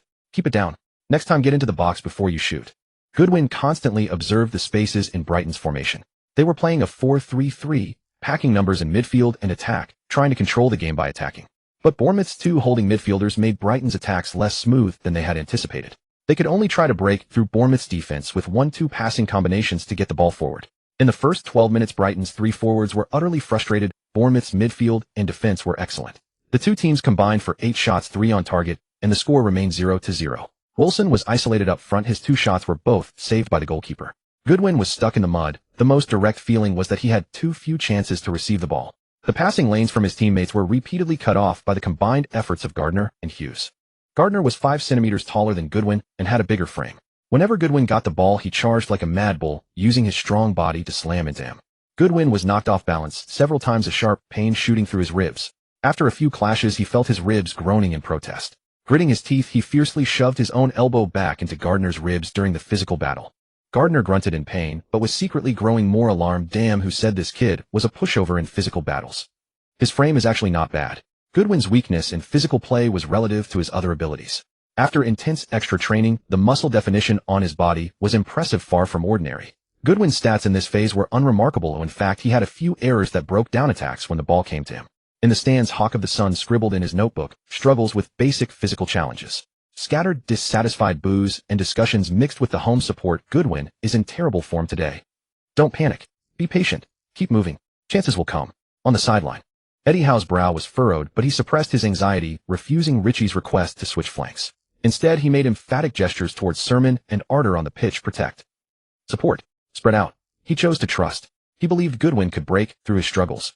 In the 17th minute, Richie played a penetrating through ball, trying to find the advancing Wilson, but the alert center back Greer slid in to intercept and clear. The ball bounced towards the wing, falling under the control of the quickly retreating fullback Hughes. Hughes didn't hesitate. He quickly leaned his body, swinging his right leg back, powerfully preparing to launch a thunderous clearance to eliminate the danger from his half. Just as he completed his wind-up, his foot about to strike the ball, Goodwin burst in from an angle. He was completely back to Hughes. This wasn't a block, it was more like using his body to catch that kick. Thud. A dull impact. Goodwin took Hughes's kick head on. Goodwin, well done. The commentator couldn't help but praise. The reverse impact from kicking Goodwin sent Hughes crashing to the ground, losing his balance and rolling over. The ball also bounced out for a throw-in. Ugh. Hughes grunted in pain as he landed. He clearly felt a sharp sting in his left foot. It turned out that as Goodwin landed, his right foot, clad in a hard boot, had accurately stamped down not a bit off onto Hughes's left foot. "You fucking bastard." The searing pain and instant surge of rage overwhelmed Hughes. Ignoring the pain, he quickly got up, grabbed Goodwin by the collar of his shirt with his right hand, and yanked him roughly towards himself. Fire nearly spat from Hughes's eyes. "You mongrel. You did that on purpose." The placement, the force. That coincidence was absolutely no accident. Good heavens. Hughes grabbed Goodwin, demanding, "What happened?" Beep. The referee immediately blew his whistle and strode swiftly toward the incident. Wilson, Solomon, and Daniels, seeing their teammate in trouble, jogged over to Goodwin at once. Gardner, Dunk, and the others witnessing the scene also approached the spot. Goodwin stumbled as Hughes yanked him, struggling to twist his body free while casting a sidelong glance at the approaching referee. In the fleeting moment when their bodies were tightly entangled and the referee's view was momentarily blocked by the converging players, Goodwin's right hand swift as lightning powered by his body's momentum struck 3 vicious blows forward. Oh! Hughes let out a heart-wrenching scream. His grip on Goodwin's collar instantly slackened, and he collapsed to the ground in agony, curling up. The searing pain in his abdomen beaded his forehead with sweat drops the size of beans. He couldn't even muster a coherent curse. Only agony remained. Goodwin too rolled to the side with dramatic flair, his face etched with a mixture of grievance and feigned outrage. Hughes and Goodwin both down. The scene erupted instantly. Other players charged forward, shoving, cursing, accusing each other, spittle flying. Beep, beep, beep. The referee's piercing whistle attempted to quell the chaos. He forcefully pushed through the jostling players, charging to the epicenter. Hughes lay curled on the ground, both hands clutching his abdomen, his face twisted in agony, cold sweat pouring down like a waterfall, leaving only stifled moans. The referee signaled to the sideline. The team doctor sprinted onto the field and began an immediate examination. When he touched the area around Hughes's abdomen, Hughes cried out in pain again. Referee. The doctor looked up. We need a substitution. Injuries to the abdomen and left ankle. Initially, it looks like at least a week to recover. Can't take the risk. The referee immediately waved for a stretcher and substitution. Hughes was carefully lifted onto the stretcher. Before leaving the field, he glared at Goodwin with boundless fury and hatred in his eyes. Goodwin rubbed his chest, still wearing an expression of utter injustice. On the sideline, Eddie Howe watched the innocent Goodwin, and the line retaliatory tendencies from the assessment report thundered in his mind like a bolt of lightning. The fourth official held up the board. Veteran stalwart Calderon hastily came on to replace Hughes. This Spanish midfielder, who joined on a free transfer from Alaves, was a key figure in Brighton's League One title win in the 2010-11 season. He hurried onto the pitch without a proper warm-up. His ball control was steady, his shielding of the ball masterful, and his pinpoint long passes were highly praised. After Calderon entered the game, Goodwin returned to his familiar left flank. As soon as he settled into position, the ever-present Gardner shadowed him, leaning in with a sly grin and whispering, I saw it. You did that on purpose, didn't you? Goodwin, while surveying the situation on the field, countered, What did you see? Haha. Gardner chuckled and said no more. His intuition told him that the accidental collision moments ago was far from coincidental. Just then, the newly introduced Calderon showcased his trademark vision. Spotting a gap in the forward line, he didn't hesitate, launching a long ball that arced high into the air, landing in Bournemouth's half. Right winger Shetra, perhaps distracted by planning his next move, lost focus, and Daniels intercepted the ball. Counterattack. The front four sprinted back forward at high speed, simultaneously stretching Brighton's defense. Daniels, reading the play perfectly, delivered a powerful long pass that whistled towards Brighton's penalty area. Olsen, inside the 6-yard box, got to the ball before Dunk could clear it, cleverly flicking it back with his toe. Ritchie received the ball on the right flank. He took a touch to adjust, then smashed his left foot powerfully into the underside of the ball. Olsen lays it back. Ritchie shoots. The shot was full of power. The ball thudded off the ground, spinning fiercely, heading almost for the far post top corner. Danger. Brighton goalkeeper Al Habsi dived desperately to his left, but it was in vain. The next second, the ball slammed against the post with a resounding clang. The entire goal frame shaking. The immense rebound sent the ball cruelly bouncing back into the center of the box. Oh, the post denies Ritchie a world-class goal. The danger is not over yet. Brighton's stalwart defender Dunk, in a highly contorted position, attempted a clearance to blast the ball out of the danger zone. However, this hurried volleyed clearance didn't connect cleanly. The ball flew up, but didn't travel far. Dunk clears. Didn't get it away. The landing spot is still in the danger area. Goodwin on the left reacted with lightning speed, charging over first to shield the ball, with his body waiting for it to drop. Kasky fought desperately behind him to gain position, the two locked in a stalemate at the edge of the box. In his urgency to win the header, Kasky gathered all his strength and leaped forcefully. My word, Kasky jumped so high he's going down. Danger. The commentator's voice rose sharply. Leaping with too much force, combined with the forward momentum and the support of Goodwin beneath him, Kasky lost his balance and began to fall headfirst. If his head hit the ground first, he could be seriously injured. In that split second, Goodwin wrapped both arms tightly around Kasky's waist. Then, with utmost care, he gently lowered the startled Kasky onto the grass. Phew. Goodwin caught Kasky. The commentator's tone was charged with emotion. Unbelievable. That was pure instinct. This transcends the outcome of the match. If Kasky had landed in that position, it could have been a concussion at best or a neck injury at worst. Goodwin's action was priceless. It commands respect. Look at the reaction from the fans in the stands. On the away terrace, gasps of shock instantly transformed into thunderous applause and cheers. Many fans stood up and shouted for the first time, not for a goal, but for this precious display of sportsmanship. The home fans erupted in a unified, passionate chant, Goodwin. Goodwin. Goodwin. Kasky lay on the turf, his chest heaving heavily, his face pale. He knew full well that without Goodwin's timely intervention, the consequences would have been unthinkable. Kasky looked at Goodwin, who was just getting up, his voice trembling with the relief of a narrow escape. Thank you. Goodwin brushed the grass clippings off his shirt, reached out a hand to pull him up, his expression calm and sincere. "You're welcome." Gardner had witnessed the entire sequence. When Kasky lost control and started to fall, his own heart clenched in fear. As a fellow player, he knew the horror of that fall. When Goodwin unhesitatingly grabbed Kasky, the look on Gardner's face froze. The opponent's action was pure instinct, a kindness etched into his very being. Gardner felt his face flush with heat. He realized how narrow-minded and despicable his earlier thoughts had been, a wave of intense shame washing over him. The referee also ran over. After confirming Kasky was okay, he gave Goodwin a nod of acknowledgement. Above the stadium, the applause still echoed, celebrating this moment that shone with the brilliance of humanity. After play resumed, Goodwin's movement became more lively, occasionally switching to the right flank to support his teammates. Furthermore, Gardner and Kasky seemed to intentionally ease their pressure on him, focusing their efforts on their team's attack. With Goodwin becoming more active, Bournemouth's attacking opportunities increased. In the 23rd minute, Harry Arter delivered a diagonal pass from midfield and Goodwin collected the ball on the right wing. Brighton's left back confronted Goodwin directly. Goodwin deftly chipped the ball over his opponent's head with the outside of his right foot. A nutmeg. In that instant, the wind-chasing youth glided past with effortless grace. He dribbled the ball with short, quick steps into the right side of the penalty area. Facing a block from center-back Dunk, he executed a feint, then calmly pushed the ball square into the center of the box. Wilson ghosted into space. Shaking off center-back Greer, he met the ball with a powerful shot. Bang! On the sideline. Eddie Howe and the substitutes rose to their feet, ready to celebrate. Oh, the ball drifts just wide. A collective sigh from the bench. Brighton took possession and, relying on their slick combination play, quickly advanced into Bournemouth's defensive third. However, the Bournemouth players had clearly familiarized themselves with the opponent's attacking patterns. Baldock received the ball with his back to goal. Elphick held him off, but Baldock forced a turn and shot. Boric made a courageous save, somehow keeping out an unstoppable shot heading for the top corner. Counterattack. Boric immediately played the ball to the captain. Francis led the counterattack down the right flank. Facing Kasky's defense, he passed the ball to Ritchie. With Goodwin becoming more active, the attack from the two wings controlled by him and Ritchie was noticeably better than before. The key was that Goodwin dared to take on defenders and could also deliver quality passes. Ritchie didn't hesitate, sending a precise crossfield pass to Goodwin near the top of the arc. Goodwin controlled the ball with a delicate touch from the inside of his right foot, the ball sticking to him as if drawn by a magnet. Brighton midfielder Hallah's bulky frame closed him down, instantly sealing off all forward angles. Goodwin feigned a push with his right foot, but suddenly dragged the ball back and to his left with the inside of his left foot. Hallah was fooled by the change of weight, his outstretched right leg swiping at thin air. Before Hallah could recover, Goodwin cleverly pulled the ball to his right with the sole of his left foot. Then he burst into acceleration. Hallah turned clumsily, only to see the back of the number 35 jersey speeding away. Goodwin took a few touches forward, then began to adjust his stride. Brighton's right centre-back Greer was alarmed. The opponent was about to shoot. Greer had no time to think, just as he was about to charge forward to block. Goodwin didn't hesitate for a second. He wound up his right leg, locked his ankle, and drove his foot fiercely through the lower middle part of the ball. Bang! A thunderous strike. The ball turned into a white blur, screaming towards the bottom right corner of the goal. Greer raised his leg in a desperate attempt to block. Thwack! The ball smashed viciously into the inside of Greer's raised ankle. A deflection. A wicked change of trajectory. The ball skimmed the grass, curled perfectly past the bewildered goalkeeper Al-Habsi, and rolled into the net, grazing the inside of the right-hand post.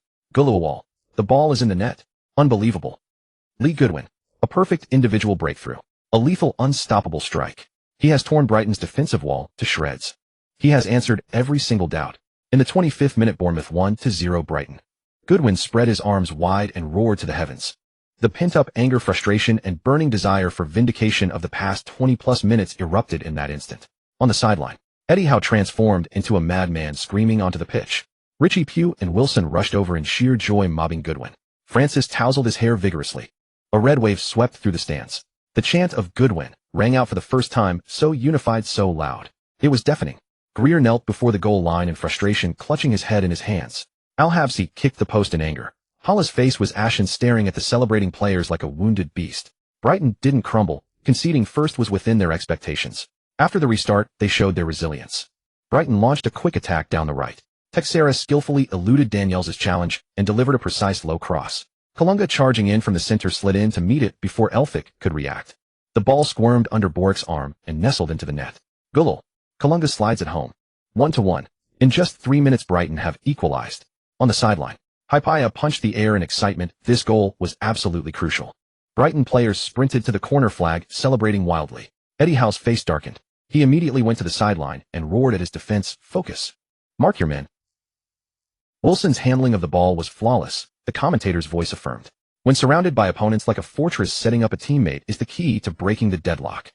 Wilson's game-reading ability is top-notch. Wilson saw through it clearly. Brighton's two center-backs were like sticky glue today, clinging to him, never giving him a comfortable chance to shoot. He thought, you block me, then I'll pave the way for my teammates. In the 38th minute, Sermon with eyes all around saw dunk and grill. Those two stone walls, still clinging to Wilson, leaving the top of the penalty area empty. He didn't hesitate, delivering a precise through ball, like a scalpel, aimed perfectly at the inviting gap on the left flank. Goodwin. Opportunity. Goodwin burst forward like a red lightning bolt. Facing the veteran Calderson, his movement was supremely elegant. A single touch to control and beat. With a delicate flick of his right foot, the ball stuck to him like a magnet as his body darted forward like a cheetah, outpaced by sheer speed. His youthful explosiveness was on full display. Calderson felt only a gust of wind. By the time he turned to chase, Goodwin was already 2 strides ahead and into the box. Too fast. Calderson can't keep up, the commentator exclaimed. Grill rushed over to cover, but Goodwin's eyes were calm, showing no selfishness. With a flick of his ankle, bang! The ball, like a precision-guided missile, was delivered perfectly to Wilson's feet at the penalty spot. Wilson controlled the ball steadily with his right foot, using his strong body to shield off dunk behind him. He pivoted his body. Here it comes. Wilson, shoot! His taut right instep struck the lower middle of the ball with force. A low-driven shot rocketed toward the bottom right corner of the goal. Oh! The commentators and fans' sighs instantly drowned the stadium. The ball grazed the outside of the right post and went out of play. Wilson, he's really forgotten his shooting boots today, the commentator lamented. That was a sure goal. On the sidelines, Eddie Howe slapped his thigh in frustration, and the substitutes' bench was a sea of heads and hands. Wilson himself let out a frustrated sigh, looking up to the sky, hands on his hips. In the 40th minute, Brighton launched a counterattack from the left flank.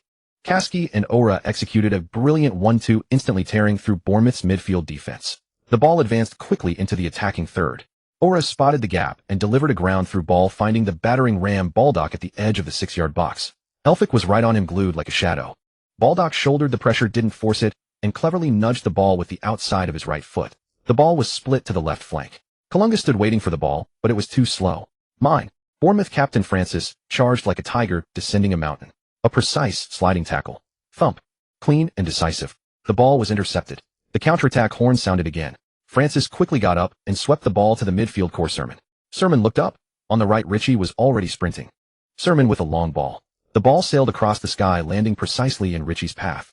Ritchie took control and floored the accelerator. He tore down the right flank. Brighton's left back Bennett retreated step by step. Ritchie's feet were magic. Stepovers. Stop and go. Accelerate again. Continuous changes of pace. He's past him. Ritchie has shaken off Bennett. Reaching the corner of the penalty area, Ritchie didn't hesitate, locked his left foot. A sudden strike. A low drive. Danger. Brighton's guardian Havsey once again displaying top-class reflexes. His body sprung sideways like a coiled spring. His fingertips just got to the ball. Thud. The ball deflected to the left side of the box. Chaos in Brighton's penalty area. Goodwin, Pugh, Gardner, and Calderson all charged toward the landing point. In that split second, Goodwin changed his mind. He abandoned the fight for the ball. He suddenly veered and accelerated his body like a wall, firmly blocking Gardner between him and the ball. Pugh. A clear short shout like a battlefield command. Gardner, blocked completely by Goodwin's flesh wall, was dumbfounded. He could only watch as Pugh easily controlled the deflected ball. Damn. Gardner fumed, wanting to curse the queen. Pugh faced the only defender, Calderson, and elegantly feinted with his right foot. He shifted his body to the left. Space appeared. Without hesitation, Pugh leaned slightly and curled a beautiful arc with the inside of his right foot. The ball with heavy spin sliced through the air, over the outstretched fingertips of Havsey. This shot was exceptionally precise and deadly. Swish. The ball skimmed the underside of the left post's crossbar and slammed into the net. Goal. The commentator's voice exploded, piercing the sky. Phew, what a beautiful curler. Straight into the top corner. 2-1. Bournemouth lead again. And who deserves the credit? It's Goodwin. He used his body as a wall, his mind as a bridge. A perfect screen. Masterful team awareness. Pugh was absolutely ecstatic. He slid on his knees toward the corner flag, roaring with passion. His finger pointed unwaveringly at Goodwin, who had cleared the path for him. Gardner stood still, his face grim, glaring venomously at Goodwin, his fists clenched so tight they cracked before finally letting out a helpless, frustrated sigh and turning away angrily. This kid is damn weird. That screen sigh.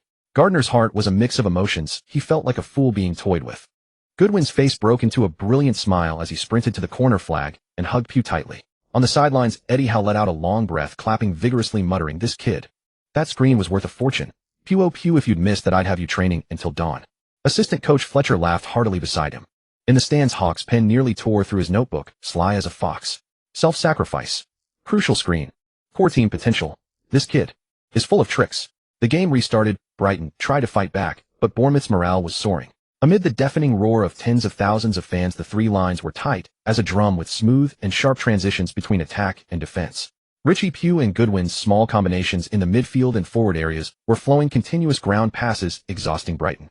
In the 44th minute, a deadly chance emerged again. Once more from the right, Richie. He elegantly turned to shake off the defender, looked up. Wilson in the center of the box was attracting Dunk and Grill. Left side, Goodwin understood, ghosting forward. Richie curled a perfectly weighted chip with his right foot. The ball sailed over Brighton's entire defense, landing like a guided missile in the left gap of the box. Richie's chip, a stroke of genius. Goodwin, one-on-one. The entire Vitality Stadium erupted. All home fans stood up, holding their breath. Goodwin controlled the ball perfectly, took a touch to adjust. Grill made a desperate recovery run, sliding in to block.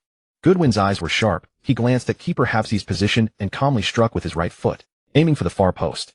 This shot, it's in. The commentators shouted excitedly. Oh and oh. The next second, a huge groan nearly lifted the roof. Incredible save. Hapsey.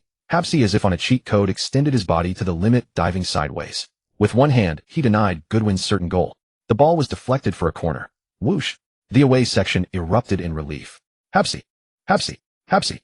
Brighton fans chanted in unison, hoarsely shouting their guardian's name with thunderous applause. At that moment, he was the Seagull's savior. In stoppage time, Kasky unleashed a long-range thunderbolt from outside the box. Boom! The ball smashed against the top of Bournemouth's crossbar like a cannonball, sending a collective shiver through the crowd. It finally bounced out. First half ended. Bournemouth 2-1 ahead. In the second half, for 15 minutes, the tempo of both sides' transitions was extremely fast. In the 60th minute, Francis crossed from the right. Wilson's near-post shot went out of play. Hapsey was about to take the goal kick when the referee blew his whistle to pause. On the sideline, the fourth official raised the electronic substitution board. Both Brighton and Bournemouth are making substitutions. Brighton brings on No. 25 Lualua replacing Kalunga, adding more attacking power. Oh, Bournemouth makes two changes simultaneously. No. 18 Kermorgant replaces Wilson. No. 20 Fraser replaces the exhausted Richie, keeping the flank fresh. Substituting Richie at this time, isn't it too early? Bringing on Fraser, that's even more surprising. The commentator's question echoed the fans' doubt. After a brief pause, the game resumed with the new players on the pitch. In the 65th minute, Goodwin worked his magic again on the left flank. A beautiful dragback turned, instantly drawing a double team from Gardner and Calderson. Kermorgant understood, holding off Dunk in the center to create space for his teammates. Sermon, like a dagger from behind, sprinted forward from deep, drawing the last Brighton midfielder aura. The middle is empty. Harry Arter appeared like a ghost at the penalty spot. Unmarked. A golden scoring opportunity. Goodwin's pass arrived perfectly. Harry Arter faced the ball, needing only a gentle tap. However, good heavens. The commentator and fans gasped simultaneously. Harry Arter swung his right foot and missed the ball completely. The ball rolled right past his eyes. A look of immense shock and disbelief filled Harry Arter's face.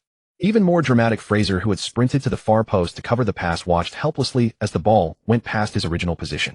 He dropped to his knees, hands on his head, his back a picture of utter despair. If that pass had come through, it would have been an open goal. If I hadn't run, I'd have gotten the ball. I-oh. On the sidelines, Eddie Howe covered his face in pain. Throw in. Bennett threw the ball to the goalkeeper, who didn't boot it long, but passed short to center-back Grill in the box. Bournemouth's forwards were slowly ambling back toward the center circle, including Goodwin. No one pressed. Grill calmly took the ball, looked up, and suddenly saw a wide-open space ahead. Bournemouth's midfield line was so arrogant. Without hesitation, Grill strode forward with the ball. He advanced a full 20 meters as if through empty land. Only then did Bournemouth players wake up. Sermon and Arter scrambled to close him down. But Grill had already adjusted his stride. He stopped dribbling and swung his right foot, delivering a powerful long ball. The ball soared high, precisely aimed at the top of Bournemouth's penalty area. Striker Baldock outjumped Elphick, leaping with all his might. He didn't choose a header at goal, but instead, a header for a lob. The ball took a weird high arc off his head, sailing over the head of Bournemouth keeper Boric, who had come out halfway. Boric scrambled back, leaping high to reach. His fingertips, just inches short. Swish. The ball dropped softly into the empty net. Goal. The ball is in. The commentator's voice was filled with disbelief. 2-2. Brighton have equalized. A shock. An absolute shock. Grill's dribble created the move. Baldock's moment of genius. A header lob. Boric was too far off his line. He made a terrible mistake. Brighton. They seized the chance in adversity. Manager Hugh Tunn jumped up in excitement, punching the air and roaring. Substitutes rushed to the sideline to embrace and celebrate. The away section erupted in pandemonium, the Seagulls' cheers crashing like a tidal wave. On the other side, Bournemouth was dead silent. Keeper Boric knelt on the goal line, hands covering his face, overwhelmed with regret. Elphick, Sermon, and the other defenders looked at each other, faces etched with shock and dismay. On the sideline, Eddie Howe's face was ashen like the calm before a storm. He kicked a water bottle in fury. This goal conceded was too amateur, too disgraceful. The Vitality Stadium's home stands fell silent. Over 10,000 fans couldn't believe it. Could it be that the bird in hand was about to fly away? The glaring scoreline of 2-2. It was as if the deafening cheers at the Vitality Stadium had been instantly sucked away. Only the jubilant revelry of the Brighton fans remained. The faces of the Bournemouth players were etched with barely concealed shock and dejection. Goalkeeper Bournemouth knelt on the goal line, his positioning and his rush out nothing short of an amateurish blunder. Greer's leisurely stroll over 20 meters felt like a resounding slap across the face of the entire Bournemouth side. On the sidelines, Eddie Howe's face was ashen. He took a deep breath, forcefully suppressing the rage boiling within him, and roared onto the pitch. Heads up. The game isn't over yet. Stay focused. Push up, I said. Goodwin. Fraser. Get forward. His shouts were like thunderclaps exploding in the ears of his dazed players. After the restart, a blazing fury ignited in the eyes of the Bournemouth players. It was the manic desperation of a team humiliated and eager to prove themselves. Like an enraged swarm of hornets, they launched into a frenzy of high pressing. Goodwin's gaze turned razor-sharp like tempered ice. He was no longer confined to the left flank. He became a tireless phantom, sweeping linking play and cutting through the midfield and forward lines with relentless energy. Fraser, who had replaced Ritchie, injected fresh vitality into the team. Using his pace and agility, he relentlessly attacked Brighton's weary left-back Bennett on the right flank. In the 70th minute, Brighton attempted to repeat their tactic of passing the ball around at the back. But this time, Bournemouth's intensity in the press increased dramatically. Under Goodwin's close harassment, Dunk's back pass to the goalkeeper was underhit, a fatal error. A chance. Goodwin, like an arrow released from a bowstring, lunged towards the goal. A cold sweat broke out on Habsey. In a frantic rush, he charged out of the 6-yard box to clear the ball with a booming kick. The ball, as if by some trick of fate, flew towards Sermon near the center circle. Sermon, with his back to goal, held off. Kashi controlled the ball with his chest and laid it off perfectly for the surging Fraser. Fraser drove forward 2 meters, and faced with Ola's challenge, he didn't hesitate for a moment. He suddenly accelerated to the right. Fraser used his superior stamina to outmuscle Ola. Bennett is closing in. Fraser crosses it. Goodwin. He pulls the trigger with his right foot. Bang! A thunderous long-range rocket of a shot. The ball, like a cannonball fired from its muzzle, screamed towards the goal. Oh, the ball just drifts wide. The collective groan of the commentator and the fans echoed once more. Fortune seemed to be conspiring against the Cherries. Goalkeeper Habsey wiped his brow, relieved. Had that shot been on target, it would have been destined for the top corner. In the 73rd minute, Brighton manager Sammy Hypia made his final substitution. He brought on the 31-year-old Scottish striker Craig Mackail-Smith to replace the exhausted Bokai. Hypia's aim was for Mackail-Smith to use his experience in the box to exploit the exhausted centre-backs Cook and Elphick. Mackail-Smith had never played in the top flight. The peak of his career was at Peterborough United. In 210 appearances for Peterborough, he had scored 94 goals and provided 26 assists. After transferring to Brighton in 2011, his performance was barely adequate. However, in 7 appearances this season, Smith has only scored 1 goal. After Smith came on, left winger Lualua from 37 meters immediately sent in a reckless cross. Smith, in front of goal, overpowered Elphick to head the ball. Boric was highly concentrated this time, executing a beautiful diving save to hold the ball firmly. Smith's header was very threatening. This was the only highlight after Smith's introduction. Center-backs Elphick and Cook worked together, leaving center-forward Smith with almost no chance to receive the ball. One reason was that any pass to him was immediately intercepted. Another was that Lualua, holding the ball on the flank, began to go it alone, wanting to be the team's hero. In the penalty area, Smith could do nothing but run incessantly, adjusting his position. In the 80th minute, Francis once again successfully defended Lualua one-on-one, intercepting the ball and passing it back to the goalkeeper. Can this guy really play professional football? He has no team spirit at all. Every time Lualua got the ball, he wanted to attack, and Francis could easily neutralize him. Whether Lualua dribbled or passed, Francis could anticipate his moves. Lua simply couldn't form an attack against him one-on-one. Francis felt defending against Lualua was no challenge at all. It was too boring. He even had the urge after a tackle to pass the ball to the opponent, then steal it back himself. Not far away, Hypia furrowed his brow because he disliked players being undisciplined and freelancing on the pitch. Lualua passed the ball. Pay attention to your teammates' positions. In the 84th minute, Goodwin dropped back to midfield to receive a pass from Sermon. Facing Gardner's harassment and Ola's support defense, he made an extremely bold move. He gently nudged the ball forward and to the right with the outside of his right foot, seemingly about to pass to Fraser on the right flank. Ola instinctively shifted. The gap widened. In that split second, Goodwin's left ankle hooked the ball back in the opposite direction at an incredible angle. Goodwin, like an eel, forcefully burst through the narrow gap between the two defenders. La croqueta, the commentator exclaimed. Goodwin instantly broke the double team, dribbling towards the top of the arc. Brighton's defense was in disarray. Dunk was forced to abandon Comorgan and charge forward to block. Goodwin wasn't greedy. A split second before Dunk's block, he delicately chipped the ball with his toe. The ball sailed over Dunk's head, landing precisely on the right side of the 6-yard box. Fraser arrived on cue. Bennett was still chasing behind him. He was unmarked. Facing Al-Habsi one-on-one. Fraser, shoot. The hearts of the entire stadium were in their throats. Facing this once-in-a-lifetime opportunity, Fraser chose to unleash a powerful shot towards the near post. Bang! Al-Habsi anticipated his intent, diving sideways, almost simultaneously. Using his strong body and arms, he forcibly deflected Fraser's seemingly certain goal over the crossbar. Unbelievable. Al-Habsi, it's him again. The commentator yelled in disbelief. Fraser fell to his knees, clutching his head, unable to believe his eyes. Comorgan wanted to curse. A cutback pass would have given him a near-open goal. Goodwin wanted to rush over and console him, but didn't know what to say, so he pretended to adjust his shin guard. On the sideline, Eddie Howe let out a long sigh, lowering his just raised hands. Hypatia clapped vigorously, applauding goalkeeper Al-Habsi's brilliant performance. In the stands, Hawk wrote quickly, Goodwin's exquisite lob pass. Fraser misses a golden opportunity. Al-Habsi in inspired form. In the following minutes, Bournemouth launched a series of fruitless attacks, and the stamina of both teams was flagging. The rhythm of the game inevitably slowed, leading to a midfield stalemate. Time ticked away. On the sideline, the fourth official held up the stoppage time board. 4 minutes. These final 240 seconds became the decisive arena. At this moment, Eddie Howe made his final substitution. He brought on the experienced Gosling to replace the cramping Harry Arter, strengthening midfield interception and control. Hypatia also had Shatters drop back into midfield defense, intending to hold on to this hard-earned draw. The match continued. Bournemouth's defensive midfielder Gosling controlled the ball. He glanced left past without even looking, then ran diagonally forward, quickly shaking off Ola's tight marking. Goodwin clearly felt his calf cramping, involuntarily slowing down. The ball was cleared long by Brighton's Calderon. The ball flew towards the center circle. Sermon lost the aerial duel against Kasky, who headed the ball back into Bournemouth's half. Gosling is fast, intercepts the ball. Smith is tracking back. Gosling initially wanted to dribble through Brighton's defense himself, but seeing Smith's recovery speed forced him to think again. He spotted Goodwin on the other side and hastily poked the ball to him as he dropped back. As soon as Goodwin received the ball, Gardner and Shatters pounced on him like hungry wolves for a double team. Under immense pressure. But Goodwin didn't panic. He keenly sensed a red figure sprinting down the right flank. It was Fraser. He used his body to withstand Gardner's collision. The moment Shatters stretched out a leg to poke the ball away, Goodwin's right heel, as if it had eyes, lightly nudged the ball. The ball precisely threaded the narrow gap between the two players, rolling towards the center. Great ball. A backheel pass from Goodwin. Before receiving the ball, Gosling also saw that open space on the right. Snap. The moment Gosling passed, Fraser kicked his speed into overdrive. He was like a red lightning bolt, instantly overtaking the exhausted Brighton left back Bennett. He caught up with the ball, reached the byline. Cross it. Eddie Howe screamed hoarsely from the sideline. Fraser glanced at the penalty area, took a deep breath, and with all his might sent a fast, heavily spinning cross with his left foot. The ball flew straight towards the 6-yard box. Near post. Comorgan was tightly marked by Dunk. Center. Pugh and Greer were tangled together. Far post. A red figure charged in diagonally from outside the penalty area. It was Goodwin.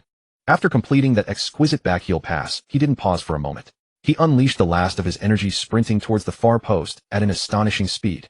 Gardner chased desperately behind him.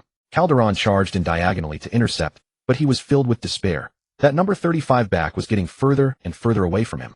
Goodwin appears at the far post. The commentator's voice cracked with excitement. The ball, carrying heavy spin, precisely evaded all defenders at the near post and sent her flying perfectly to the far post. Goodwin arrived just in time. The speed and placement of Fraser's cross were also perfect. Facing the incoming ball and Al-Habsi, who had charged halfway out of his goal, Goodwin launched himself into the air. His body was stretched to the absolute limit. A diving header. Thud. A dull, powerful impact. Goodwin's forehead connected solidly with the lower middle part of the ball. The ball changed direction, turning into a white blur that flashed past Al-Habsi's head and into the back of the net. Goal. The commentator went completely wild. His roar seemed to tear through the microphone. The ball is in. A last-minute winner. In the 93rd minute. Lee Goodwin. A diving header. A priceless match-winning header. He saved the team. He pierced the heavens. From orchestrating the brilliant assist to delivering the fatal blow, he dominated these final moments. 3-2. Bournemouth leads again. In the very instant of the goal, time seemed to freeze. Then, boom. The entire Vitality Stadium erupted like a volcano. The red tide on three sides of the stands surged wildly. All the home fans leaped from their seats, waving their fists, unleashing a deafening roar that threatened to lift the roof off. Goodwin. Goodwin. Goodwin. The waves of sound grew louder and louder. The whole stadium became a boiling cauldron. On the sideline, Eddie Howe, like a madman, jumped on the spot, with his arms raised, spinning in circles. His equally ecstatic assistant coach Fletcher chest-bumped the technical coach in celebration. All the players on the bench rushed out, hugging and jumping wildly. On the pitch, after completing the header, Goodwin hit the turf hard from the momentum. He lifted his head immediately, seeing the ball nestle into the net. All the pressure, frustration, and exhaustion were released in that moment as the most primal catharsis. He sprang up from the ground, sprinting wildly, racing towards the corner flag. He tore at his jersey, facing the boiling Red Sea in the stands. He let out a thunderous roar. Ah! His teammates swarmed him from all directions. Morgan was the first to tackle him to the ground. Then came Pew Fraser, Sermon Daniels Cook. Everyone piled on, pounding him wildly. Well done, Goodwin. I love you. You're a fiend god. A last-minute winner. A last-minute winner. On the other side, the Brighton players collapsed to the ground as if their souls had been drained. Al-Habsi knelt on the goal line, hands on the turf, refusing to get up for a long time. He had given his absolute all in this match, yet couldn't stop this final decisive goal. Gardner stood with hands on his hips, watching the number 35 back being mobbed by his teammates, his expression incredibly complex. Anger, resentment. It finally transformed into a sliver of respect, even he was reluctant to admit. This kid's ability to unleash energy in desperate situations was terrifying. Manager Hypatia angrily kicked a nearby water bottle, but it was more out of helplessness. In the end, they still couldn't hold on. In the stands, Hawk's hands trembled slightly with excitement as he scribbled in his notebook, 93rd minute. Match-winning header. Miracle. From orchestrator to finisher. Ice in his veins. Superstar potential. Got my headline for tomorrow. He looked at Goodwin on the pitch, his eyes gleaming with the fanatical light of someone who has found a treasure. This stunning young man possessed not only brilliant technique, but also the temperament and killer instinct to turn the tide in desperate situations. The Sun needed this kind of protagonist story. Brighton tried a final desperate push after the kickoff, but their morale was shattered. Bournemouth stood firm, keeping the ball under tight control. Beep, beep, beep. 3 long whistles. The match finally ended. The match is over. Bournemouth defeats Brighton 3-2 at home. Thanks to Goodwin's golden match-winning header in the final moments, the Cherries take all 3 points at the Vitality Stadium. This night belongs to League Goodwin. To the Never Say Die Cherries. Goodwin, Goodwin, Goodwin. The fans' chant became the only melody in the stadium. At this moment, Gardner walked towards Goodwin and casually placed his right hand on his shoulder. This seemingly casual gesture made many players from both sides stop in their tracks. Kid, you played well today. Your runs were excellent. Of course, those 2 goals were especially brilliant. Come on, let's swap jerseys, Gardner said, taking off his shirt. Goodwin smiled. Your defending is actually very tough. If you had stuck to me closely, I probably wouldn't have had a chance to shoot. I still have a lot to learn from you. Gardner sighed. I'm old. The future belongs to you young lads. What's your number? We should grab a drink sometime. Goodwin was a bit surprised. After exchanging numbers, the distance between them seemed to close quickly. Goodwin, come here for a second. Francis beckoned him from nearby. Brother Gardner, the captain wants me. I'll head over. Gardner pulled on Goodwin's dirty jersey. Go on, the man of the match needs to do media interviews. Goodwin trotted over happily. You're going to the post-match press conference with the gaffer later. Go on, do well. Oh. As Goodwin stepped into the post-match press conference hall, he was instantly engulfed by a forest of cameras and blinding flashes. Reporters' questions rained down upon him like a relentless barrage. Goodwin, how does it feel to score the game winner? Describe that moment. How do you view this hard-fought victory? Brighton's Gardner stuck to you like a shadow. How did that feel? Which goal thrilled you more, the opener or the game winner? A victorious smile played on Goodwin's lips. He appeared much more composed. Scoring in the dying moments. That feeling is beyond words. Adrenaline surges. Fraser's pass was flawless. I was simply in the right place at the right time. Of course, the most important thing is helping the team secure 3 points. This was the result of everyone giving their all. The victory belongs to all of us. He deftly avoided comparing the 2 goals directly. Brighton is a tough opponent. Their defensive resilience is top tier in the championship. But our Cherries held on until the very last second. That's our spirit. As for Gardner, Goodwin lifted the hem of his jersey, revealing 8 abdominal muscles alongside visible purple bruises and several red welts across his ribs and waist. He is indeed an exceptional and formidable opponent. The intensity of today's physical battle, well, you can see for yourselves. Whoa. A low murmur rippled through the room, and the cameras flashed again with renewed frenzy. Just then the blonde, blue-eyed, and strikingly attractive BBC reporter Emily, with a playful boldness, spoke up. Wow. Looks intense. Goodwin, may I touch it? She extended a finger with brightly painted nails, her gaze carrying obvious teasing intent. The room erupted in laughter and jeers. Goodwin paused briefly, then offered a slightly helpless yet somewhat shy smile. He casually pulled his shirt down and subtly turned sideways, avoiding her outstretched finger. Refusing to engage with the ambiguous advance, he simply said, let's keep the focus on the game itself. Brighton showed great tenacity today. This match has also taught me a lesson. Do not rush, do not fret, do not complain. You always believe that beauty lies ahead. Please comment on the impact your salary has had on the dressing room. The question from the male reporter struck like a knife, cutting straight to his sensitive nerve. Goodwin's expression remained unchanged, his tone sincere. I am grateful for the club's trust. My entire focus is on training and matches. My goal is the same as all my teammates, to help the team achieve better results.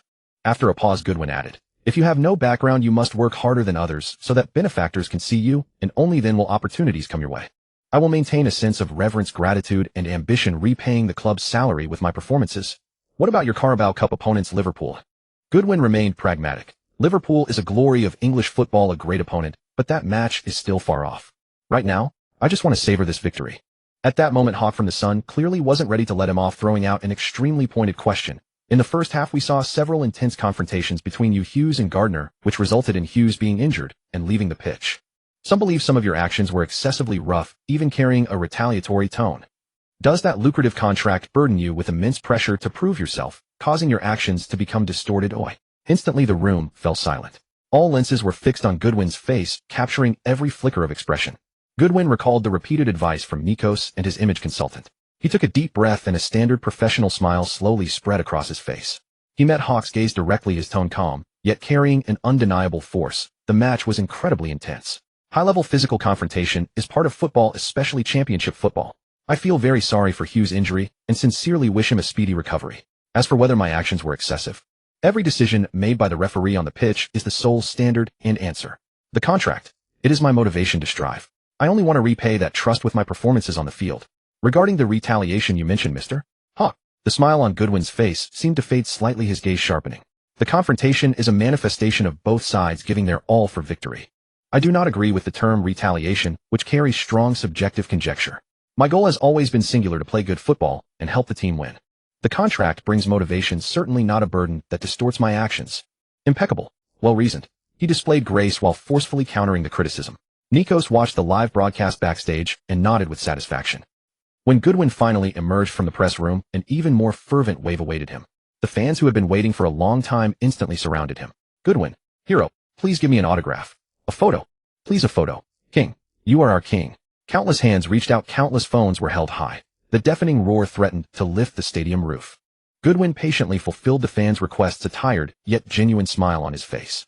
Just then the corner of his eye caught a striking banner held high by several excited young fans, emblazoned with dazzling golden letters, Goodwin is king. Goodwin's heart leaped. A wave of immense satisfaction washed over him, but it was followed by a much stronger sense of vigilance. The corner of his mouth twitched almost imperceptibly as he ranted internally, King, damn it, are you people trying to set me up? Trying to kill me with praise? Keep a low profile. Low profile. I need to keep a low profile. After finally extricating himself from the enthusiastic fans, Goodwin pushed open the dressing room door. What greeted him was no longer the subtle tension or veiled scrutiny, but roar. A thunderous eruption of cheers and applause. Like welcoming a triumphant general. This was not perfunctory applause. Every face radiated genuine joy and recognition. Captain Francis, Vice Captain Sermon, defensive stalwart Elphick, midfield powerhouse Richie, strike partner Wilson. Teammates surged forward, vigorously patting his shoulders and back, high-fiving and embracing him. That was bloody brilliant, Goodwin. Wilson hugged him excitedly, almost squeezing the breath out of him. That header. God. Absolutely epic. Even Landy, who had previously been critical and had clashed with him, nodded from across the bustling room. Though his smile was still somewhat forced, the rift had at least visibly diminished. Just then Captain Francis stepped forward. He surveyed the excited dressing room, clapped his hands firmly, and his booming voice cut through the noise. Brothers, quiet down. All eyes instantly fixed on him. Tonight, Francis's voice was full of power. We fought a tough battle. A soul-stirring, hard-fought battle. We won beautifully. Especially, he turned his head sharply, his gaze burning as it fell on Goodwin. Our Goodwin. With those 2 golden goals, with his tireless running across the pitch, and with his relentless spirit of getting knocked down and getting back up again and again, he has proven he deserves to wear the cherry shirt. He deserves the club's trust. And more than that, he deserves the trust of every single one of us. Francis's words carried immense weight. With his performance on the pitch, he has silenced all the gossip outside. This victory belongs to every brother who gave his last drop of sweat on that field. He paused, his gaze turning especially serious as it swept across every corner of the dressing room, lingering for a moment on Landy. Earlier, due to some off-field factors, there were discussions in the dressing room, some turmoil. Francis's voice dropped. Now, I declare, that turmoil, it stops now. Those noises, they are over. From today, from this very moment. Francis suddenly raised his sports bottle high as if lifting a trophy. We will unite as one. Put all our energy onto the pitch. For promotion. For higher goals. Cheers. For victory. For the cherries. Cheers. For promotion. Long live the cherries. The dressing room erupted in a thunderous roar. Though the cups held only water, the atmosphere reached its peak. Francis's clear declaration formally signaled the dressing room's complete acceptance of Goodwin. The last shadow cast by that contract was utterly dispelled. As the cheers subsided, Francis did not put down his bottle. Instead, he slowly, with immense pressure, turned his gaze towards Landy in the corner. The entire dressing room fell silent instantly. Everyone's eyes followed his. Landy. Francis's voice was not loud, but it was crystal clear to everyone, carrying an authority that brooked no argument. Landy's body stiffened noticeably. He looked up, his expression complex, as he met the captain's eyes. Francis did not force him to apologize publicly. That would be too damaging to his pride and risk planting deeper resentment. He adopted a method more in line with dressing room rules and far wiser, on the training ground earlier. Francis looked at Randy with sharp eyes. I know you still have a grudge. But tonight, did you see? What has Goodwin done for the team? The sweat he shed, the injuries he took, the goals he scored. Are they worth it? Randy's lips quivered, but he said nothing. Yet his eyes flickered, avoiding Francis's gaze, and he unconsciously glanced at the lingering bruises on Goodwin's body. We are teammates, brothers. Francis's tone softened, but the weight increased. On the pitch, let your performance speak. Off the pitch, close the door and talk openly. Bringing personal emotions into the locker room affects the entire team's fighting spirit. I don't want to see another pointless internal conflict. Understood? Francis's words not only gave Randy a way out, but also pinpointed the core issue. Personal emotions affecting the team, and emphasized the ironclad rule of unity in the locker room. The pressure was on Randy, but it was delivered in a relatively dignified manner. Randy was silent for a few seconds. Finally, under everyone's gaze, he looked at Goodwin again. This time his eyes held less sharpness and more complexity, and perhaps resignation. He nodded slightly, his voice dry. Understood, Captain. Winning is what matters. He didn't apologize directly to Goodwin, but he acknowledged the captain's authority and the consensus that winning is what matters. The rift may not have completely disappeared, but at least on the surface, Francis, using his captain's authority and the name of team interests, forcibly suppressed it and turned the page. The hidden danger was temporarily eliminated. Francis had achieved his goal. Goodwin let out a long sigh and walked into the shower, letting the warm water wash away all his fatigue, sweat, and tense emotions. When he came out drying his hair, he immediately spotted his agent Nikos. The man was sitting casually in the locker room chair, dressed in a suit and looking calm and composed. A signature restrained smile of everything under control hung on his face. Goodwin. Nikos stood up, opened his arms, and gave Goodwin a powerful hug. Brilliant. Perfect. 10 times better than the script we imagined. He released his grip, his eyes blazing with excitement, and cut straight to the chase. The effect exceeded expectations. You know what? A representative from London's top local sportswear brand, Velocity Sport, is waiting in the club's VIP room right now. They watched the entire game. Your performance, especially that crucial save and the final goal, completely conquered them. Your image and your story perfectly matched their positioning of local hero and resilient rising star. Nikos's pace quickened, his voice tinged with excitement. A 2-year sponsorship contract. The base amount is already very substantial. Most importantly, it comes with high bonuses for goals, assists, and promotion. And the rights to develop a signature product line. The press conference is ready. They're just waiting for you to go there and sign. He paused, then dropped another bombshell. Not only that, the local high-end car dealership that's been wanting you as a spokesperson and the newly opened large shopping mall have both proactively raised their offers. They're sincere. The regional managers from Nike and Adidas. They've been blowing up my phone. They're all asking for a price. Nikos patted Goodwin on the shoulder, his eyes shrewd. But I suggest we sign with Velocity Sport first. Steady and solid. First, firmly establish the foundation image of local prodigy and quality idol right here in England. That's far wiser than diving immediately into the ocean of international giants. Your hero persona is now worth a fortune. The image consultant training has paid off. Your handling of the press conference just now was very appropriate. But his tone turned serious, carrying a warning. Remember, Hawk from the Sun and the forces behind him will not let this go easily. His question about retaliatory actions today was a signal flare. In any public appearance from now on, be careful with your words and actions.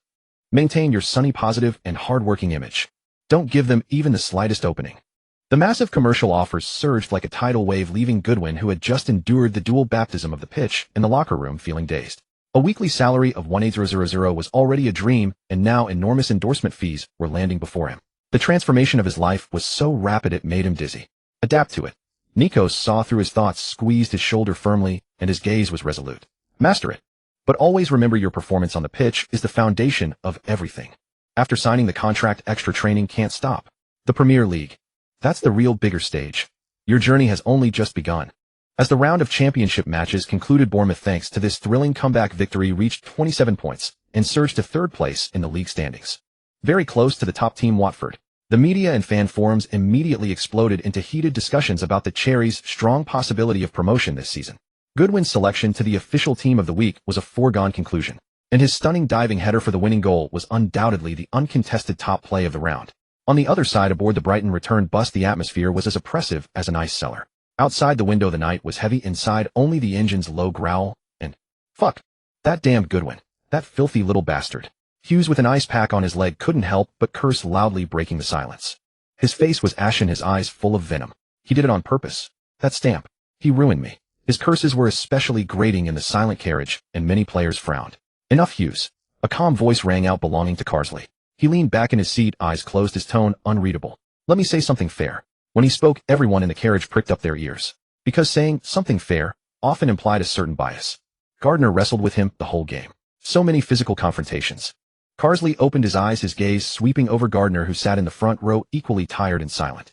Goodwin admitted after the game that Gardner made him uncomfortable, but did he complain? Did he say Gardner was dirty? No. He even praised Gardner. He turned his head to look at Hughes, his tone intensifying. Why did he react so strongly to you of all people? The tackle you made on him from behind in the first half. You know exactly what you did, don't you? It wasn't even that serious, but it was enough to anger anyone. You kicked him in the back. Everyone saw it. He lost his balance, fell, and his foot caught you. That was an accident. No matter how you curse or twist the words, you can't change that fact. Carsley's words were like a bucket of cold water. Hughes's face alternated between red and white. He wanted to argue you. Enough. The veteran Aura Brute shouted from the front seat, silencing him. He turned his head, his tired but authoritative gaze sweeping over Hughes and Carsley. The game is over. The result cannot be changed. Arguing is pointless. Everyone shut up and rest. Think about how to play the next match. Think about our own points. Think about the Premier League. Gardner remained silent throughout, just wearily rubbing his temples, clearly not wanting to get involved in this dispute.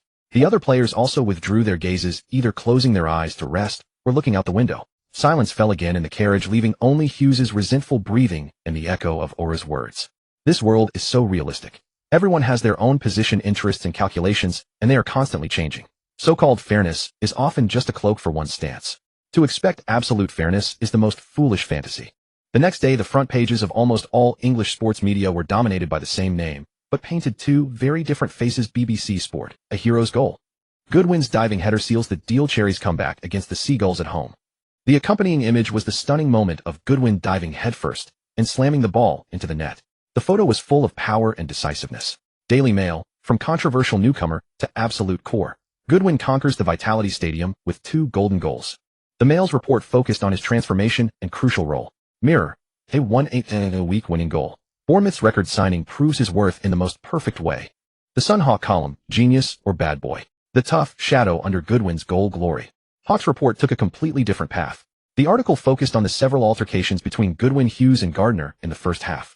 Especially the clip of Hughes being injured and leaving the field, paired with some suggestive screenshots and commentary implying that Goodwin's actions were possibly over the line and full of tension, questioning the other side of his hero image. The headline was full of insinuation. Korean media, Asian light. Korean players perform mediocrely in Championship League. Goodwin shines with winning goal. Regardless of how the media praised him, it didn't change Goodwin's determination to train harder. At that moment, his phone vibrated. A text from an unknown number sat quietly on the screen. Good game, kid. See you on December 18th. Sheffield Wednesday Football Club, a veritable fossil of English football. Founded in 1867, it stands as the 5th professional football pioneer on this land, and is one of the founding members of the Premier League. Their illustrious history is etched with 4 top-flight league titles, 5 English Championship titles, 3 FA Cups, and 1 League Cup. With such profound heritage, they are not to be underestimated. This year, Thai billionaire Dejphon Chansiri waived $37.5 million to take over the reins of this century-old institution from Milan Mandarich. On November 5, 2014, under a gloomy sky in South Yorkshire, Sheffield, the Bournemouth team bus slowly rolled into this industrial heartland, finally coming to a halt at Hillsborough Stadium. This ancient battleground, which has witnessed countless glories and tragedies, was thick with an atmosphere of grit and defense. Before the match, the laser pointer of head coach Eddie Howe was fixed unwaveringly on the opponent's midfield area. Look here. Kieran Lee, Cork, Durrant Semedo. These 4 are Sheffield Wednesday's iron waistline. They are their meat grinder. Fierce in tackles, vast in coverage, devastating in destruction. Tonight all 4 of them will start. On the projection screen was Sheffield Wednesday's 4-2-2-1-1 ironclad defensive formation. The opponent's intention was crystal clear: defend at all costs. A point is a victory. In the home team's dressing room, Sheffield Wednesday's manager Stuart Gray was passionately, almost frothing at the mouth, instilling his philosophy of steel defense. Gray's coaching style emphasizes defensive solidity and overall coordination. In matches, he often employs a defensive counter-attacking strategy. This season, Sheffield Wednesday's away form has been outstanding with 4 wins and 1 draw in their first 5 away games, remaining undefeated. Tight defense. Lock down their engine. Richie, Goodwin, Wilson. He slammed his fist on the tactics board, making it bang. Just like we did against Brentford, Norwich, and Charlton. Just maintain 120% focus. Their attack won't break through our defense. Come on. For Hillsborough, facing Sheffield Wednesday's bus parking defense, Eddie Howe unhesitatingly deployed his strongest attacking formation, 4-4-2. The twin strikers Wilson partnering Pittman. The midfield quartet Pugh on the left, Goodwin and Sermon in the center, and the razor-sharp Richie on the right. The defensive unit was identical to the one from the last victory. Stability is strength. As the match began, just as Eddie Howe had anticipated, Sheffield Wednesday's grinder 4 tightly shackled Goodwin and Richie. Every time they received the ball, they were met with aggressive pressing. Every advance risked being brought down. Foul. Foul. Still another foul. The referee's whistle sounded, frequently shattering the flow of the game. Sheffield Wednesday's fouls were cleverly kept just on the edge of a yellow card. The first 30 minutes were fiercely contested, yet ugly to watch. At the 36th minute, Goodwin executed a nimble turn in midfield, instantly accelerating as he threatened to rip through the defense and burst into the penalty area. In a desperate move, Chef Wednesday deployed a standard tackling maneuver from outside the penalty line to firmly restrain Goodwin. Bip. A shrill whistle. A glaring yellow card issued to Denton. Goodwin's team was awarded a precious free kick. Wilson instead kicked the ball toward the stands. At the 44th minute, Chef Wed's forward Chris Maguire attempted to dive inside Bournemouth's penalty area to lure a penalty. His acting was somewhat clumsy, exposed by the sharp-eyed head referee, who pulled out a yellow card for warning. At halftime, the score remained 0-0. Players from both sides entered the locker room with the scent of gunpowder lingering. Soon the 15-minute halftime break passed. The second half commenced and Chef Wed's suffocating tactics persisted. At the 62nd minute, the familiar figure once again became the focus. It was Denton again. Another tactical foul against Goodwin. This time it was in midfield. The head referee hesitated, not pulling out the yellow card once more. 2 yellows turned into a red. Denton looked dejected and resentful, leaving the field amidst a sea of boos. Chef Wed was forced to play with 10 men. Seeing the numerical advantage, Eddie Howe waved his hand energetically. Bournemouth, now with the upper hand in numbers, instantly sounded the charge for a full-scale attack. Just 3 minutes after Denton's exit, the ironclad defense at Hillsborough was ruthlessly shattered. Goodwin received the ball on the left flank, and facing the last defender, he calmly delivered a precise cross with his golden left foot. In the middle of the penalty area, Wilson outmuscled the defender with a textbook lion head clearance. The ball landed perfectly. Sermon near the penalty spot met the ball with a powerful shot. Bournemouth took the lead away from home. In the 66th minute, Eddie Howe made a decisive substitution, bringing on fresh legs Fraser and Kermorgant to replace the exhausted Richie and Pittman. Within a minute of coming on, Fraser received a gift. Sheffield Wednesday's backline made a fatal passing error. The alert Wilson intercepted the ball sharply and burst into the penalty area at high speed. Facing the advancing goalkeeper and the covering defender, he calmly squared the ball to the right space. A red streak sliced in from the flank. He met the ball and slotted it into the far corner. The ball nestled into the net. 0-2. Fraser scored immediately after coming on. With a 2-goal lead, Bournemouth had the match in hand. The outcome was sealed. In the 87th minute, Goodwin was substituted to rest, and Landy came on to savor the victory atmosphere. In the end, with goals from Sermon and Fraser, Bournemouth claimed a clean 2-0 away victory over 10-man Sheffield Wednesday. They secured 3 precious points. Meanwhile, results from other key matches in round 16 sent shockwaves. Birmingham 2-1 Watford, a stunning upset. Donaldson scored twice to become a hero. Brighton 1-0 Wigan, a lightning-fast opening goal. Derby County 3-2 Huddersfield. Ipswich 2-1 Wolves. Middlesbrough 4-0 Norwich, with Borough displaying terrifying firepower. Nottingham Forest 1-3 Brentford. The top 6 of the standings were instantly reshuffled. 1. Middlesbrough 30 points, 9 wins, 3 draws, 4 losses. 2. Bournemouth 30 points, 9 wins, 3 draws, 4 losses. 3. Watford 29 points, 8 wins, 5 draws, 3 losses. 4. Derby County 29 points, 8 wins, 5 draws, 3 losses. 5. Wolves 27 points, 7 wins, 6 draws, 3 losses. 6. Ipswich 27 points, 7 wins, 6 draws, 3 losses. Birmingham, previously struggling in the relegation zone, first held Wolves to a draw, and then stunned leaders Watford, grabbing 4 points to leap out of the drop zone. Their resilience indirectly paved the way for Middlesbrough and Bournemouth to ascend to the summit. The next day, English sports media headlines were ignited by the championship table upheaval. The Mirror, 2 teams at the top. Borough's firepower unleashed Cherry Army, solid away win. The Daily Mail, Watford's shock collapse. Middlesbrough and Bournemouth accept the gift and share top spot. BBC local edition, learning from shame. Birmingham snatch 4 points to miraculously escape relegation zone. The Sunsport, decisive battle next.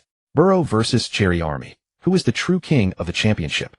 Meanwhile, fans argued fiercely online about who was the strongest in the championship. Borough fans boasted of unstoppable attack, while Cherry fans emphasized steady wins the race, with tensions running high. At the Bournemouth players' dormitory, Goodwin carefully locked the brand-new Velocity Sport endorsement contract still smelling of fresh ink into his safe. At that moment, Eddie Howe's resounding words from the post-match locker room echoed in his mind, top of the table. Eddie Howe looked around at the players, his eyes blazing. It is both the hall of supreme glory and the most brutal furnace of purgatory. Standing here means you become the target of every opponent. Next stop, the Riverside Stadium, Middlesbrough's fortress. That ground has buried the ambitions of countless giants. Eddie Howe's voice carried a determination to burn bridges. Let us break that curse. From this moment until the final whistle, every training session, every tactic, every thought is dedicated to one goal, to crush Middlesbrough. On the screen, Middlesbrough players' powerful figures ran contested and scored. Excitement and gravity intertwined on Goodwin's face. He looked out the window at the training ground where Richie and Wilson were still doing extra practice, their sweat glistening under the lights. Goodwin took a deep breath, turned abruptly, and strode out of the dormitory, running toward the center of the training pitch. An hour later, Wilson, Richie, and Goodwin walked out of the training ground together. Goodwin. Wilson suddenly spoke, his tone carrying a complex mix of emotions. You have really surprised me. As a former prodigy, Wilson had always been the golden child, exceptionally gifted, playing with a natural, effortless flair. Yet in this past month and a half, he had witnessed Goodwin's terrifying transformation from a youth team prospect to the team's core player at a breakneck pace. This visible, explosive progress instilled an unprecedented sense of frustration in Wilson. The world is full of talents, but someone like you. Wilson shook his head with a wry smile. It feels like you're cheating.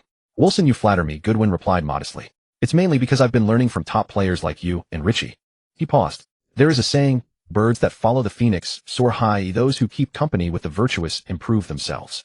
Seeing the puzzled looks on Wilson and Richie, Goodwin explained with a smile, it's an old Chinese saying. It means that by surrounding yourself with excellent people, you become excellent yourself.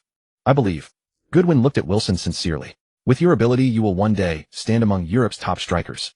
He analyzed in detail, you can hold off center backs for aerial duels, drop deep to link up play and control the tempo, and drift wide to stretch the defense. You combine the power of a target man with the agility of a winger with top-tier physical flexibility and ball control. These were not flattery, they were Wilson's true strengths. As for my own progress, Goodwin turned to Richie. I especially want to thank you for your guidance. Richie waved his hand dismissively. No, Goodwin, that's all down to your own talent and hard work. I only gave a little direction. Richie looked at Goodwin with admiration. Honestly, I rarely see a player who can perfectly assimilate what he learns and apply it flexibly in real matches in such a short time. Richie listed his qualities. Your observation is sharp. You're always aware of opponents' positions, movements, and even their possible passing lanes. You consider teammates' runs and spaces. Your stamina is monstrous, covering the entire midfield. Your one-touch passing is quick, accurate, and intelligent. You have immense composure. The more the opponent presses, the calmer you become, handling the ball with perfect order. I used to think that once a player's style was set, it was hard to change, Richie remarked with deep emotion. You have truly opened my eyes. Wilson, listening, felt even more unsettled. Some things are just innate, you can't learn them. He was referring to Goodwin's extraordinary learning ability and midfield control. Goodwin shook his head with a smile and looked at Wilson. Indeed, some things cannot be learned. Like your elusive movement art in the box, your effortless and elegant ball handling. I follow you every day. Have I learned it? He answered himself, I'm still far off. Goodwin added, when in difficulty one must seek change, a change leads to progress. Back in the youth team, I felt trapped, unable to move. Maybe, as netizens say, poverty limits imagination. No, it's habit that shackles thinking.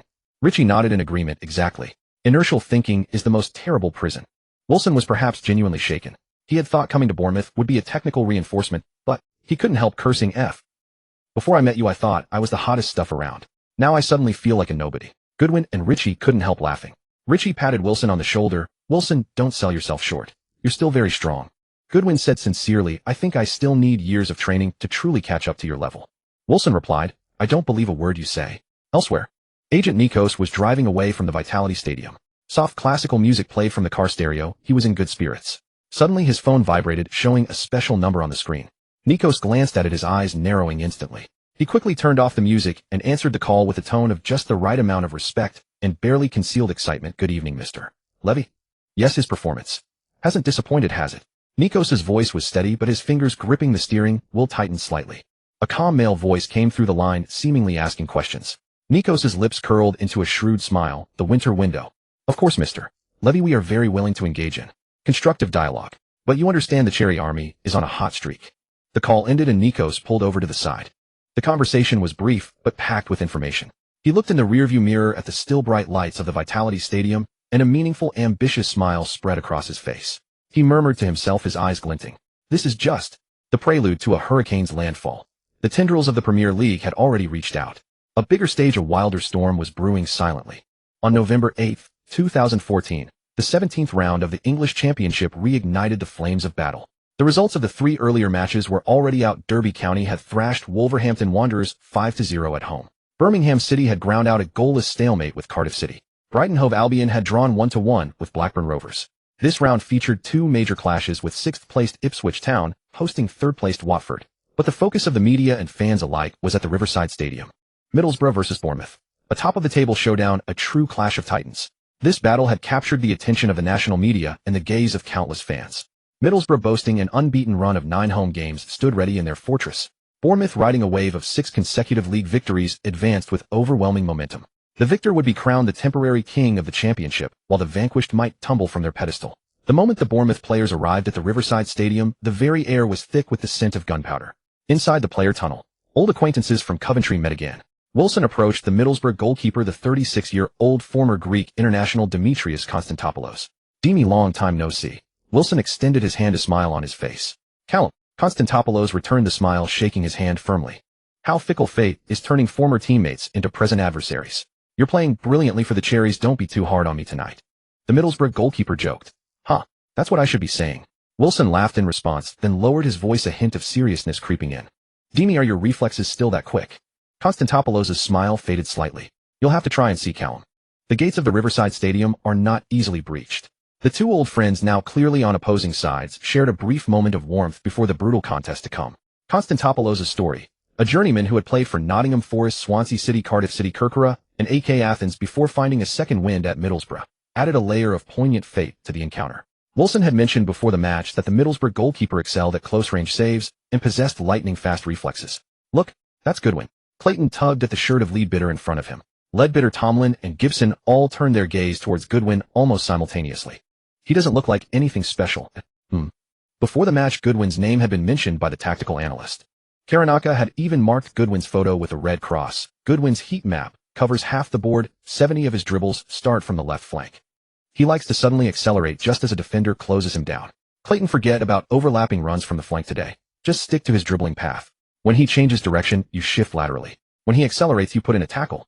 Don't worry about fouling. This is our home ground. The referee's whistle is even more protective than our fans." A fierce glint flashed in Clayton's eyes. "He likes to drift into the channels. I'll be waiting for him there. I'll show him what a real midfield anchor is." Karanaka suddenly gripped his shoulder. "He fears physical contact. Use your shoulder more when jostling for position. Leadbitter, don't hold back during interceptions in midfield. Let him taste the Riverside Stadium's welcome." Middlesbrough's captain Tomlin, the attacking fulcrum, swept his gaze across the Bournemouth ranks like a hawk finally locking onto Goodwin. There was no curiosity in that look, only cold assessment and a thirst for battle.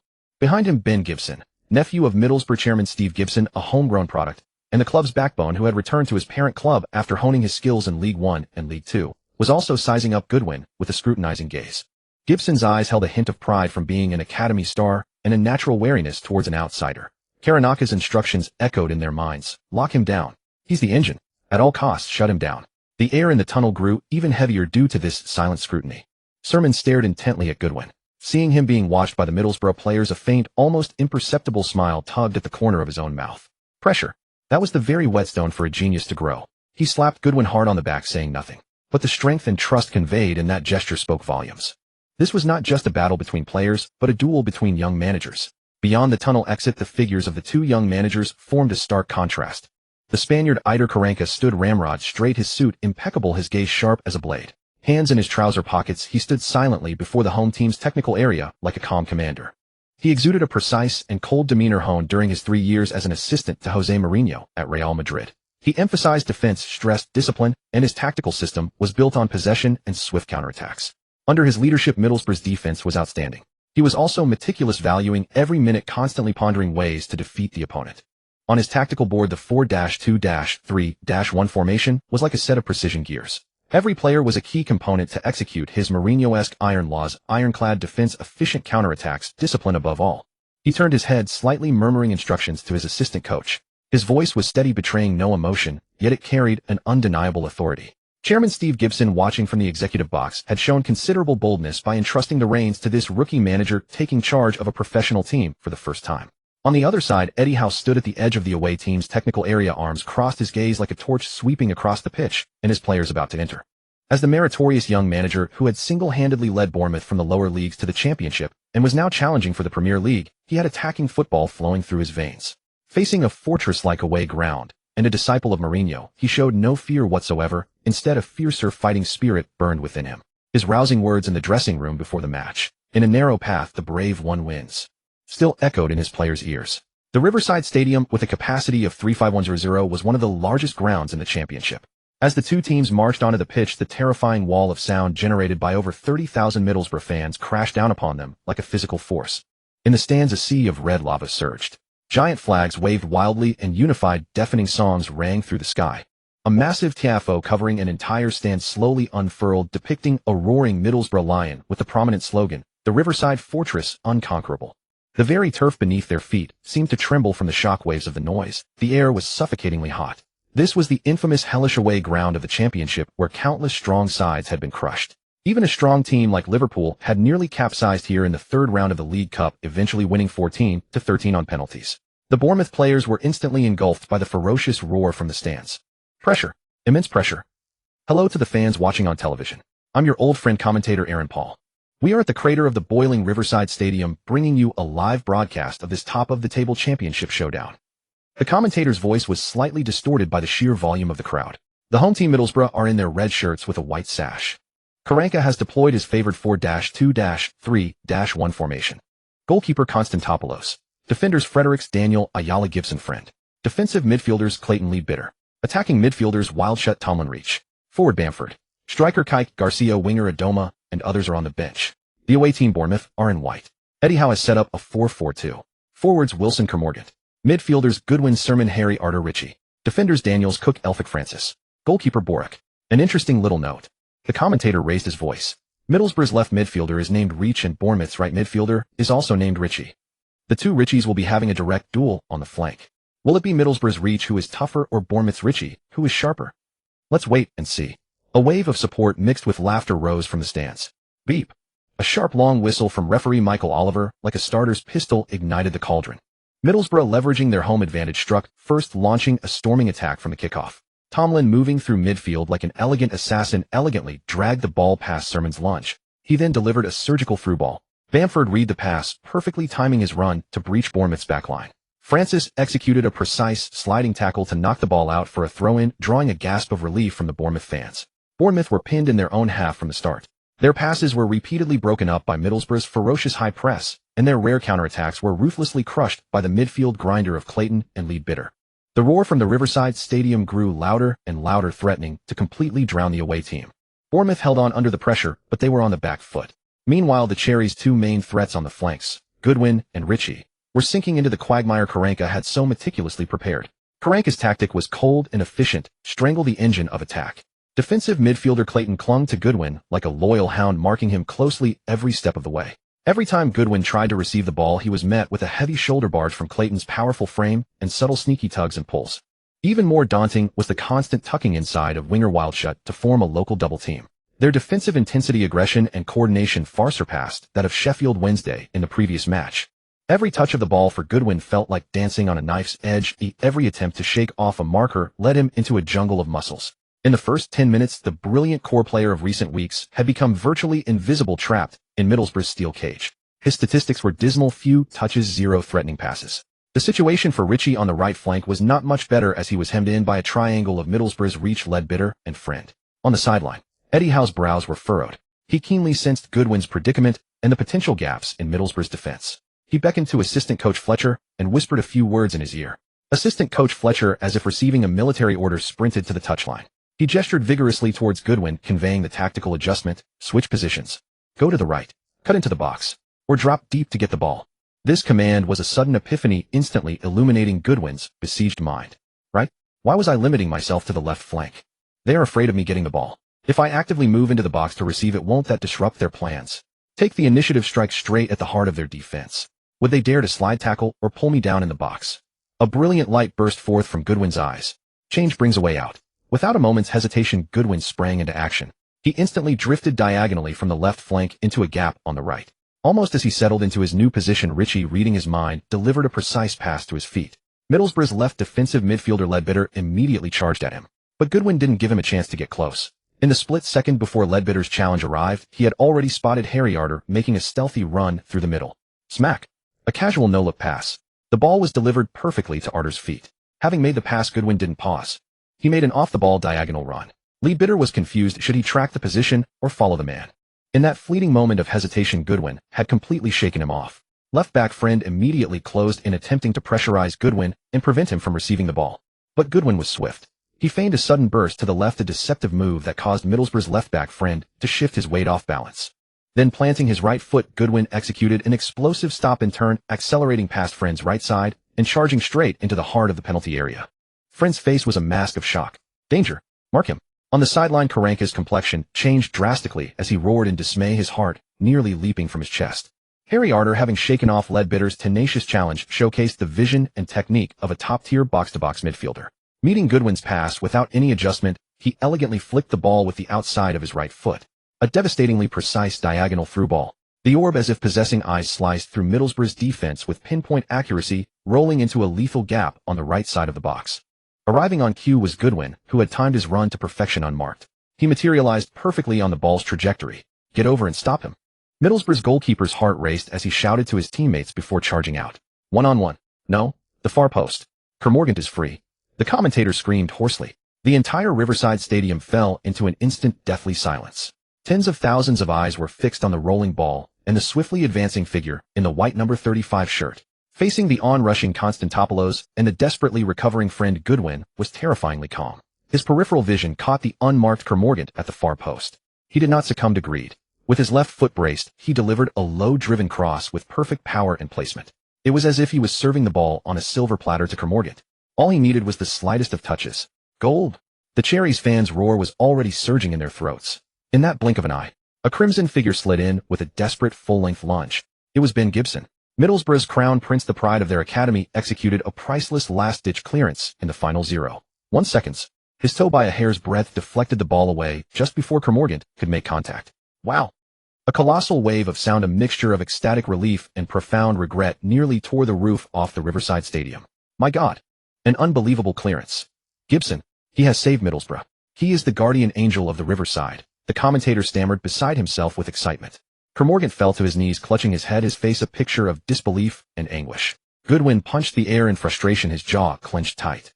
A brilliantly orchestrated team move, one worthy of a textbook, had been nullified by a single godlike defensive act. But the danger was not over. After the clearance, right-back Fredericks was first to the loose ball, immediately playing a precise pass into the feet of Tomlin in the center. Middlesbrough's talisman was instantly in motion. Displaying masterful game management, he executed a neat 1-2 with the dropping wild shot to bypass Sermon. Tomlin waved his right hand, continuously shouting instructions to his teammates to push forward. Get up. Moved. Soon Tomlin received the ball again at the edge of the Bournemouth box. Facing Elphic's direct defense, Tomlin feigned a right-footed drag, shifting his entire body weight. It was a dummy. The instant Elphic's balance was compromised, Tomlin used his left foot to gently tuck the ball past him, slipping into the area like a greased eel. Francis quickly recovered to block Tomlin's path. Bamford. Tomlin grunted, sliding the ball across. Striker Bamford held his position in the box, shielding the ball from Cook. He feigned a powerful turn and shot to the right. Cook committed his full weight to the block. This was exactly what Bamford had waited for. Keeping his standing leg planted, he deftly backheeled the ball with his right foot. The ball rolled precisely past Cook's leg and into the unguarded 6-yard box. Tomlin, having ghosted away from Francis, arrived on cue. Facing a near-open goal from point-blank range, he met the ball with a composed, cool finish. The ball, like a venomous snake skimming the turf, arrowed towards the bottom right corner. Go! The ecstatic roar from the Middlesbrough fans was about to erupt. In the nick of time, Boric, the Polish goalkeeper, showcased world-class reflexes and a divine save. His body had already anticipated and launched into a dive the moment Tomlin struck the ball. He stretched every sinew to its limit. Just as the ball was about to cross the line, the fingertips of his right hand touched it. Boom! A dull thud. Boric had miraculously pushed the ball away from the goal line out for a corner kick. Unbelievable save. Boric, you are a god. The hand of God. The commentator was in a frenzy, screaming himself hoarse. Tomlin stood frozen, his eyes wide with utter disbelief. That was a certain goal. Bamford buried his face in his hands, sighing in despair. The entire Riverside Stadium was frozen by this miraculous save at its peak of fervor. After a moment of deathly silence, it erupted into a deafening chorus of regret and astonishment. One moment Bournemouth miss a sitter, the next Middlesbrough respond in kind. Two goalkeepers produce dream saves. Brilliant. Absolutely brilliant.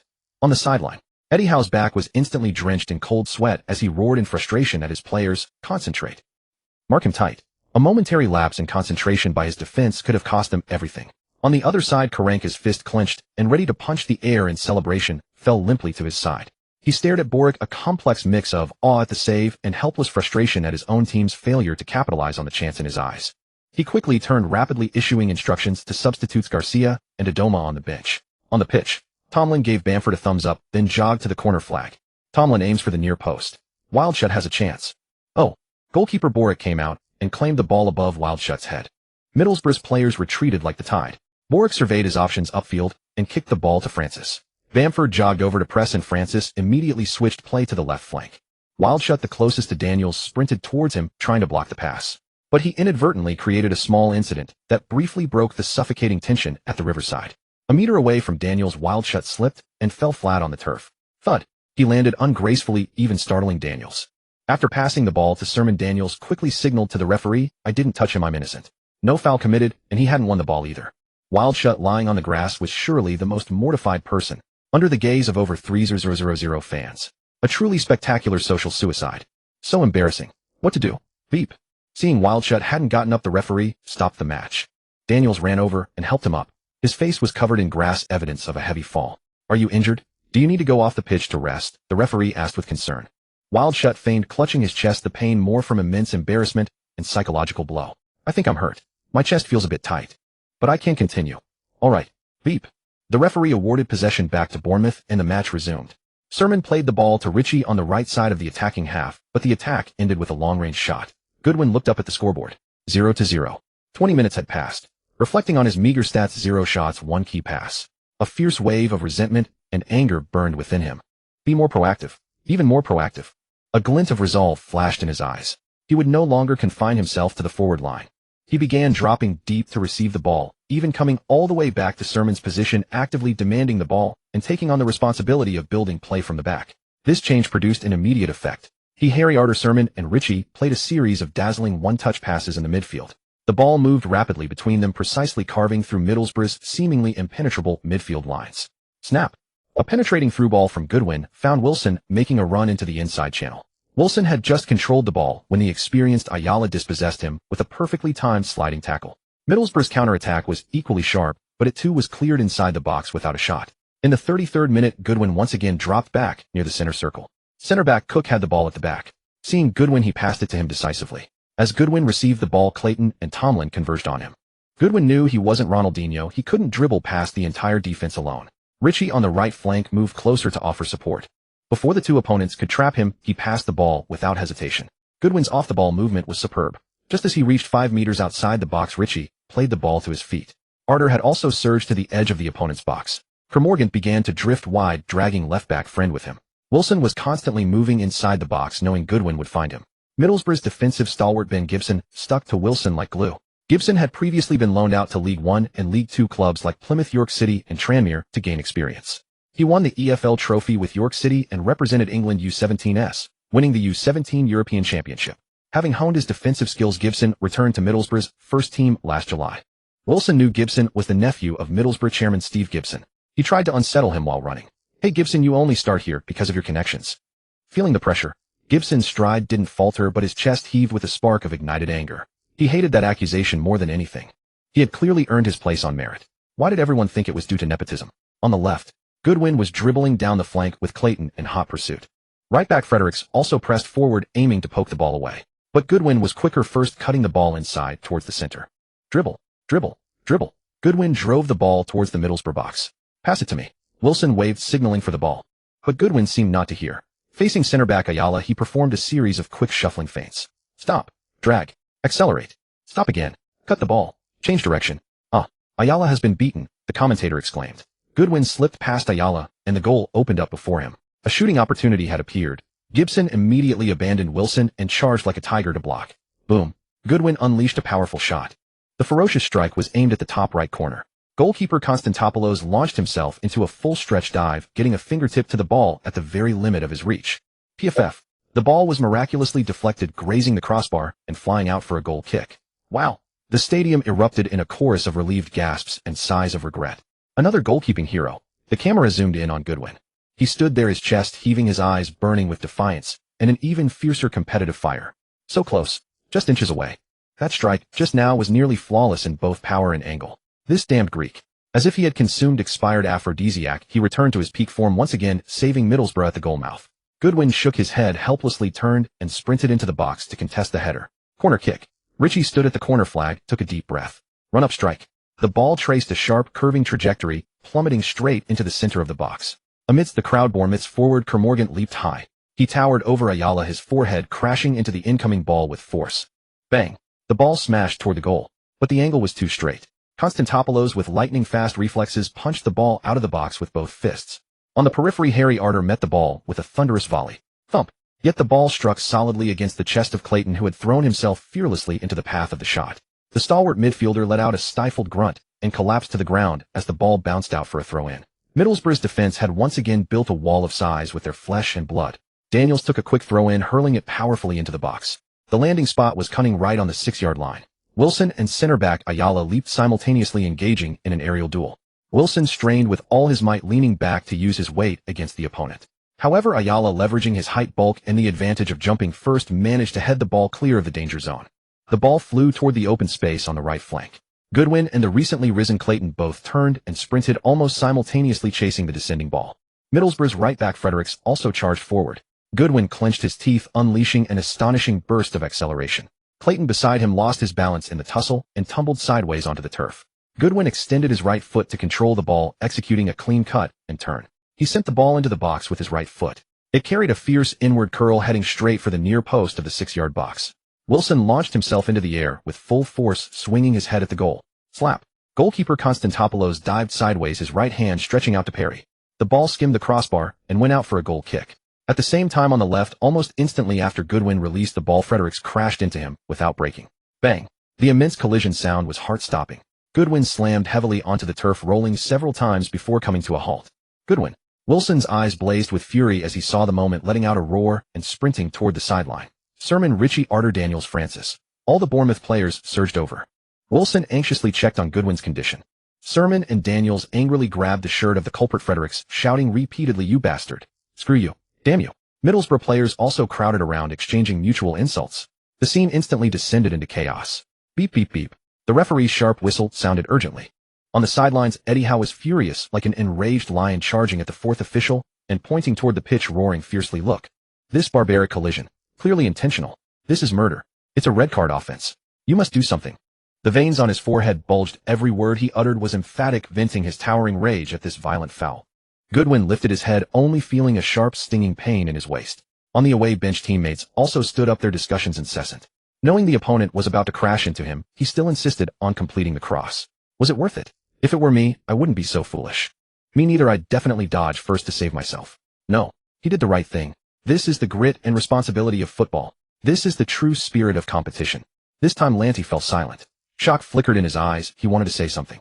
In the end, he remained silent. On the pitch, Goodwin gritted his teeth, propping himself up with his hands on the turf, stubbornly rising to his feet. He pulled up the hem of his jersey and rubbed the rapidly swelling red bruise on his waist. Then he waved his hand firmly toward his gathered teammates, the approaching referee, and the anxiously watching Eddie Howe on the sidelines, signaling that he was fine and that no medical staff needed to enter the pitch. The referee ultimately only gave Fredericks a verbal warning without showing a yellow card. The decision drew a chorus of boos from the Bournemouth fans. Clayton and Tomlin, standing nearby, witnessed the entire process, and their gazes involuntarily revealed shock and a hint of admiration. "This kid, he's tough enough and has earned our respect," Clayton muttered to Tomlin. Tomlin nodded heavily, his expression complex. Just then applause rose like a tidal wave from the stands of the Riverside Stadium. It began with the away fans' tribute. Then more and more home fans joined in the applause. Goodwin's tenacious fighting spirit and pure professionalism transcended the barriers of allegiance, earning the respect of the supporters. The match continued. The left wing corner was taken by Sermon. The ball he sent was slightly high, flying toward the far post. It was safely caught by the assertive Middlesbrough goalkeeper Konstantopoulos. At this moment, Middlesbrough, having recovered their composure, once again leveraged the home crowd's momentum to launch an attack. Tomlin remained the most dangerous starting point. In the 42nd minute, he dropped back near the center line to receive the ball, executing a light semicircular turn to shake off Arter's marking. He then delivered a precise long-range pass, finding the rapidly advancing Wildshut on the right flank. Wildshut received the ball, feigned a change of pace to deceive Daniels, then suddenly accelerated to the byline. Cross. In the center, Bamford and Cook leaped simultaneously. But Boric once again displayed world-class goalkeeping dominance, roaring mine. He charged out decisively, plucking the ball from above both players' heads. The danger was instantly neutralized. Bournemouth immediately counterattacked. The ball was passed through the midfield a few times and quickly reached Ritchie, who advanced to the edge of Middlesbrough's penalty area. Wilson received the ball on the right with a series of feints and cuts. He shook off Ayala and broke into the right side of the 6-yard box. Gibson stood in front of him. Despite the narrow shooting angle, Wilson's eyes showed no hesitation. After a convincing fake shot, he immediately pushed the ball with his right instep toward the far corner of the goal. Slap. The moment Wilson shot, the Middlesbrough goalkeeper dived sideways. The ball was parried again. Defender Ayala reacted swiftly, getting to the ball before Goodwin could tap in the rebound, and booted it clear of the danger zone with a long clearance. Wilson's shot was sharp and decisive. On any other day, the probability of scoring would be extremely high. The performances of both goalkeepers today can only be described as divine intervention. The commentator's voice was filled with awe and regret. Wilson sighed in frustration and punched the turf in anguish. Konstantopoulos got up from the ground and shouted in Wilson's direction, "You won't score today? Give it up." Wilson didn't even acknowledge him. He immediately turned and ran back. It was just a minor psychological ploy. Missing a shot is normal. If every shot went in, it would be too boring. Karanka on the sidelines roared anxiously at his defensive stalwart, "Don't give him that kind of shooting opportunity again. Stick to him tight. Don't make the same mistake." Middlesbrough launched another attack with little time remaining in the first half. The two sides remained deadlocked in midfield for 5 minutes before the referee blew the whistle to end the first half. A stifling half-and-half offensive and defensive battle, both sides exchanging blank checks. Neither side could overcome the other. In the away team's locker room, the atmosphere was heavy. Eddie Howe pounded the tactical board forcefully. "They want to strangle Goodwin." "Excellent. This exactly exposes their weaknesses. Clayton and Ridgway have been distracted by Goodwin's movement too much. Sermon, move your position forward by 5 meters. Support Goodwin and share the pressure. Harry, ATT, strengthen your rear, push, attack the space behind their two defensive midfielders." He looked at Goodwin with burning eyes. "Well done. Continue in the second half. The substitution must be more resolute. Fredericks on their right flank is more aggressive than the left side. Verrill. Seize the space left behind when he makes an attacking run. And be decisive in shooting. Don't fear wasting opportunities." On the other side, the home team's locker room. Carcano looked stern. "Goodwin has retreated back. He is trying to organize. Clayton, pull back your position a little. Don't let him easily receive the ball and turn in the midfield. Ridgway, expand your coverage area." Like a net, cut off the connection between him and Sermon, ATT. He turned to the offensive end. "Wildhut, we need a high point in the penalty area. After Garcia comes on, try more high balls. Attack rhythm, bring it up. Their two center backs are not very quick in turning. Benford, try more offside traps. Tomlin, pass more boldly, tear open their defense." The second half begins. Middlesbrough replaces Wildhut, bringing on striker Kike Garcia. The tactical intention is clear. High and long attack the penalty area. Bournemouth's midfield passing became more fluid after Sermon moved forward, effectively relieving the burden on Goodwin. At the 52nd minute, Goodwin again retreated to the defensive midfield position to receive the ball, attracting Clayton and Ridgway's double-team pressure. He pretended to pass to the left flank, but actually performed a skillful move. Twisting his wrist cleverly, he gave a very concealed heel flick, sending the ball quietly to the feet of the surging Harry, ATT. ATT advanced with the ball, striding forward. Middlesbrough's defense was instantly stretched, and the formation developed a crack. Just as ATT was about to break into the 30-meter area, the returning Ridgway made a fierce but clean side rear tackle, destroying the ball. ATT rolled around in pain, fortunately nothing serious. The referees signaled for the game to continue, no foul. Middlesbrough counterattack. Tomlin passed the ball to Benford, who then passed back to Ritchie and Harry, ATT charged forward. After Kike Garcia came on, he positioned himself at the front, while Benford roamed nearby. Middlesbrough players advanced as a whole, and the ball was quickly passed to the right flank. Clayton crossed the ball into the penalty area, and Benford suddenly circled from the center to the far post. Garcia leaped high in the center and collided with Elphick. The ball was out of control. Benford was about to grab the ball, but center-back Cook cleared it with a long kick, and the ball flew out. Both sides immediately switched. Goodwin received the ball in the center circle and made a low-trajectory long pass, sending the ball forward. Ritchie, making a fast run, used the outside of his right foot to elegantly control the ball, then cut inside from the right side, heading straight into the penalty area. At this moment, left-back Verrill rushed over. No more waiting. Ritchie sensed the fierce rush of Verrill and decisively kicked. The tip of his right foot struck the middle of the ball, which shot up suddenly and flew toward the near post of the goal. This shot won due to its suddenness, and at such a short distance, it was almost unsolvable for most goalkeepers. But Middlesbrough's goalkeeper stood up again. Constantopoulos pounced like a tiger, making an extreme sidebody flying save catching the ball. Oh, Riverside Stadium erupted with a huge sigh of admiration and regret. It's him again. Constantopoulos. He is literally the god on the goal line today. Counterattack. Quick. After Middlesbrough's goalkeeper picked up the ball, he launched a fast break without hesitation. The ball flew straight to the right open area. Goodwin chased after it. Clayton dared not be careless and directly passed to Ridgway nearby. Ridgway received the ball and directly made a long pass into the penalty area. The ball arced through the air and fell directly into the heart of the penalty area. Garcia pressed over Cook and made a powerful header with his back heel. Benford following up took a powerful shot on the ball. Bang! Boris was highly focused, made a beautiful side save, and firmly caught the half-height ball. He then lay down pressing the ball tightly under his body, consuming time to allow his teammates to return to position. For the following period the ball continuously switched possession on the field. At the 68th minute Karanka played his second card, bringing on the lightning-fast winger Adoma to replace the hard-working Bamford. His intention was clear, to use Adoma's explosive pace to tear apart Bournemouth's flanks, which were beginning to show signs of fatigue. Upon stepping onto the pitch, Adoma immediately posed a threat on the right wing. Using his sheer speed, he blew past Daniels and delivered a cross from the byline. Garcia, charging in from the center, leaped with all his might, but under the combined pressure of Cook and Elphick he failed to connect cleanly, and the ball skewed past the far post. As the match wore on, the stamina of players from both sides began to wane noticeably, inevitably slowing the tempo of the high-intensity pressing. In the 74th minute, Eddie Howe finally made an adjustment, substituting the exhausted Ritchie, with Fraser aiming to bolster the attacking thrust on the flanks. A minute later, Eddie Howe further reinforced the front line's impact by bringing on the experienced veteran Pittman in place of Kermorgant.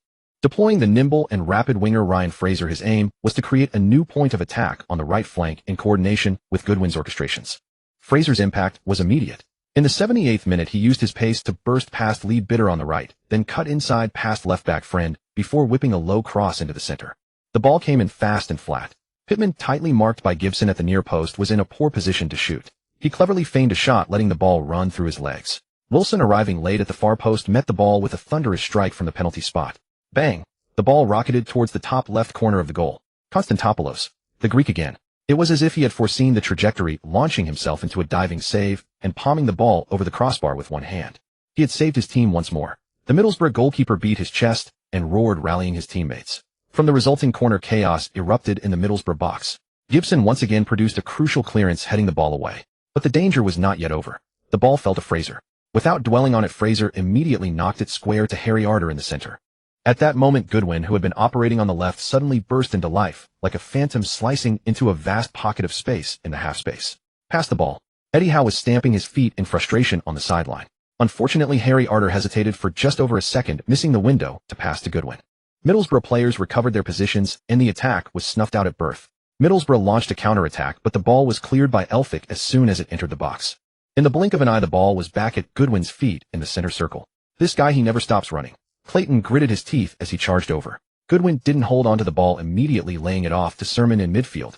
Goodwin realized he couldn't rely solely on his accustomed core playmaker style. Faced with adversity, he needed to change. He needed to be more direct, tougher, and use off-the-ball running to break the opposition's shackles. Or rather, he needed to be smarter in utilizing his teammates' screens and movements. His eyes sharpened once more, and he resolutely made a forward run, pulling defenders out of position with his off-the-ball movement. He sprinted ahead, appearing in the gap between Fredericks and Ayala. In the VIP box, Newcastle United's sporting director Dennis Wise jumped to his feet, excitedly, unable to contain himself. Pass it to him. Pass it. Such a great counter-attacking chance. His assistant beside him also sighed in regret. In the East Stand, Paul Mitchell, Tottenham Hotspur's chief scout, was mixed in with the home fans, shouting in his mind, "God, this guy's positional sense is incredible." 2 perfect counter-attacking spaces, both wasted. Paul Mitchell's presence was due to a clear directive from Spurs chairman Levy. Newcastle United, plagued by poor attacking efficiency and a lack of creativity on the flanks, and in the final third were planning to add a versatile forward in the winter window. Goodwin's performance under such high-intensity pressure had undoubtedly left a deep impression on both men. Sermon, perhaps lacking the vision to see the pass, instead played the ball out to Fraser on the right. With Fraser and Pittman on the field, the team executed a new tactic, their spirit revitalized. Goodwin was no longer the sole point of attack initiation. Fraser, Sermon, Harry Arter, and even the timely overlapping runs from the fullbacks all shared the burden. Bournemouth's attack became far more multidimensional. Time ticked away mercilessly, soon reaching the 80th minute. Middlesbrough made their final substitution, with Karanka playing his last card, sending on striker Wasson to replace Tomlin. Wasson was known for his sharp predatory instincts and finishing ability, as well as his link-up play. Karanka hoped he could be the focal point for the final pass or the decisive strike in the dying stages. On the Bournemouth bench, everyone except the goalkeeper was warming up on the touchline. In the 84th minute, Goodwin demonstrated his game-reading ability. He keenly detected a momentary lapse in the Middlesbrough defense due to fatigue and decisively made a run in behind. Pittman read his intention, perfectly holding off Gibson with his back to goal at the edge of the box, and cleverly flicked the ball back with his heel. Goodwin arrived on cue, taking the ball first time and unleashing a ferocious, powerful drive. The ball flew like a cannonball towards the bottom right corner. But Konstantopoulos produced yet another miraculous save, diving full length to palm the ball around the post. Goodwin let out a frustrated roar to the heavens, but the brilliance of the combination and the decisiveness of the shot drew applause from the crowd. The match entered its final 10 minutes with both sides sensing a draw was possible, but the ambition for the title meant neither was willing to settle. Transitions were lightning fast, but errors increased too. In the 86th minute, Wasson used his intelligent off-the-ball movement to occupy the attention of both center-backs, creating a precious pocket of space for Adoma on the right wing to exploit.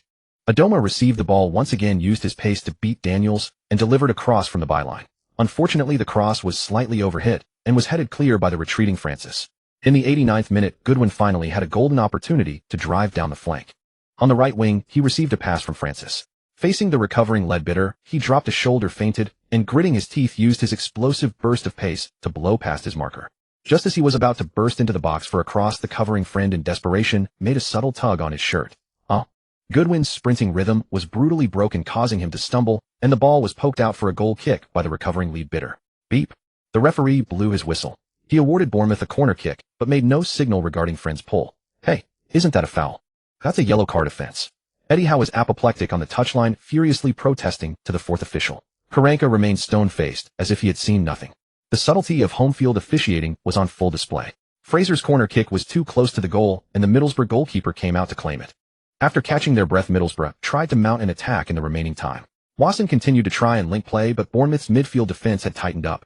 In the final 5 minutes, Middlesbrough launched a frantic all-out assault, putting immense pressure on the Bournemouth defense.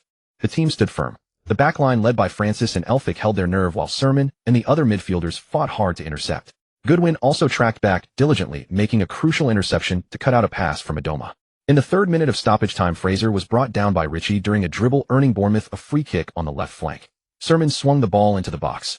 In a chaotic scramble, Pittman won the first header, nodding it on.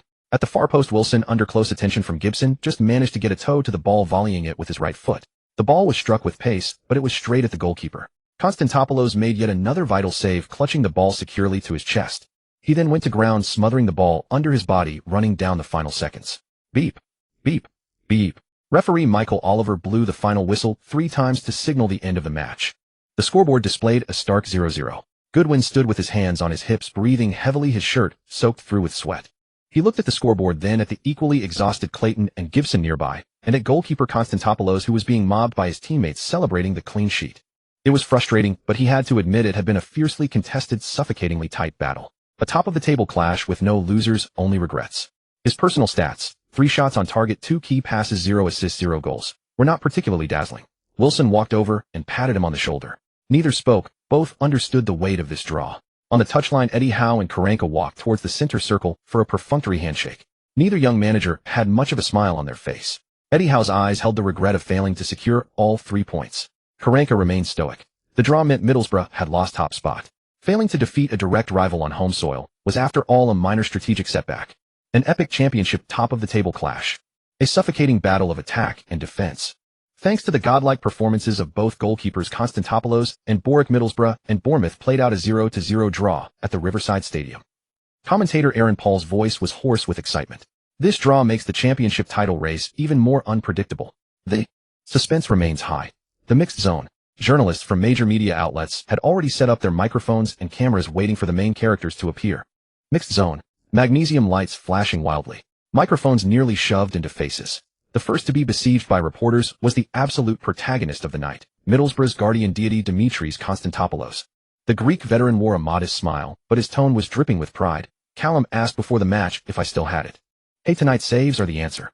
Boric was brilliant too. This was the stage for goalkeepers. A draw is a fair result. Both sides displayed top-tier quality. Next, Middlesbrough's crown prince, Ben Gibson, was surrounded. His face was a mask of toughness. Bournemouth. A tough nut to crack. But the Riverside Stadium is our turf. That clearance. A piece of cake, just a defender's instinct. He emphasized turf and instinct heavily. As Goodwin appeared at the tunnel entrance, the scene erupted. Reporters like sharks, scenting blood, hurled questions. Goodwin, what's your take on Frederick's challenge? The referee didn't show a card. Do you think that's fair? You risked being taken out to deliver that cross. Oh, what was going through your mind? Was it worth it? You missed several good chances today. Oh, any regrets? Did Karanka's tactics seem to restrict you? Was it difficult? Goodwin took a deep breath, suppressing the dull ache in his waist. The challenge is part of the game. The referee has his own judgment. The cross. That's my duty. The opportunity was there. I couldn't back down. Of course there are regrets. We created many chances, but Dimitri's was outstanding. Coach Karanka's setup was effective. Clayton and Leadbitter stuck to me like shadows. It taught me how to play smarter under pressure, how to find space more intelligently. Next time we meet, I'll do better. His response was neither servile nor arrogant, acknowledging the opponent's strength, while displaying an unyielding resolve and a mature attitude of learning from the experience. He deliberately avoided direct comment on the referee's decision. At the post-match press conference, Eddie Howe wore an expression of mingled regret and pride. At the Riverside, against such opponents and pressure, we showed courage, intelligence, and grit.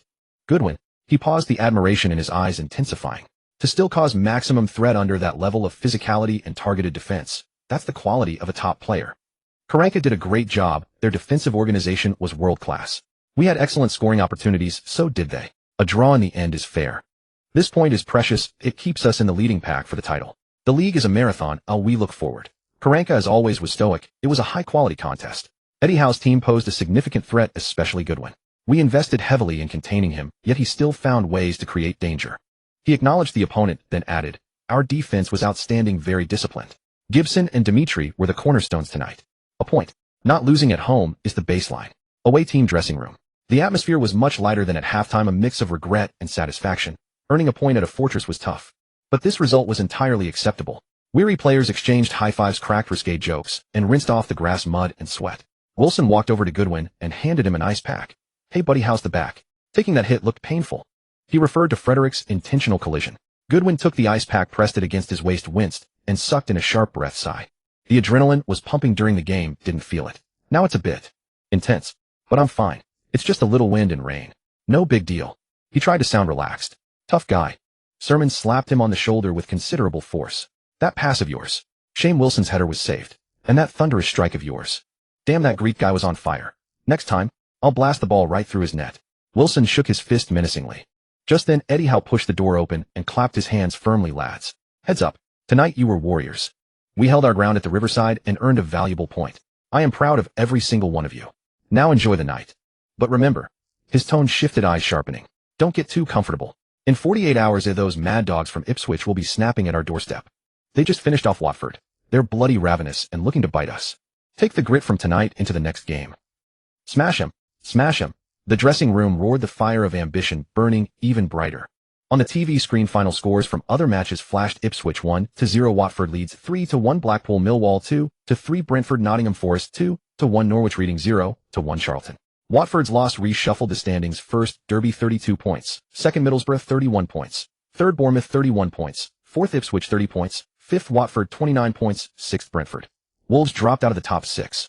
Ipswich's crucial 6-pointer victory over Watford would undoubtedly make them even fiercer when they visit the Cherries next round.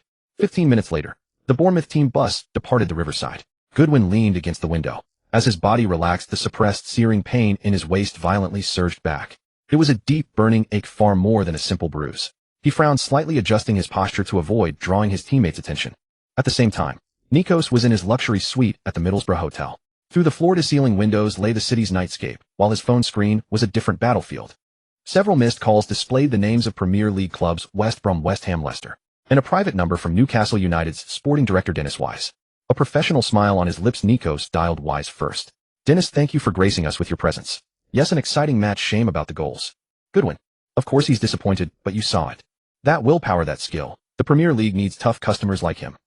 Bournemouth aiming for promotion. Ambitious. Winter: "We're focused on the season. The contract is long." However, he deliberately drew out his words. "We would seriously entertain any discussion that significantly impacts a player's future. All right, keep in touch." Ending the call with Newcastle, Nikos quickly dialed another number, his tone becoming even more effusive. "Hey Mike. Yes, I just left the Riverside." Yes, Goodwin's performance was unbelievable, especially getting fouled hard, getting up, and carrying on. That look in his eyes, that drive, perfectly embodies your brand's core values of performance and resilience. A perfect match with your new 911 GT3's track DNA. An exclusive endorsement. Great vision. I can feel the sincerity. But the player's value is skyrocketing. Details? We can arrange a meeting in London next week to discuss further. Nikos skillfully maneuvered between parties like a master chess player. He used Goodwin's standout performance in the top-of-the-table clash as leverage, dangling the prospect before Premier League buyers to inflate the expected transfer fee, while simultaneously pursuing premium commercial endorsements, converting the player's influence into tangible commercial value. This hard-fought draw had only made Goodwin's aura shine brighter. This wave was an absolute win. Back at his apartment, Goodwin took a hot shower. But the hot water, instead of soothing, made the pain in his waist feel like an electric shock. Numb, stabbing, excruciating. He tried to twist his waist. Ow! A cry of pain escaped him, cold sweat instantly soaking his back. Damn! Something's wrong. He cursed under his breath, a sense of foreboding creeping in. This wasn't simple muscle soreness. Enduring the agony, he dialed the team. Dr. Brooks. Dr. Brooks. It's me, Goodwin. Yes, the spot where I was hit. It doesn't feel good now. Much more painful than on the pitch. And Brooks' voice on the other end turned serious immediately. Don't move. Don't move a muscle. Wait for me. I'm coming right now. Don't try to do anything especially twisting. Minutes later, Team Dr. Brooks arrived hurriedly with his medical kit and a portable ultrasound device. He had Goodwin lie face down on the bed and carefully examined the bruised area on his waist. Brooks gently pressed, observing Goodwin's reactions. Here. Sigh. It hurts. Here. Easy. What about twisting like this? Stop, stop, stop. That's killing me. Goodwin's face went pale from the pain. Brooks' frown deepened. He used the ultrasound to scan Goodwin's waist carefully, the screen displaying images of the muscle tissue. He checked repeatedly, his expression growing graver. It's more complicated than I initially thought, Goodwin. Brooks put down the probe, his tone heavy. It's not just a superficial contusion. There are clear signs of deep muscle contusion and edema. The ligaments may also have been strained. Look here. He pointed to a small dark area on the ultrasound screen. There's inflammation and fluid buildup. The next game against Ipswich. He shook his head, not finishing the sentence, but the implication was clear. Goodwin's heart plummeted into an icy abyss. No matter how dazzling the city's neon lights were outside the window, his world had turned bleak. The searing pain in his waist was now starkly clear, like a cold dagger piercing through all his hopes. Had the bloody battle at the riverside, which secured a precious point, come at such a horrific cost? Could he still play in the next life-or-death match, a home game against direct promotion rivals Ipswich? He stared at Brooks' grim face, felt the lethal sting in his back, and clenched his fists until his knuckles cracked. Resentment, anxiety, and a spark of fury at being toyed with by fate burning wildly in his chest. The flames of war at the riverside had just been extinguished, but his body's alarm was flashing the highest red alert. What to do for the next match? No, Brooks, there must be a way. Goodwin suddenly pushed himself up from the bed. The intense pain made him grit his teeth, but his eyes blazed with unyielding fire. It's a home game. It's against our direct rival Ipswich. It's a must-win 3 points. I can't miss it. Brooks held him down, his tone brooking no argument. Goodwin, calm down. I am not discussing treatment options with you. I am telling you a medical fact. Forcing yourself to play will only worsen the injury. At best, you'll be out for months, or at worst, it could affect your career. You're only 17. Is it worth risking your future for a single game? The veteran team doctor's eyes were full of concern and severity. But Goodwin looked at Brooks' graying temples, the words stuck in his throat. The standings were so tight, Ipswich was so aggressive. How could he lie on a sickbed? No buts. Brooks was categorical. Right now you need ice, anti-inflammatories, and absolute rest. Tomorrow morning my team will do a more detailed examination. As for when you can play again, he sighed. It depends on your recovery, but my professional opinion is, the next game is absolutely out of the question. Goodwin slumped back onto the bed, his fist pounding the mattress with a dull thud. The city lights outside the window seemed blurry and distant now. Damn it, why don't I have any cheats? This is so messed up. Goodwin was deeply frustrated. Nikos soon received an urgent notification from Brooks. A back injury, deep muscle contusion, ligament strain. Can't play next game. This sudden bad news made him frown. Without much hesitation, he immediately drove from Middlesbrough to Bournemouth. In the night, Nikos' fingers tightened on the steering wheel. The luxury car's engine growled low and his mind was racing. Goodwin was the explosive focal point of Bournemouth's attack, the key engine driving the team's promotion push. The importance of the next match against Ipswich, who were in red-hot form after taking down Watford, was self-evident. In Nikos' mind, the fiercely contested standings flashed: Bournemouth 31 points, Ipswich 30 points. This was a six-pointer, a battle of titans. If Bournemouth failed to win, or even lost, it could trigger unpredictable consequences. Almost instinctively, Nikos' shrewd calculating agent's mind began to unearth the value hidden within this bad news. Missing 1 or 2 games might not be entirely a bad thing. A faint, imperceptible smile crossed his lips. A player's value is often most evident when he is absent. When the team needs him most, and he's not there due to injury, and the team suffers as a result. Then from the coach, teammates, and fans to those potential buyers waving their checkbooks, everyone will realize with crystal clarity just how indispensable this 17-year-old is to the team aiming for promotion. His importance would be magnified infinitely. Nikos' eyes sharpened instantly. Eddie Howe had praised him after the game for having the quality of a top player. Karanka had invested heavily in containing him. These were the best endorsements. And if Bournemouth dropped points in the tough home game against Ipswich precisely because Goodwin was missing, the thought was simply beautiful. See, without Goodwin, Bournemouth's attacking power drops a whole level. His value is far more than just the goals and assists you see now. This would stimulate buyers' nerves and wallets far more than him scoring another goal. Transfer fees and wage expectations could be pushed up significantly. Nikos began to formulate a PR strategy in his mind, battling through injury bleeding for the team to secure a point, then sadly, missing a crucial match due to injury. This was a perfect script to craft the image of a tragic hero and a warrior of iron will. This kind of narrative and topicality was fatally attractive for attracting top-tier commercial endorsements. Resilience, sacrifice, responsibility.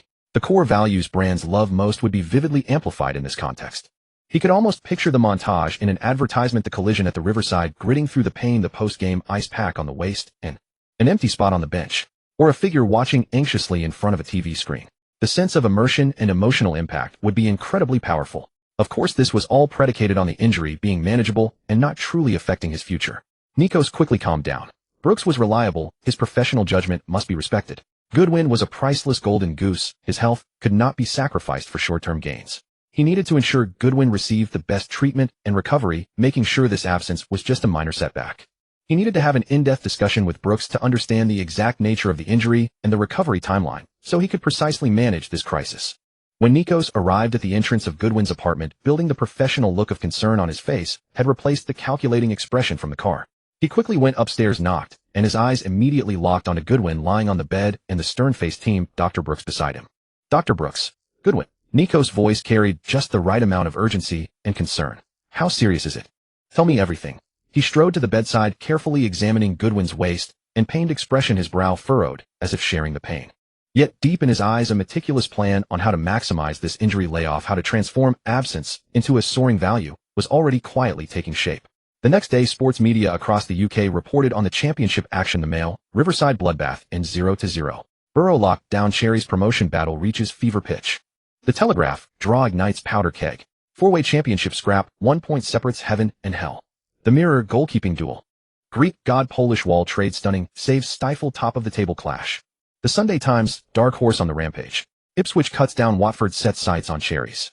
The Sun's exclusive bombshell, devastating blow. Cherries core Goodwin faces injury layoff, likely to miss key match.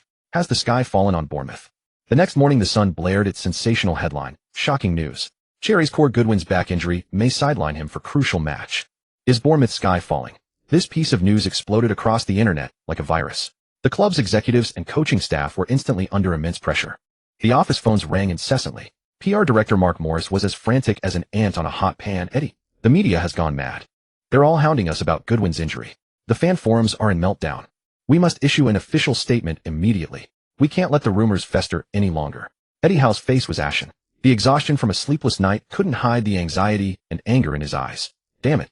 Even Goodwin, a man of iron constitution, couldn't withstand the malicious charge from the Middlesbrough defender. Before Eddie Howe lay the detailed injury report submitted by Brooks overnight. Every word was alarming. Release it. Eddie Howe slammed his fist on the table. Be precise with the wording.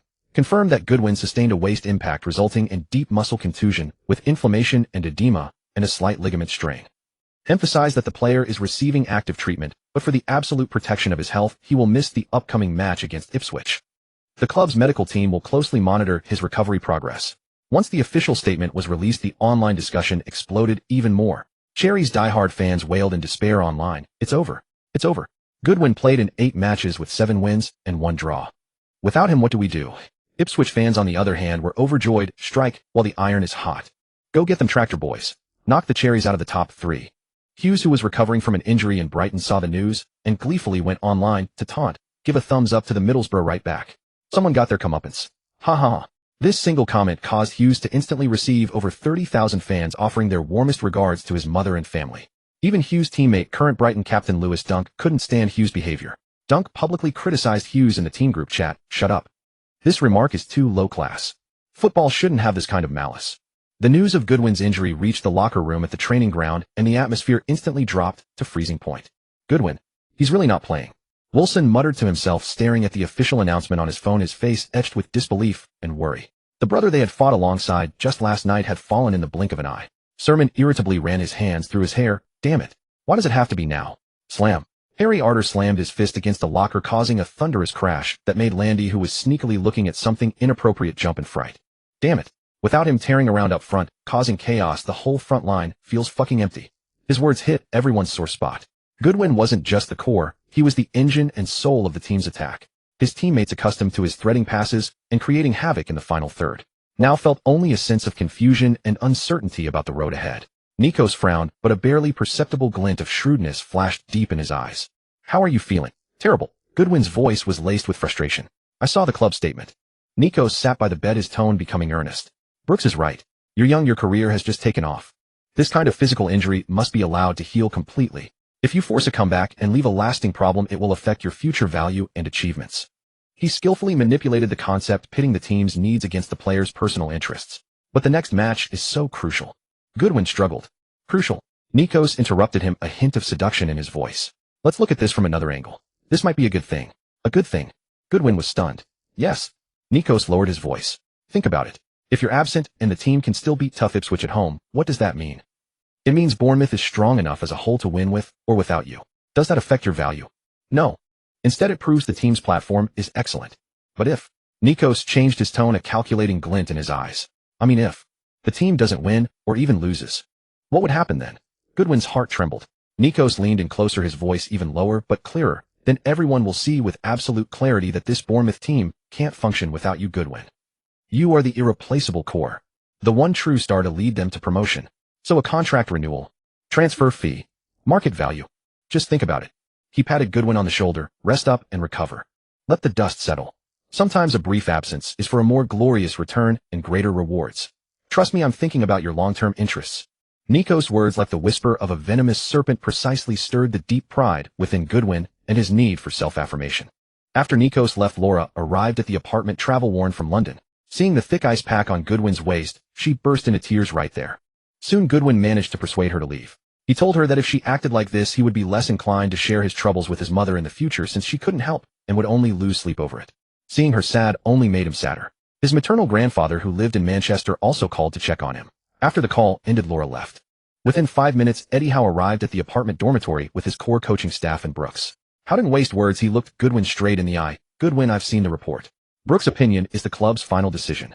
You're sitting out the next game. No room for negotiation. His tone was resolute, carrying the unquestionable authority of the manager. Goodwin opened his mouth to say something.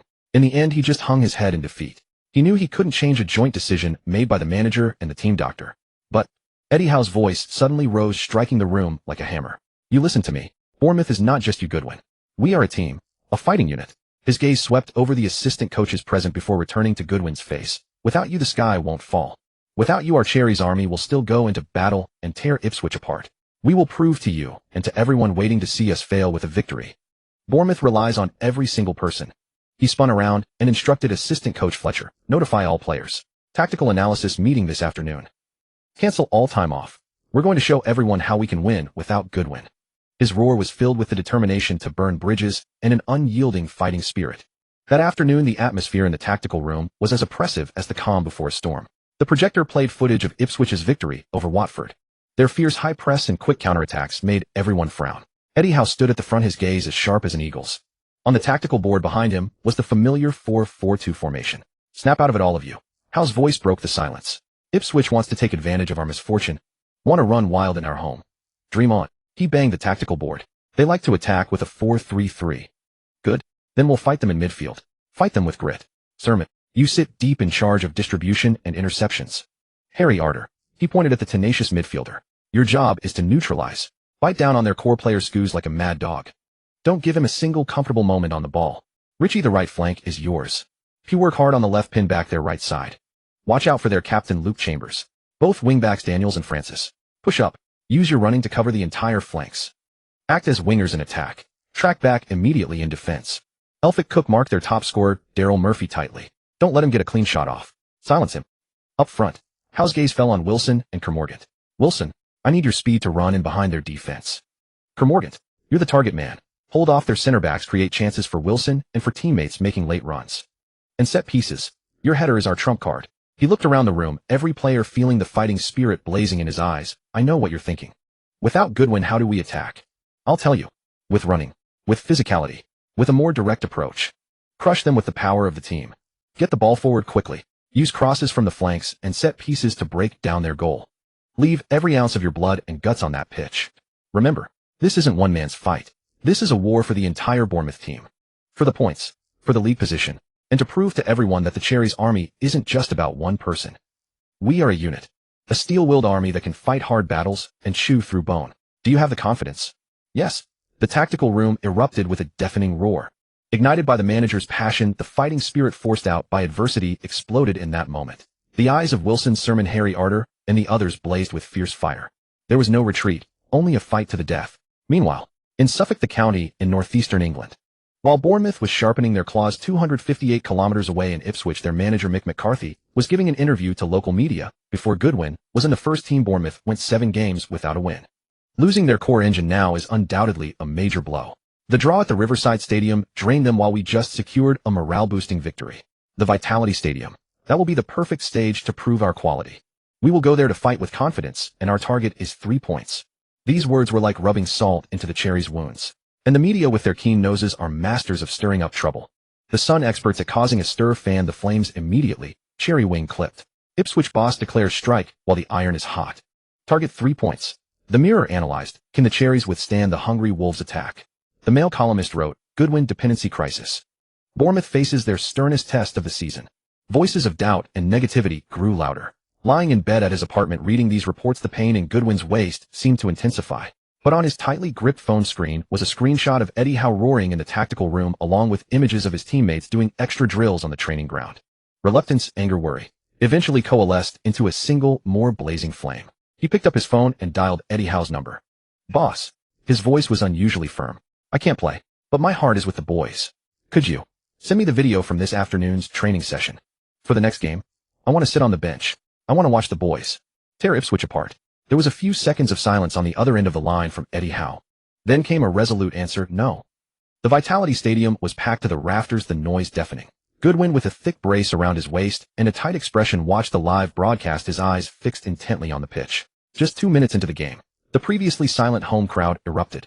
A pinpoint surgical long pass from Francis at the back tore straight through the opposition's defense.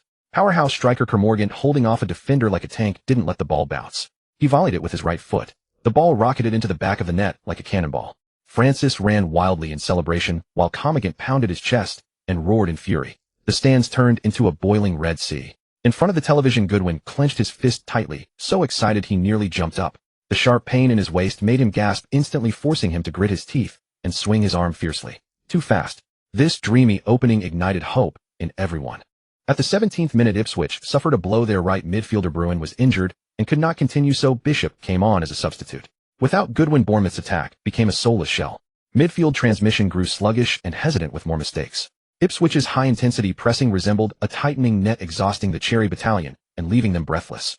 At the end of the first half, the scoreboard froze at 1-0. However, the passive situation on the field made Goodwin furrow his brows as he watched his teammates walk off the field panting and drenched in sweat, his heart filled with anxiety. The second half began anew. At the 50th minute, Ipswich continued to pressurize, and in a chaotic scramble inside the penalty area, substitute Bishop unleashed a powerful shot that pierced through Bork's 10 fingers. The Vitality court instantly fell silent. On the sidelines, Eddie Howe smashed the water bottle in his hand onto the ground with force, sending water splashing everywhere. Only 4 minutes later, at the 54th minute, the Cherry army responded strongly.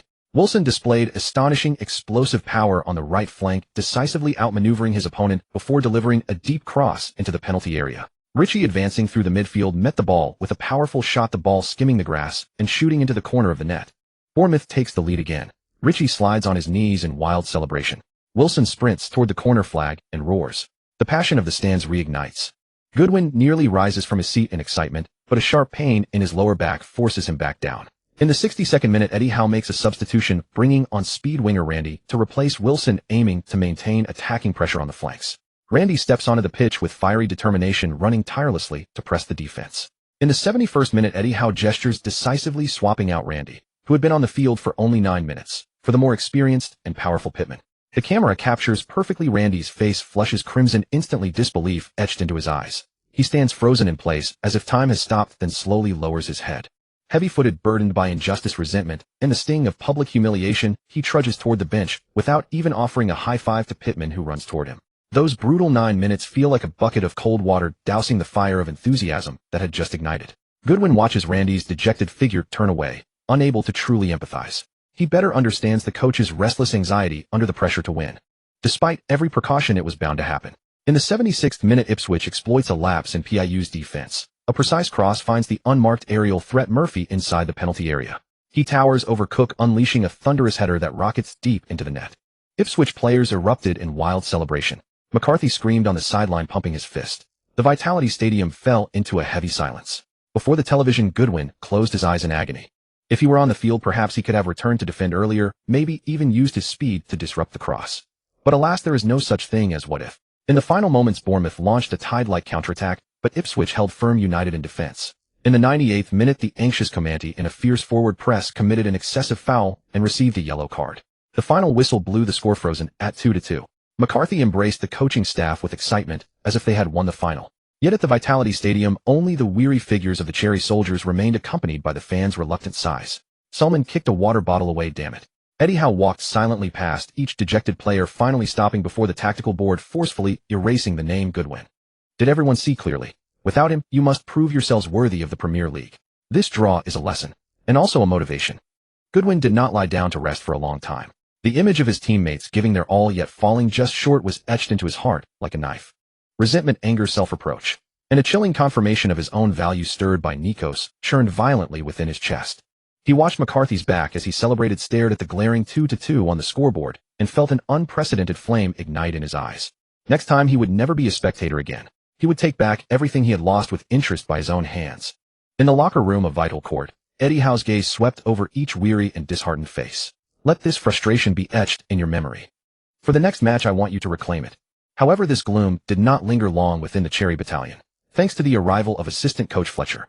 He breezed into the locker room, grinning, holding scores from other matches. Fletcher's voice carried a hint of relief. Watford lost 1-2 at home against Derby. Wigan drew 1-1 with Middlesbrough. Brentford beat Fulham 2-1.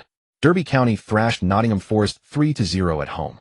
Sue Ehrman wiped the sweat from his face and grinned, damn. So everyone's legs are weak today. Several players in the locker room began discussing with their teammates. Eddie Howe's tightly knit expression also eased slightly. He quickly walked to the tactical board, picked up a marker, and rapidly updated the standings. Derby County 35 points, Middlesbrough 32 points, Bournemouth 32 points, Ipswich 31 points, Watford 29 points, Brentford 28 points. See this? Eddie Howe hammered the board forcefully. Losing 2 points stings, but the sky hasn't fallen. Derby has pulled ahead, but Middlesbrough didn't win. Watford collapsed outright, and Wolves are in total disarray. We're still in the top group. The league is a marathon. It's about who makes fewer mistakes and who can endure. He swept his gaze over everyone and spoke solemnly, calm down your emotions. 3 days later against Millwall. That's the 3 points we must secure. All of you pull yourselves together. London. The Dorchester Hotel, located in Mayfair near Buckingham Palace, boasts a lavish British-style lobby renowned for exquisite dining, top-tier service, and an elegant atmosphere frequented by the upper echelons and elites of society. Nikos leisurely sipped coffee with the latest standings of the 18th round of the English Championship displayed on his tablet beside him. Next to the computer lay a stack of newspapers, with the top one featuring the ongoing reports on Goodwin's injury from the Sun. His phone screen lit up with 3 call records. He had spoken to Dennis Wise, the sports director of Newcastle United, saying Goodwin's absence means Bournemouth's home draw was partly luck, but the reduced threat is undeniable. This precisely proves he is not just a bonus, but a core figure in times of need. Goodwin is more like a shadow forward, possessing attributes of both an organizer and a shooter, making him a creative and energetic figure in the team's front line. Can £20 million suffice for this 17-year-old genius who can decide the outcome of a match? Nikos's tone became more oppressive during a call with the football director of West Ham United, offering his rationale. The team's consecutive draws have exposed their lack of attacking power. If Goodwin were there, those 2 matches could have yielded an extra 2 to 4 points. His value is now being quantified by the points Bournemouth has lost. You want immediate strength. He's the answer. Price. A good player naturally comes at a cost. As for Leicester City, Nikos adopted a different approach. Look at the team's struggles in his absence. He's only 17. What's his ceiling? This isn't merely an investment in a player, but in the team's competitiveness for the next decade. Miss this opportunity and you'll miss your chance. A little gem from Brentford. Is there anyone like Goodwin who has proven his mettle in crucial matches at Riverside Stadium? Putting down his phone, Nikos leaned back in his chair with satisfaction. He opened an email exchange with Mike, the director of Porsche's UK market, attaching photos of Goodwin sitting in front of the TV wrapped in protective gear, his eyes fixated on the field, and a screenshot of Eddie Howe's post-match statement. Remember this, Payne, editing it to say, Mike, look at this gaze. Look at this silent anger and determination. True performance and resilience need no further explanation. Away due to injury when the team needed him most, watching the team fall short of victory. This interprets the track spirit of your GT3 better than any commercial ad, lying in wait at the edge of limits only to return more ferociously the next time. Right now his absence influence is skyrocketing. Let's discuss how to turn this tragic hero's return into a phenomenon marketing case. 3 days passed swiftly. The 19th round of the English Championship saw Vital Court once again welcoming a battle. Following medical advice, Goodwin stayed calmly in the base's physiotherapy room watching the live broadcast via TV. Before the match, teammates confidently flooded the group chat. Wilson, brothers, this 3 points is guaranteed. Sue Erman, Millwall. Appetizer. Let's do it. Harriet, let Goodwin enjoy the show. The first half seemed to validate the teammates' bold words. At the 22nd minute, Sue Erman delivered a corner kick into the back post. Cook leaped and headed the ball into the goal. The stands erupted in jubilee. Nearly 3 minutes had elapsed when at the 25th minute Ritchie eluded his defender on the right flank and delivered a pinpoint cross. Pittman surged past the opposing center back, heading the ball to rewrite the scoreline at 2-0. Halftime arrived with a 2-0 advantage, granting home fans a long-awaited taste of exhilarating victory. Even Goodwin in the therapy room exhaled in relief, flashing a thumbs up towards his teammates on the screen. However, it seemed as though the Cherry Army had fallen under some sort of curse. The second half brought sudden turbulence, perhaps due to waning physical stamina or lingering psychological scars from their consecutive draws. Bournemouth's control noticeably diminished. Millwall, this tenacious lion, began its counterattack. In the 75th minute, Millwall earned a corner kick. Amidst the chaos, experienced centre-back Upton seized the opportunity, poking the ball goalward to pull one back for his team. The atmosphere at Vitality Stadium suddenly grew tense. In the 88th minute, Bournemouth's nightmare was repeated. Millwall delivered a cross from the flank, and substitute Guy keenly positioned himself inside the penalty area to gently slot the ball past Boric into the net. A dramatic equalizer. 7 minutes later, the final whistle blew and the score was locked at 2-2. The Vitality Stadium was once again engulfed in a wave of immense disappointment and disbelieving sighs. The players stood frozen on the pitch, their eyes vacant. To have a lead, especially a commanding 2-0 advantage, snatched away in 2 consecutive matches, was a blow more suffocating than a straightforward defeat. In the treatment room, Goodwin slammed his fist onto the bed beside him. He switched off the television and silently walked towards the rehabilitation equipment, venting all his frustration on the cold, unyielding steel. In the locker room, Eddie Howe's face was as dark as a thundercloud. There was no roaring, only an icy silence which was far more oppressive than any furious outburst. 2 games. 4 points. Just slipped right through our fingers. And who were the opponents? Ipswich Town and Millwall. Not Manchester United or Chelsea. Think about what you said before the match. 3 points guaranteed. A mere appetizer. His gaze cut through each player like a knife. Stamina. Focus. Willpower. What did you lose in those final moments? Think long and hard about it. The gloom of the Bournemouth fans didn't last long, however, as the performances of their other rivals this round could only be described as a competition of who was worse. Charlton Athletic 0-1 Ipswich Town. McCarthy's team secured a narrow away victory, temporarily sitting in 4th place. Brentford 4-0 Wolverhampton Wanderers. The Bees stormed to a home victory, their points tally rising steadily, while Wolves continued their freefall. Leeds United 2-0 Derby County. The Whites defeated the league leaders at home. Middlesbrough 1-1 Blackburn Rovers. Karanka's side was held to another draw at home. Watford 0-1 Cardiff City. The Hornets stumbled at home, suffering consecutive defeats, their points stagnating at 29. Derby County lost, Middlesbrough drew, Watford lost consecutively, Bournemouth drew 2 in a row. The top of the table was in complete disarray, with no team able to secure points consistently. A top-of-the-table curse seemed to loom over every promotion favorite. Derby County 35 points. Ipswich Town 34 points. Middlesbrough 33 points. Bournemouth 33 points. Brentford 31 points. This chaotic league table left everyone stunned and ignited the Cherries fan forum. Veteran fan Red Nose John, 3 draws in a row. I'm going to have a heart attack. But Derby lost, Borough drew, and Ipswich only beat a weak team. Maybe it's not that bad. Cherry Warhead, we're still up there? Come back soon, Goodwin. This damn table is making my head spin. Melancholy Francis, can't we win without Goodwin? This dependence is terrifying. 2 games thrown away from a winning position, where's the spirit? Eddie Howe needs to figure something out. Tractor Boy Virum, thanks for the gifts, Cherries. Even though our win wasn't pretty, 3 points feel great. Keep it up next round. Back at the Bournemouth training ground in the rehabilitation therapy room. Goodwin was lying face down on the treatment bed as Dr. Brooks' ultrasound probe glided over the bruised area on his lower back once more. Good news, the inflammation is under control. Brooks stared at the screen, his brow finally relaxing. Signs of tearing in the deep muscle are healing, and the swelling has reduced significantly. This recovery rate certainly lives up to your Iron Man nickname. He put away the probe, but his tone remained serious. The slight strain on the ligament is what we need to be most wary of. It requires time and absolute stability to heal. Any sudden twist or impact could undo all the progress or make things worse. The deep muscle repair takes time. You can't rush it. But your will to recover and your physical foundation are indeed far beyond the average person. Goodwin, still lying on the bed, spoke in a muffled voice. Brooks, I feel the strength is coming back. The next match, the away game against Wolves. Hey. Brooks interrupted him, his tone leaving no room for argument. Don't even think about it. A ligament strain is no joke. You have to protect it like it's fragile. High-intensity contact could ruin everything you've achieved. Maybe the home game against Cardiff City the week after next, provided the recovery goes smoothly this week with no setbacks. You're an adult. You know the consequences of your choices, and you'll have to bear them yourself. I understand, Brooks. I'll treat it as carefully as a new pair of boots. Goodwin didn't argue, just silently clenched his fist. After training, his teammates came to visit him in the therapy room one by one. Wilson patted him on the shoulder. Brother, rest up and recover. Those 3 points. We'll definitely win them back for you next time. Sermon looked remorseful. Damn, it was my fault for not marking my man at the end. When you get back, we'll go and reclaim the points we lost together. Richie also came, standing in the back with a somewhat evasive look, perhaps still feeling awkward from their earlier disagreement, but he still said in a low voice, "Get well soon, Goodwin. We need you." Seeing the fighting spirit still in his teammates' eyes, Goodwin's inner anxiety was replaced by a heavier sense of responsibility. Nikos's words about value still echoed in his ears, but at this moment he felt a different kind of value more clearly. The value of being needed by the team and sharing their struggles. Late at night, in the empty gym, only one light was on. Under the strict supervision of a physiotherapist, Goodwin cautiously performed core strength recovery exercises for his lower back. Every slow, precise crunch, every lateral movement against the resistance band was accompanied by a gritted teeth grunt and rolling beads of sweat. Outside the window was the silent night. Inside there were only heavy breaths and the faint friction of the equipment. The chaos of the league table, Nikos's scheming, and the media's clamor all seemed shut out. There was only the equipment before him, the feedback from his body, and the flame of determination burning brighter within him.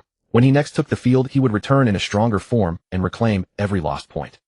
The next day, the atmosphere on the Bournemouth training ground was heavy. Eddie Howe's roar echoed across the empty field. Move. Push up. Pass the ball faster. Sermon, be more decisive with your distribution. Harry Arter, you're a mad dog. Not a house cat. Bite them. The team was engaged in an intense, small-sided game.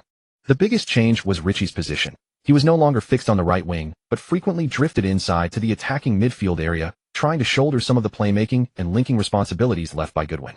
The results were mixed. Richie received the ball. Sermon played a through ball. Richie received it with his back to goal in the center, trying to imitate Goodwin's turn and escape, but he was cleanly tackled by the covering Cook. Damn! Richie threw his hands up in frustration. The congestion and defensive density in central areas were incomparable to the flanks. On the other side, Pugh received the ball on the left wing. He instinctively looked up to find the familiar figure sprinting forward, only to see Kermorgant engaged in a physical battle in the center. He hesitated for a moment, then chose to pass back, causing the attacking rhythm to stall immediately. Pugh, what are you waiting for? Cross it, or take him on yourself. Eddie Howe roared from the sideline.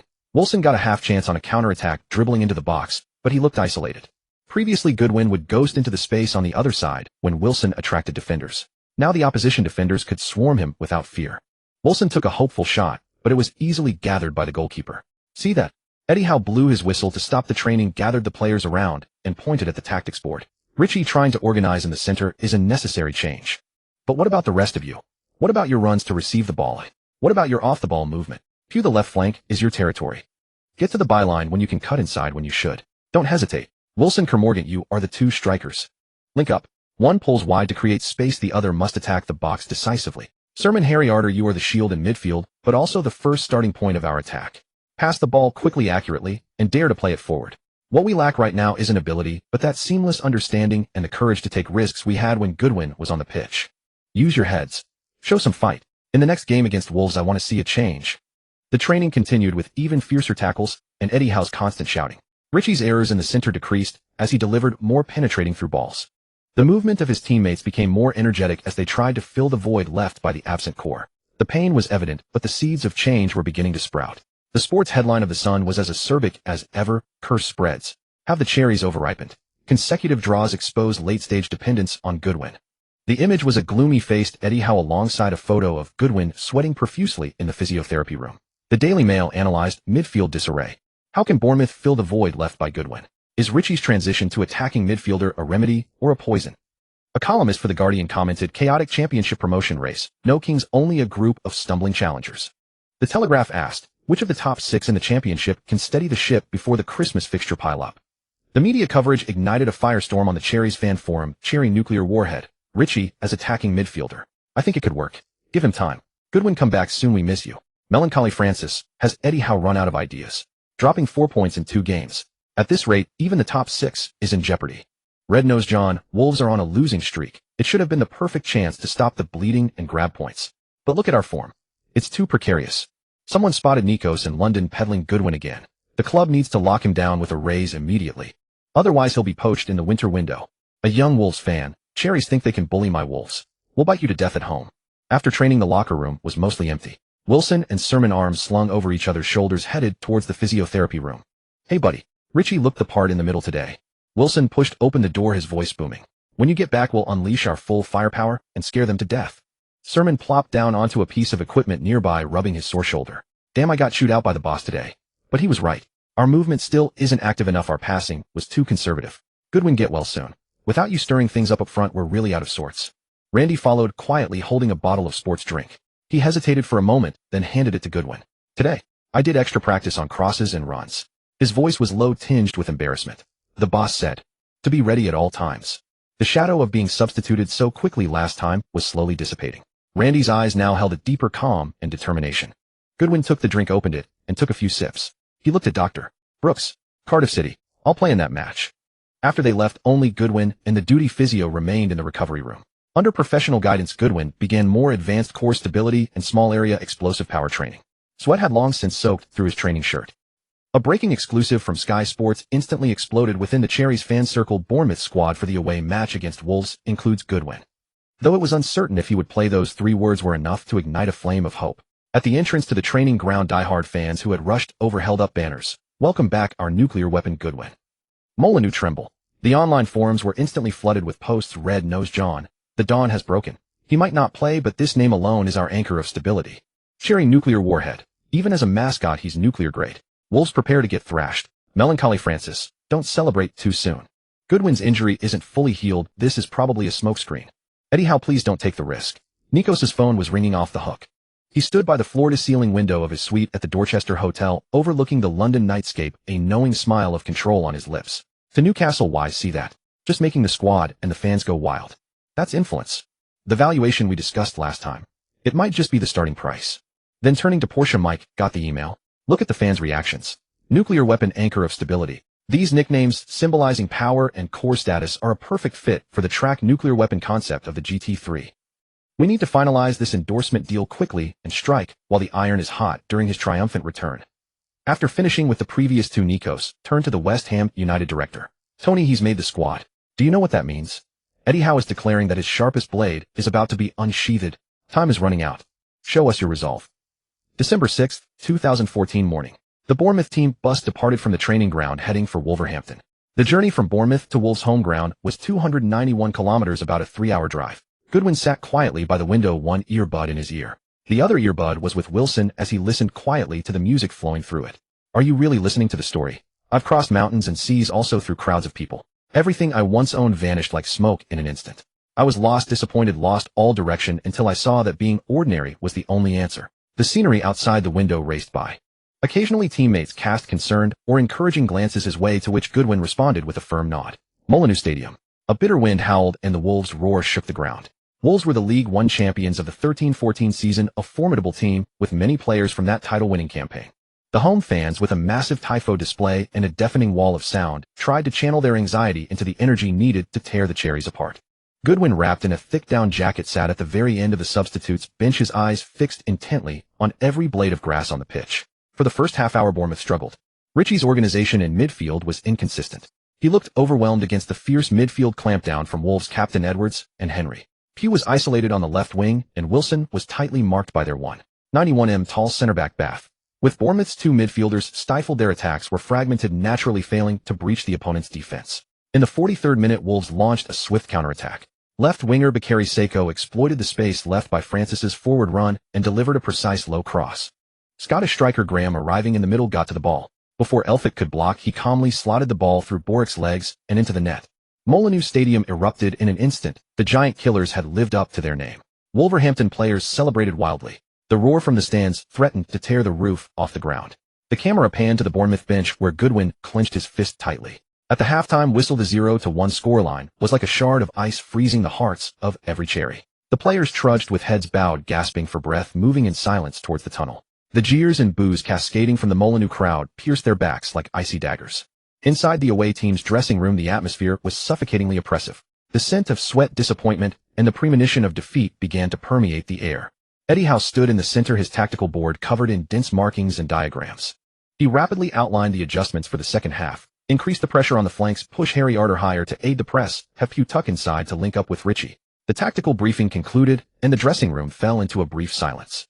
The players stared at the floor or gazed blankly at the tactical board, their morale plummeting to freezing point. Just then, Eddie Howe's gaze lingered briefly on Captain Francis.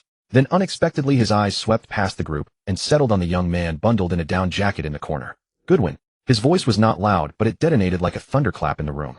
Say a few words. Huh.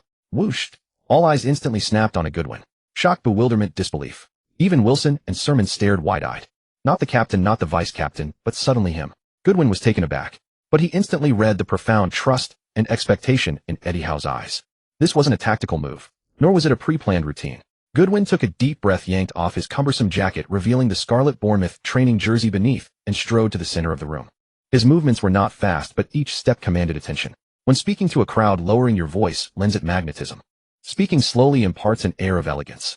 Pausing boldly establishes authority. Without a microphone, Goodwin's voice cut through the deathly stillness like a drawn blade. Lads, look at this score. 0-1. Does it sting?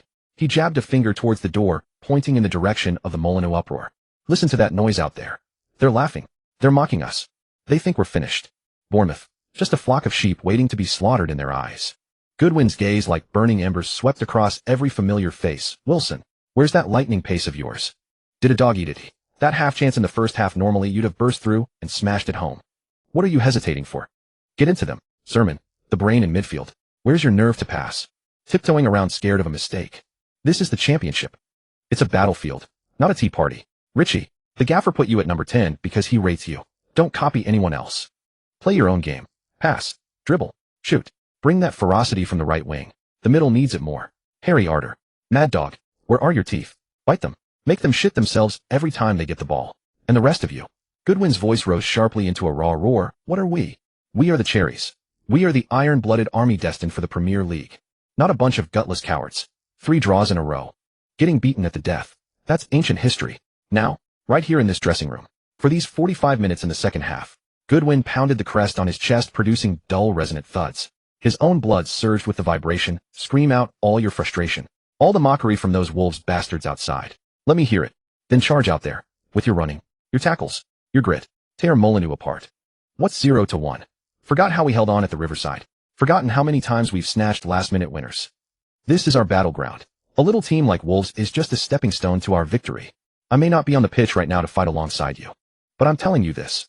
He thrust a finger towards the dressing room door, his eyes as fierce as a wounded beast. I'll be watching from the sideline. Watching you claw back this damn score.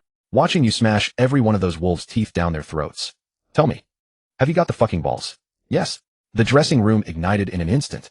The fury of the Bournemouth players erupted like a long-dormant volcano. Wilson's eyes were bloodshot, Sermon's veins bulged, Harry Arter growled like a beast, and even the usually silent Ranty clenched his fists. Eddie Howe watched his players now ablaze with passion, and a faint steely smile tugged at the corner of his mouth. Goodwin had lit the right fuse. The second half whistle was a clarion call for attack. The Bournemouth players, as if injected with a berserker serum, unleashed a wave of assaults that overwhelmed the Wolves' half. The intensity of running, pressing, and tackling jumped up 2 levels instantly. In the 49th minute, Daniels slid in to intercept a quick counterattack, earning a yellow card for a tactical foul. The booking was costly, but it successfully snuffed out a dangerous threat. In the 54th minute, Wolves' right back Polly was suffocated by the relentless pressing of Harry Arter and Sermon.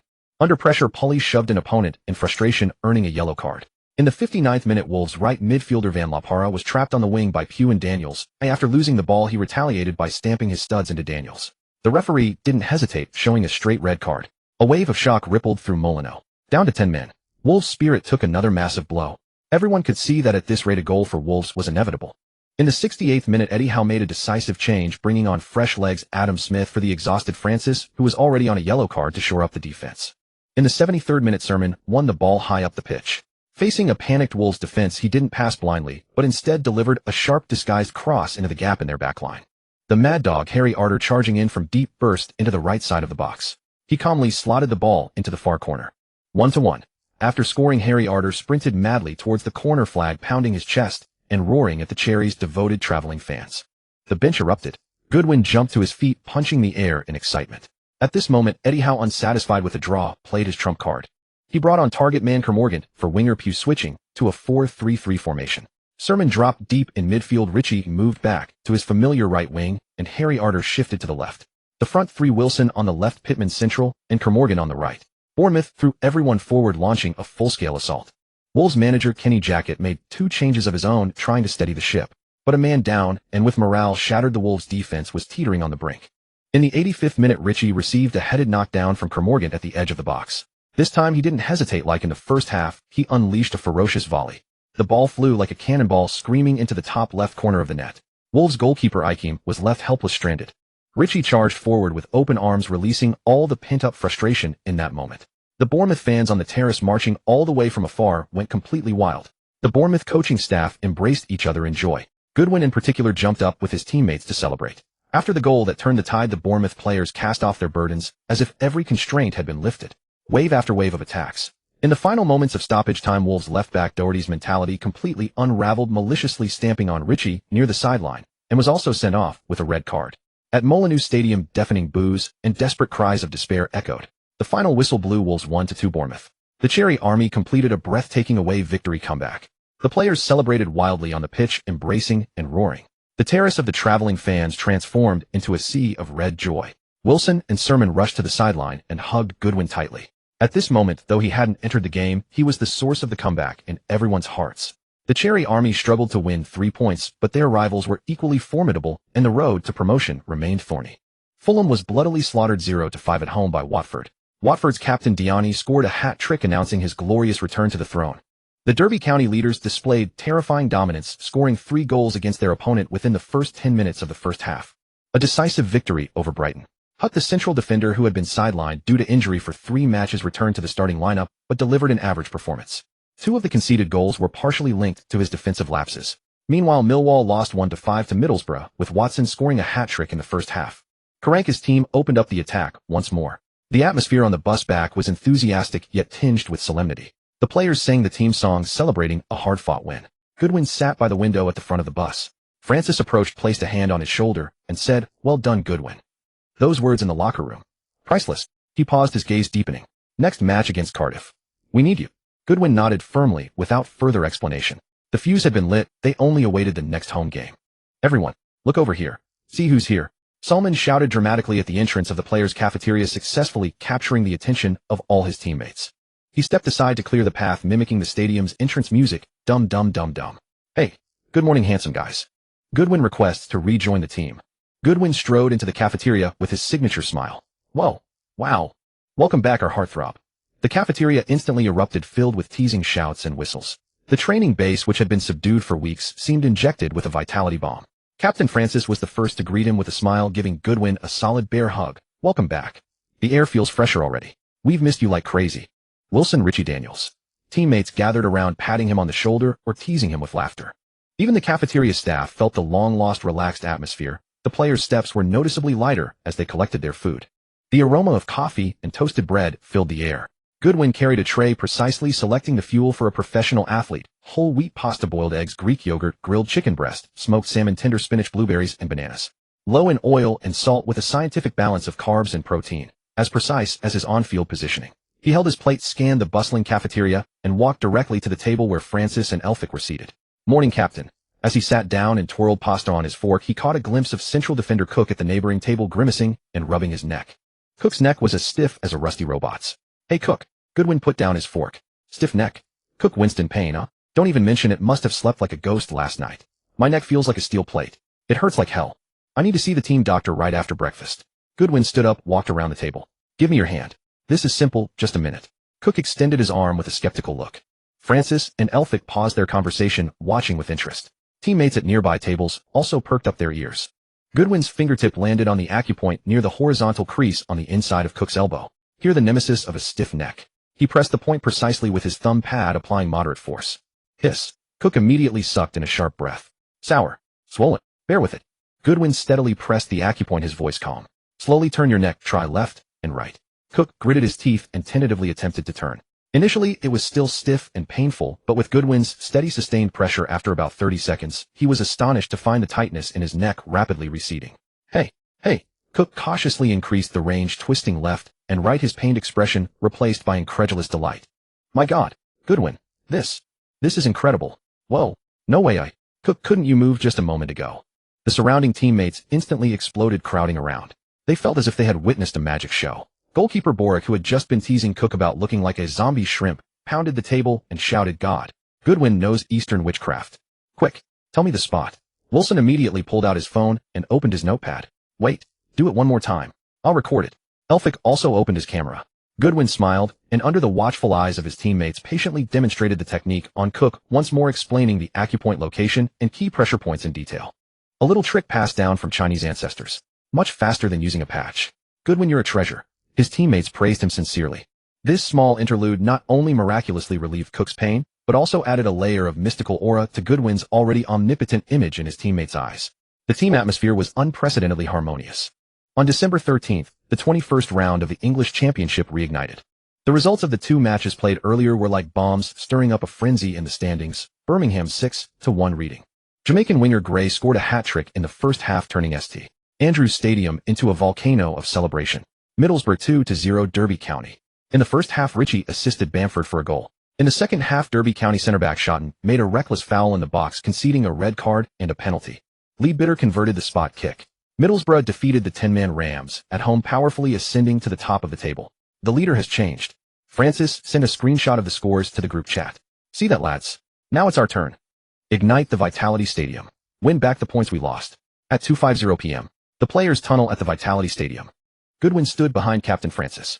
Beneath the scarlet jersey, his muscle fibers rippled, containing strength that had long been dormant. This was his comeback debut after injury. At the end of the tunnel, the thunderous roar of the fans chanted, "Cherries must win." The wave of sound rushed over him, igniting the battle spirit in his blood. In the stands, a giant banner read, "Crush the Bluebirds. Retake the top spot." Bournemouth's opponent today was Cardiff City.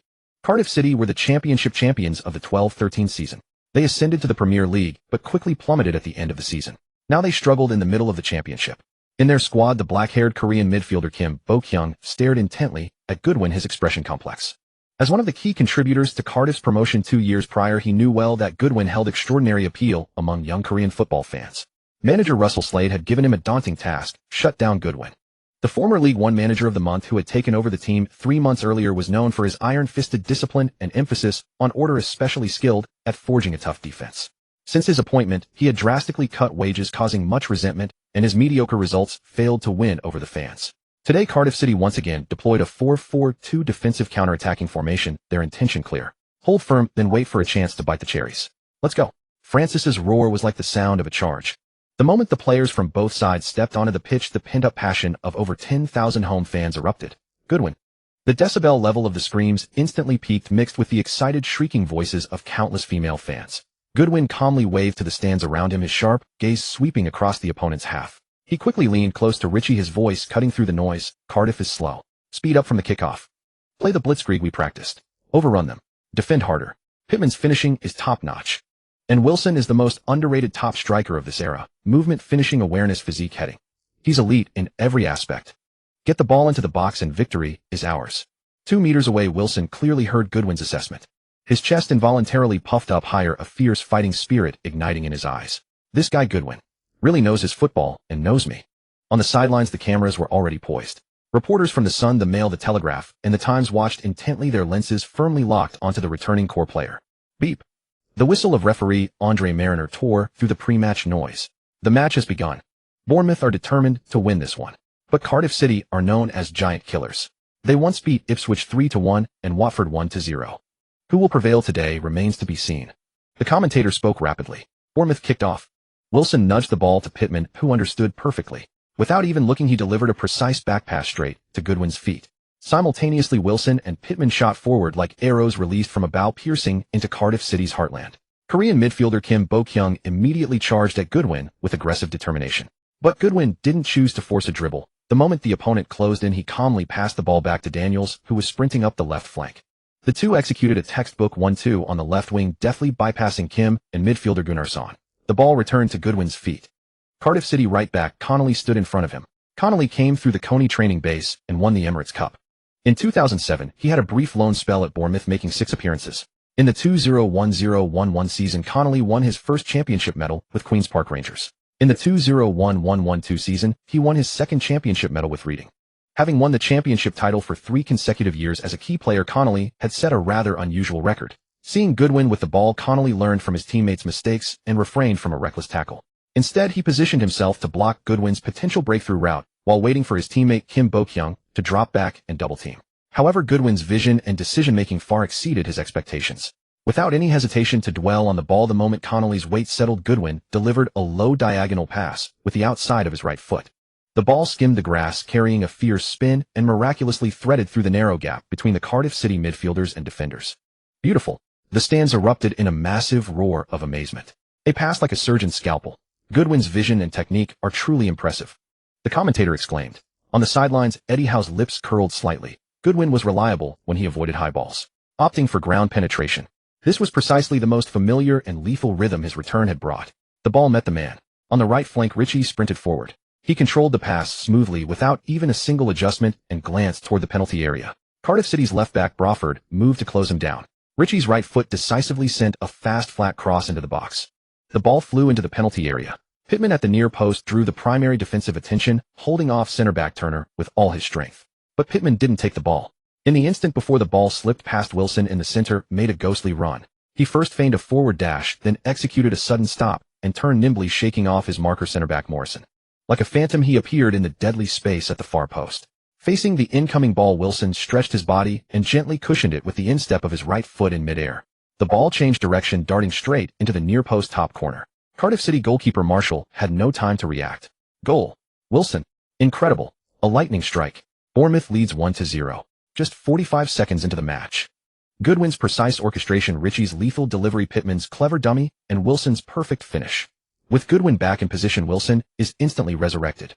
The commentary booth erupted in frenzy. The Vitality Stadium went absolutely wild, a crimson tide surging through the stands. Songs, shouts, and drumbeats merged into a deafening roar that threatened to lift the roof. Fans embraced and jumped in excitement, releasing weeks of pent-up frustration in this single moment. Goodwin exchanged a powerful high-five with the sprinting Wilson. No words were needed.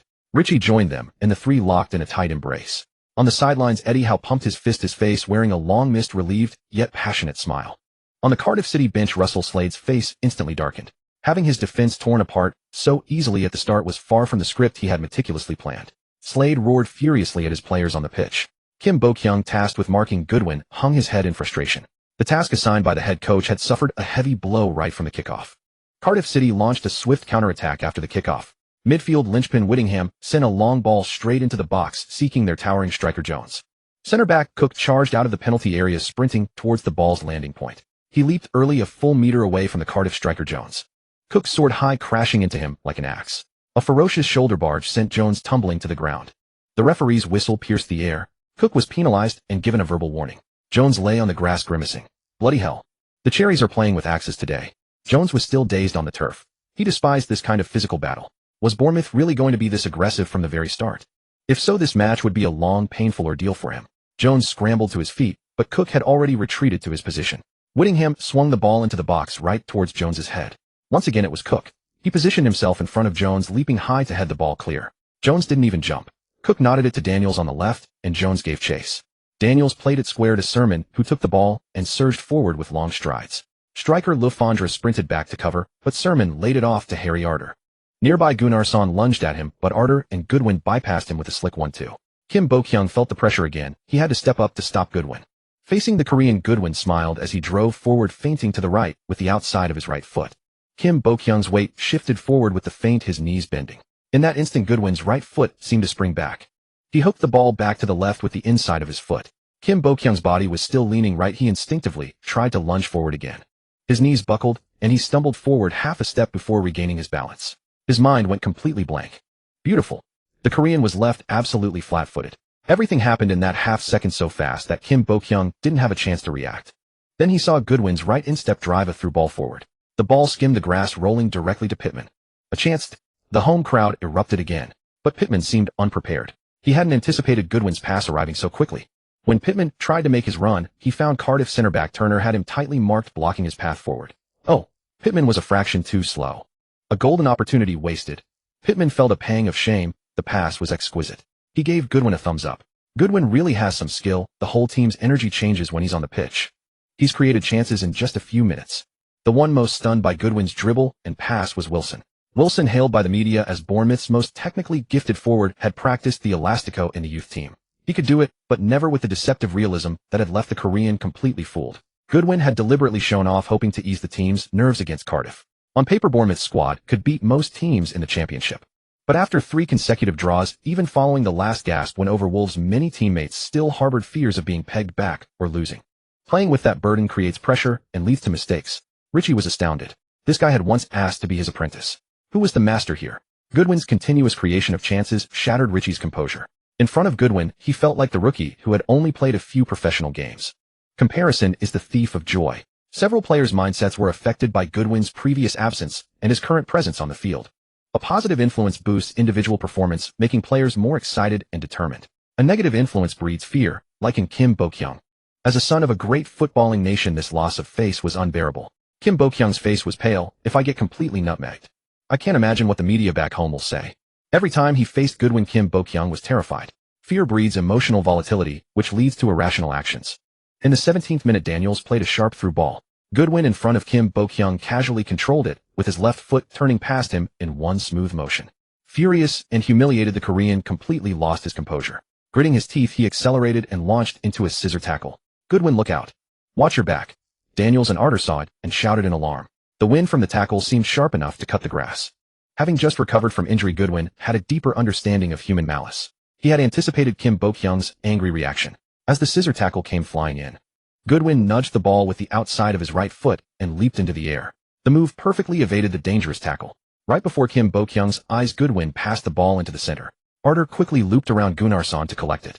Then he drove straight into the box. Facing the vigilant center-back Hudson, Arter chose to square the ball to Pittman on the edge of the 6-yard box. Pittman received the ball with his back to goal, turned right, with Turner tightly marking him. Pittman cut the ball with his right foot and pushed it with his left, sending it towards the goal. Cardiff's goalkeeper Marshall, a Scottish international, was alert and gathered the ball cleanly. Pittman's shot was not a threat. Cardiff City attacked again. Marshall launched a long ball upfield. Sermon and Whittingham both failed to win the header. Whittingham collected it and played a diagonal pass to Noon on the left. Noon took the ball and drove down the left. Facing the composed Francis, he still tried to dribble past him. Noon showed off his footwork, but the experienced Francis timed his tackle perfectly to win the ball. Francis looked up and immediately launched a 40-meter pass.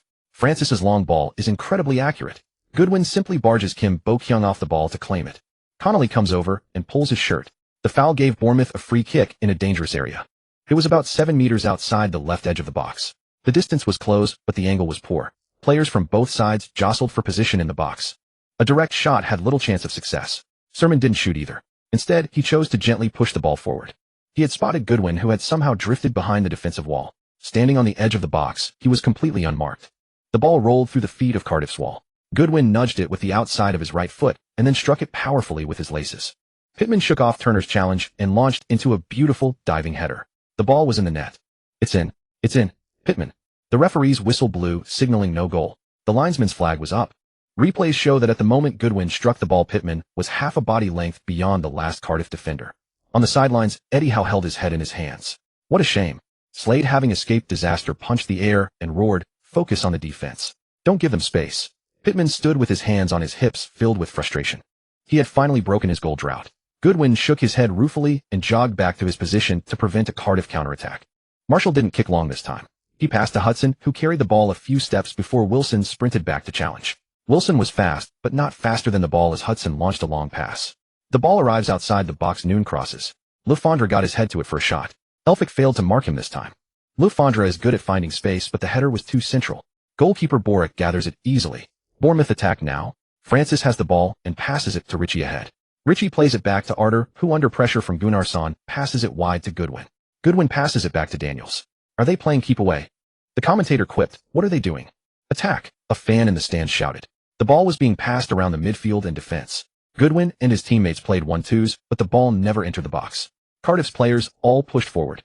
Be careful not to lose the ball. Don't play with fire at the back. Most fans want to see attacking football. There's a famous saying, attack wins you spectators. Bournemouth's players circulated the ball in their own half in no hurry to push forward. Once Cardiff's formation had pushed up and their defenders were out of the box, Goodwin, who had the ball again, suddenly launched a pinpoint long ball over the top. After dawdling in the back, Goodwin seized the moment when Cardiff pushed up to unleash the long pass. The ball landed in Cardiff's left-back area, but not exactly where Goodwin had intended. Ritchie sprinted like lightning, slicing through Cardiff's defense. Beautiful. Ritchie controlled Goodwin's pass with his right foot and immediately chipped the ball towards Cardiff's penalty area. "Look at this cross." Marshall shouted, "Mine," and plucked the ball out of the air above Wilson and Hudson. Marshall's timing was excellent. It would have been very dangerous if Wilson had gotten the ball. Cardiff's manager yelled from the sidelines, furious that Goodwin's single pass had ripped open his left flank. But Cardiff's players fought hard and soon launched a threatening attack of their own. In the 42nd minute, Cardiff had a glorious shooting chance. Jones dropped deep to receive the ball. He then played a through ball to Lou Fondra on the left. Lou Fondra received it, and holding off Elphick drove into the box. Reaching the 15-yard mark, Lou Fondra cut the ball with his right foot. He feinted a shot with his left, then cut it again. Then he struck the ball powerfully with his right foot. The powerful shot was heroically parried by Boric, who was alert, just managing to deflect it for a corner. Whittingham to take the corner. To the back post. Boric punched the ball clear. Francis collected it and immediately hoofed it upfield. Arter received the pass and played it into the left channel. As soon as Goodwin got the ball, Kim Bo-kyung slid in and took him down, earning the first yellow card of the match. Bournemouth had a set-piece opportunity on the left side of the pitch. Sermon, Ritchie, Francis, and others surged into Cardiff's box.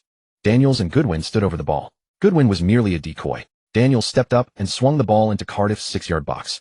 Amidst the chaos of heads, Arter surged in from deep and flicked a header towards goal. The ball nestled into the top right corner. "It's a goal. It's in. It's in." Assist from Daniels. Harry Arter with the header. In the 43rd minute, Bournemouth 2-0 Cardiff City. On the sidelines, Cardiff's manager was utterly dejected. The defensive coordination was poor, conceding a goal like that was far too easy. At the very least, someone should have been there to challenge the header. But there was no one. Goalkeeper Marshall was also disheartened, furious with his team's defending. No one had tracked Arter's run when he attacked the ball. In the stands, the Cherries fans were cheering and celebrating the goal. Suddenly, a sense of dread crept over the fans. This feeling was all too familiar. The team taking the lead. A scenario they knew too well recently. Familiar images flashed through their minds, and many looked towards the number 35 on the pitch. Goodwin was on the field now. Would that familiar situation happen again?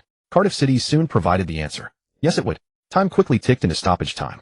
In the 451st minute, Whittingham was pulled down by Sermon in the attacking half. Cardiff City won a free kick in a dangerous area. Whittingham curled the ball into the box. Lou Fondra flicked it on at the near post. Jones ghosted in at the far post and powered a close-range header home. Goal. Kenwyne Jones scores. 2-1. Elphick punched the turf in frustration. Cook looked to the sky and sighed. On the touchline, Eddie Howe's face was ashen. On the other side, Slade roared with his arms raised, as if envisioning an equalizer and a comeback. The stadium fell into a deathly silence. The ominous premonition descended upon the Cherries fans and players once more. Many fans covered their faces. Take the lead, relax, concede. Was that curse about to strike again? As Cardiff City remained immersed in the ecstasy of equalizing, Bournemouth's captain Francis intended to immediately gather his teammates to deliver a morale-boosting speech. However, as his gaze swept across the center circle, he noticed that Wilson, Pittman, Rich, Solman, and Harriet had already congregated voluntarily, listening intently to Goodwin. Listen, brothers. Once you're on the field, don't carry the burden of fear. Besides, even if the opponent is a League One team, don't assume you can easily defeat them. Now it's only 2-1 and we're leading Cardiff City. First, we must maintain the right mindset. Goodwin's eyes swept over each teammate with a composure beyond his years. Facing strong opponents, the mentality should be different. Just as if we were preparing to play Liverpool. Losing would be normal, drawing a surprise, and winning would shake the world. Against strong teams especially, don't panic. Be even more patient than usual. Once you can't withstand the pressure, lose your mental balance, or even collapse, it's completely over. He paused, his gaze turning toward Wilson and Rich. Wilson, Rich, remember that extra training drill before playing Middlesbrough? Both nodded vigorously, almost instantly, a flicker of understanding flashing in their eyes. At that moment, Goodwin's peripheral vision sharply caught a figure, Cardiff's Kim Poo-jaeon. This Korean midfielder loitered nearby, deliberately slowing his steps, his eyes darting about, ears almost perked up, clearly attempting to eavesdrop. Goodwin's mind instantly lit up, and a bold plan immediately formed in his brain. He immediately lowered his voice, speaking rapidly in a whisper, so only the gathered teammates and Kim could barely hear. After kickoff, pass the ball to me. I'll pretend to distribute to the right flank. Rich, you aggressively cut down the right wing, preparing to deliver a back pass. Pittman, you position yourself near the front post to draw fire. Wilson, this is crucial for you. Run back and forth toward the back post of the small penalty area. Harriet and Solman, you both surge forward simultaneously from the center. Solman, once you reach the arc, immediately pull laterally to draw defenders away, creating space for Harriet to break through and shoot. Understood. The teammates exchanged glances, silently conveying confirmation. Meanwhile, Kim Poo-jae, smug in his success, felt his heart pounding hard. He tried to control his expression, walking away as if nothing had happened. But his steps clearly accelerated, rushing impatiently toward his own half. The news spread quickly among Cardiff's defenders and midfielders. From 1 to 2, then 4, and soon the entire Cardiff defense and midfield knew Bournemouth's planned surprise tactic. Cut down the right wing, back past multiple attacks near the goal to center is the killer move. Cardiff players jogged back to positions, mentally rehearsing the defensive assignments. Noon would tightly mark Rich on the right wing. Whittingham and Gunnarsson would lock down Solman and Harriet as they surged forward.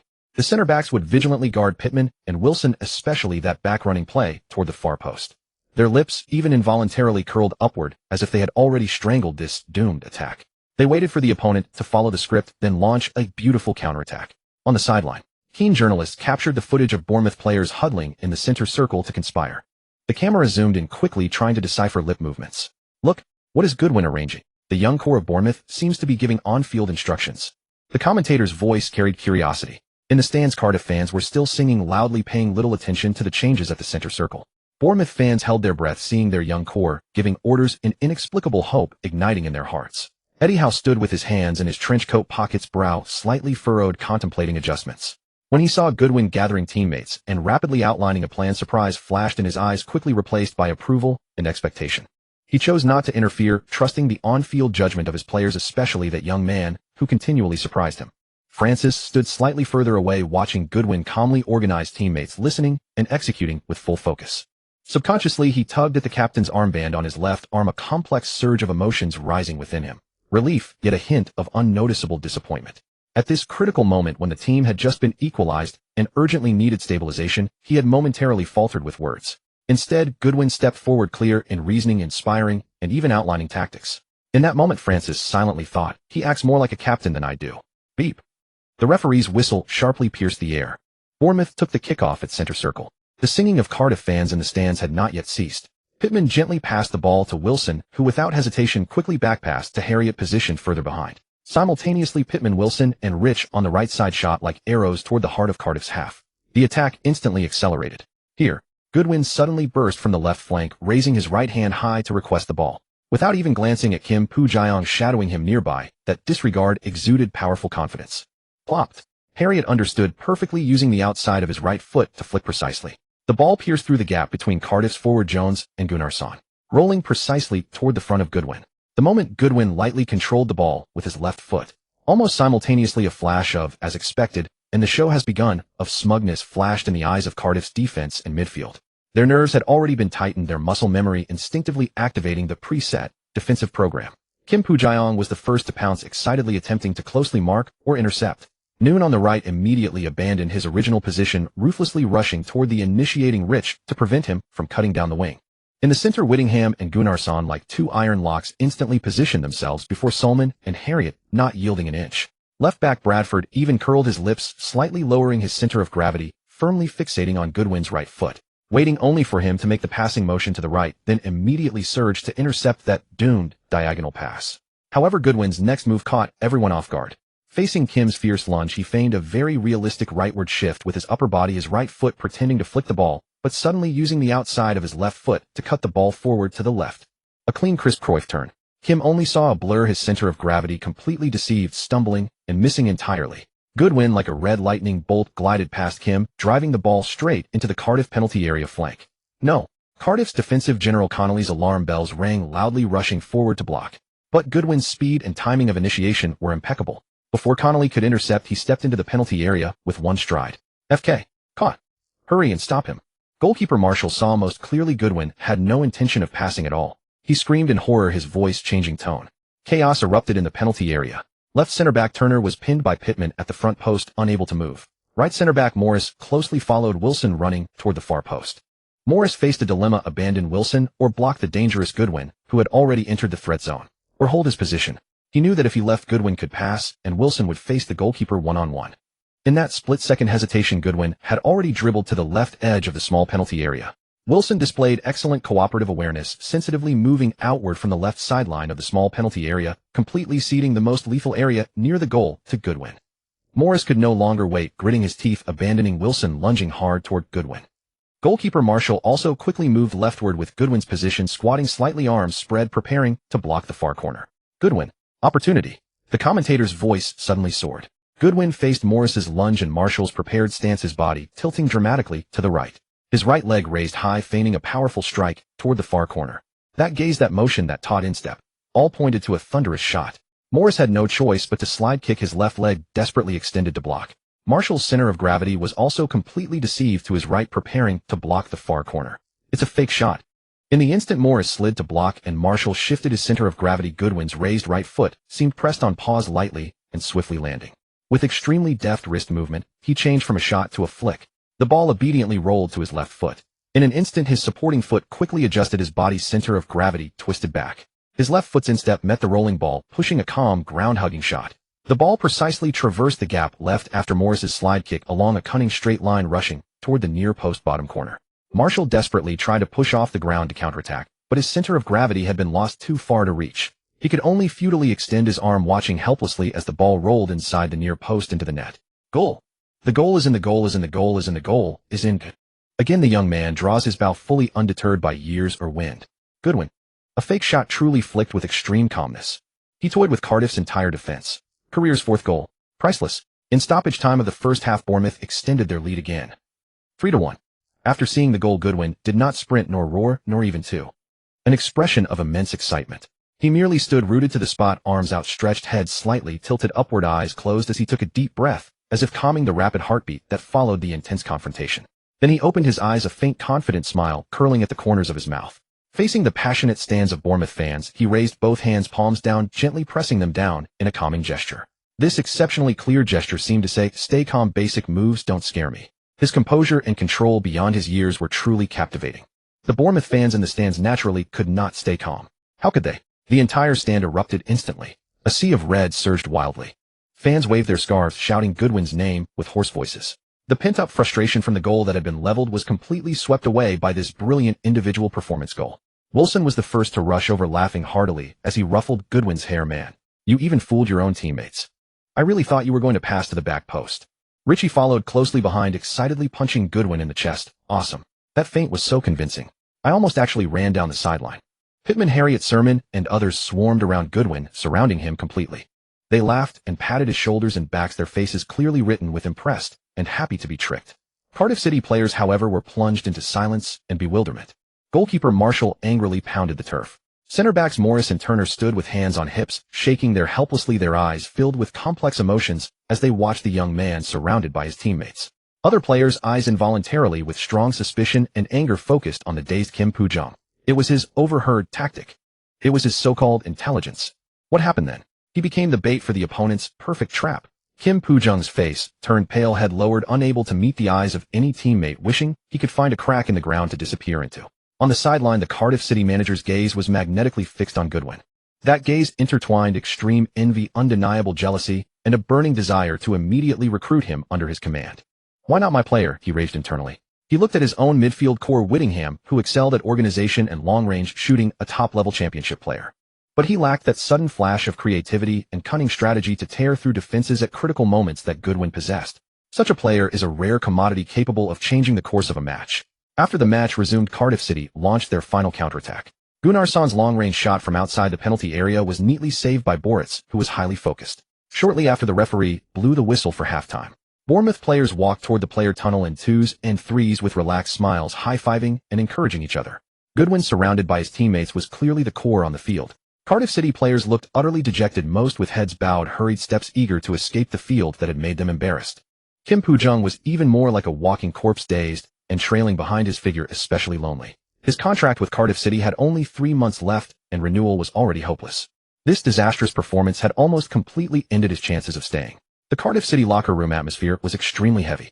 The manager pushed open the door, his face iron pale, his gaze like a knife sweeping over the dejected players, finally lingering on Kim Poo-jung for a full 3 seconds, making the latter feel intensely uncomfortable.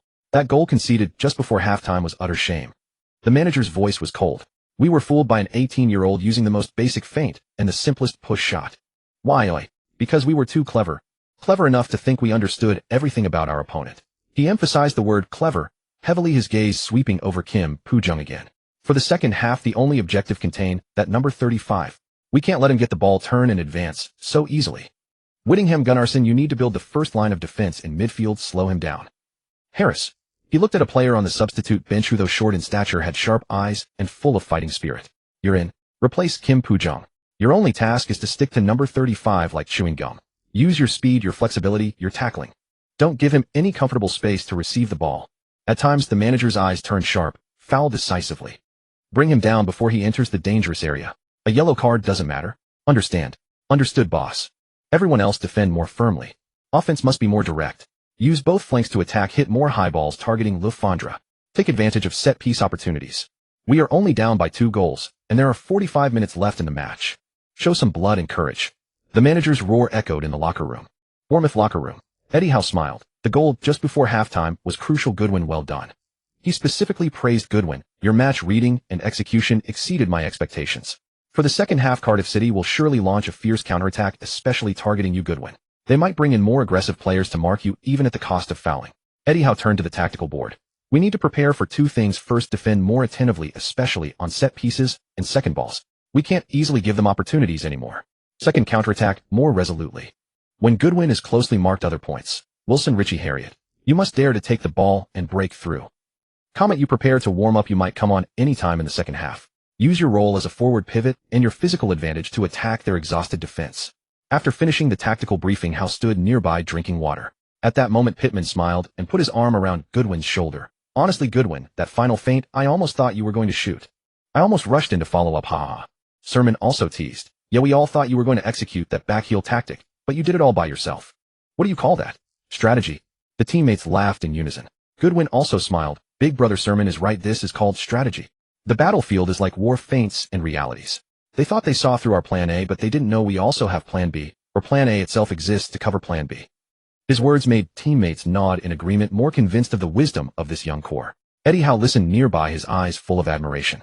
The second half began. Bournemouth held their ground, while Cardiff City indeed replaced the dazed Kim Poo-jung with Harris. As soon as Harris entered the field, he was like a hound smelling prey, quickly attaching himself to Goodwin. He was not tall, but his lower body was stable, his movement frequency fast, and full of fighting spirit. In the 47th minute, Goodwin just received Elphick's pass in the backfield, attempting to turn, and Harris was right on his heels. At the moment Goodwin started to accelerate, Harris's left foot probed forward extremely subtly. The tip of his toe precisely brushed against the side of Goodwin's supporting foot's ankle. Goodwin stumbled, nearly falling. The move was subtle, but the intention was clear. The referee was nearby and saw it clearly. Without hesitation, he rushed over and showed Harris a yellow card. Goodwin rubbed his ankle, his brow slightly furrowed. He knew this was just the beginning. After the restart, this attack ended in failure. In the 48th minute, Cardiff City's goalkeeper Marshall kicked a long ball accurately, finding midfield core Whittingham. Whittingham showed excellent ball control, lightly receiving the ball and turning, evading Sermon's close marking, then delivering a delicate over-the-head long pass. The ball flew over Bournemouth's entire backline, accurately dropping into the penalty area. The center forward Le Fondre used his strong body to firmly press against Elphick, and from a half-side position, he deftly swept the ball toward the middle with the outside of his foot. Jones rushed in to meet the ball, striking it powerfully with his right foot near the penalty spot. The shot was fierce and angled. Goalkeeper Boritz displayed world-class saving ability, his body flying sideways like a spring, using one palm to push the ball over the bar with extreme effort. It made Bournemouth fans break out in a cold sweat. Corner. Whittingham confidently walked toward the left corner flag. He took a deep breath, ran up, and kicked. Bang! A cross with strong spin and a beautiful arc at a 45-degree angle. The ball's landing point was extremely tricky, right between the penalty area line and the penalty spot. This position made goalkeeper Boritz very uncomfortable. Come out. Too many people packed in. Not come out. Too many uncontrollable factors. Morris, Cardiff City's right center-back who charged into the middle, leaped high under the unbelievable situation of Bournemouth's defensive players missing the mark. He headed the ball fiercely. The ball, like a cannonball, scraped the inside of the right post and slammed hard into the net. Goal. 3-2. Morris. Header goal.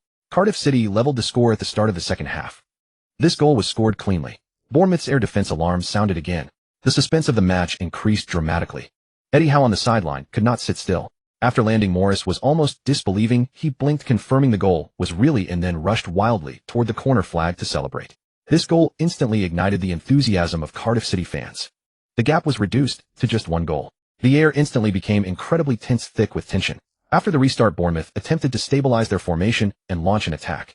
In the 56th minute, Harry Art received the ball on the right flank, attempted a breakthrough without success, and opted to deliver a cross. However, the quality of this pass was poor, landing near the goalkeeper. Cardiff City's defender Turner showcased his experience, calmly leaping high in front of the goal to head the ball out of the penalty area. The ball fell towards the left side of the penalty arc. A red figure dashed out like a phantom. It was Goodwin. Before Harris could block him, he met the descending ball with an exquisite touch, using the outside of his right foot, directing it slightly forward to the right. This seemingly casual touch was perfectly timed in terms of power and angle. The obedient ball soared into the air, rising over Harris's head as he lunged forward, and also surpassed Cardiff City's hastily organized midfield defense. Bang! Goodwin did not let the ball touch the ground. Instead, he struck it powerfully with the inside of his left foot. This was not a clearance, but a precise long pass straight through. The ball, spinning intensely, skimmed across the grass, swiftly crossing half the midfield and rolling precisely behind Cardiff City's defensive line. Pittman, making a forward run, had waited for such a counterattack opportunity for too long. Utilizing rhythm changes on the penalty line, he suddenly burst to the right, instantly leaving behind Cardiff City's defender, who was attempting to turn and chase back. Although his absolute speed was not top tier, the explosive power and timing of this move were sufficient for him to secure a precious one-on-one opportunity. Goalkeeper Marshall had no choice but to leave his goal. Pittman adjusted his steps, facing the advancing Marshall, calmly raised his right foot and pushed the ball into the bottom right corner of the net. Oh no. The sighs of Bournemouth fans and the gasps of Cardiff City fans echoed simultaneously. The ball, spinning intensely, rolled, almost brushing the outer edge of the right goalpost, and went out of bounds. Pittman, frustrated, held his head in his hands, missing a fantastic opportunity to seal the match. In the 59th minute, Eddie Howe made a decisive adjustment. He substituted the forward Pittman, who had lost stamina and missed the opportunity, with Kamangant. The intention was clear: to utilize Kamangant's linking ability in the front area and his physical confrontation advantage to continuously attack Cardiff City's defense while strengthening the frontline counterpressing capability. In the 67th minute, Bournemouth continued to press, earning a right corner kick. Sermon took the shot. The ball, spinning intensely, flew toward Cardiff City's goal. For a moment, chaos erupted inside the small penalty area, with everyone tumbling over each other. Cardiff City's goalkeeper Marshall attempted to clear the ball, but failed to send it far amidst the confusion. The ball bounced on the small penalty area line. Just recently substituted and full of vitality, Kamangant emerged like an eel through the gaps in the crowd. He keenly spotted the second rebound, and before anyone could react, cautiously poked the ball with the tip of his right foot. The ball rolled through the chaotic crowd, slipping through the narrow gap between goalkeeper Marshall and the linebacker, and entered the goal. Goal. Kamangant. Just under 10 minutes after coming on. A keen follow-up in the corner kick scramble. Bournemouth once again extended the goal difference to 2 goals. 4-2. Howe's substitution had an immediate effect. Kamangant's value was perfectly embodied at this moment. Kamangant slid on the ground in excitement to celebrate. This goal acted like a calming pill, once again stabilizing Bournemouth's morale. It also dealt a heavy blow to Cardiff City's recently ignited counterattack momentum. In the 71st minute, Cardiff City's manager went all in, replacing the mediocre midfielder Jones with former Manchester United youth talent Italian forward Federico Machida, strengthening the frontline attack, making one last effort. In the 78th minute, another corner kick opportunity. Still Whittingham taking the shot, still an accurate cross. This time the ball flew to the near post. In the chaos, a tall figure once again stood out above everyone else. It was Morris again. As if transformed into a dominant aerial presence, he stood out among the crowd, meeting the ball and forcefully heading it toward the ball. This time the ball crashed heavily into the center of the goal. Boritz reacted instantly, instinctively raising a hand to block. Bang! The ball was deflected but did not change direction. It merely altered its course after bouncing off the ground, yet still stubbornly crossed the goal line. The ball scored again. Goal. Unbelievable. Morris. A double header with his head. No. Wait. Slow motion footage showed that as the ball flew toward the goal, it seemed to brush against the leg of Bournemouth defender Cook, who was attempting a clearance, causing a minor change in direction. Officially awarded to Morris. 4-3. Another set piece. Another header. Morris became Bournemouth's nightmare. The suspense of the match was reborn. Cardiff City saw the dawn of miracle. The final 10 minutes were destined to be a bloody battle to the death. Morris celebrated wildly. 4-2. The gap was reduced to 1 goal. The immense pressure instantly returned to the Bournemouth players. Eddie Howe shouted loudly on the sideline, signaling the players to remain calm and strengthen defensive hardness. In the final 10 minutes, the match entered a fever pitch. Cardiff City pushed forward all along the line, launching fierce attacks with long balls, long-range shots, and individual breakthroughs, employing every possible tactic. Bournemouth stood united as one under the leadership of Captain Francis, using countless desperate blocks and clearances to ensure their goal remained untouched. Goodwin also retreated deeply, actively participating in defense. In the 89th minute, Bournemouth withstood wave after wave of Cardiff City's fierce attacks, successfully intercepting the ball in the backfield. Elphick passed the ball to Goodwin, who was retreating to receive it. Goodwin received the ball with his back to the goal, with Harris closely marking him. This time Goodwin did not attempt to turn and break through forcefully. He keenly observed that due to Cardiff City's massive push forward, a huge gap had appeared on the right flank. Rich was sprinting forward at high speed in that open area. Without the slightest hesitation, Goodwin, without pausing to adjust the ball under Harris's close marking, used the inside of his left foot to deliver a diagonal long pass transfer toward the incoming ball.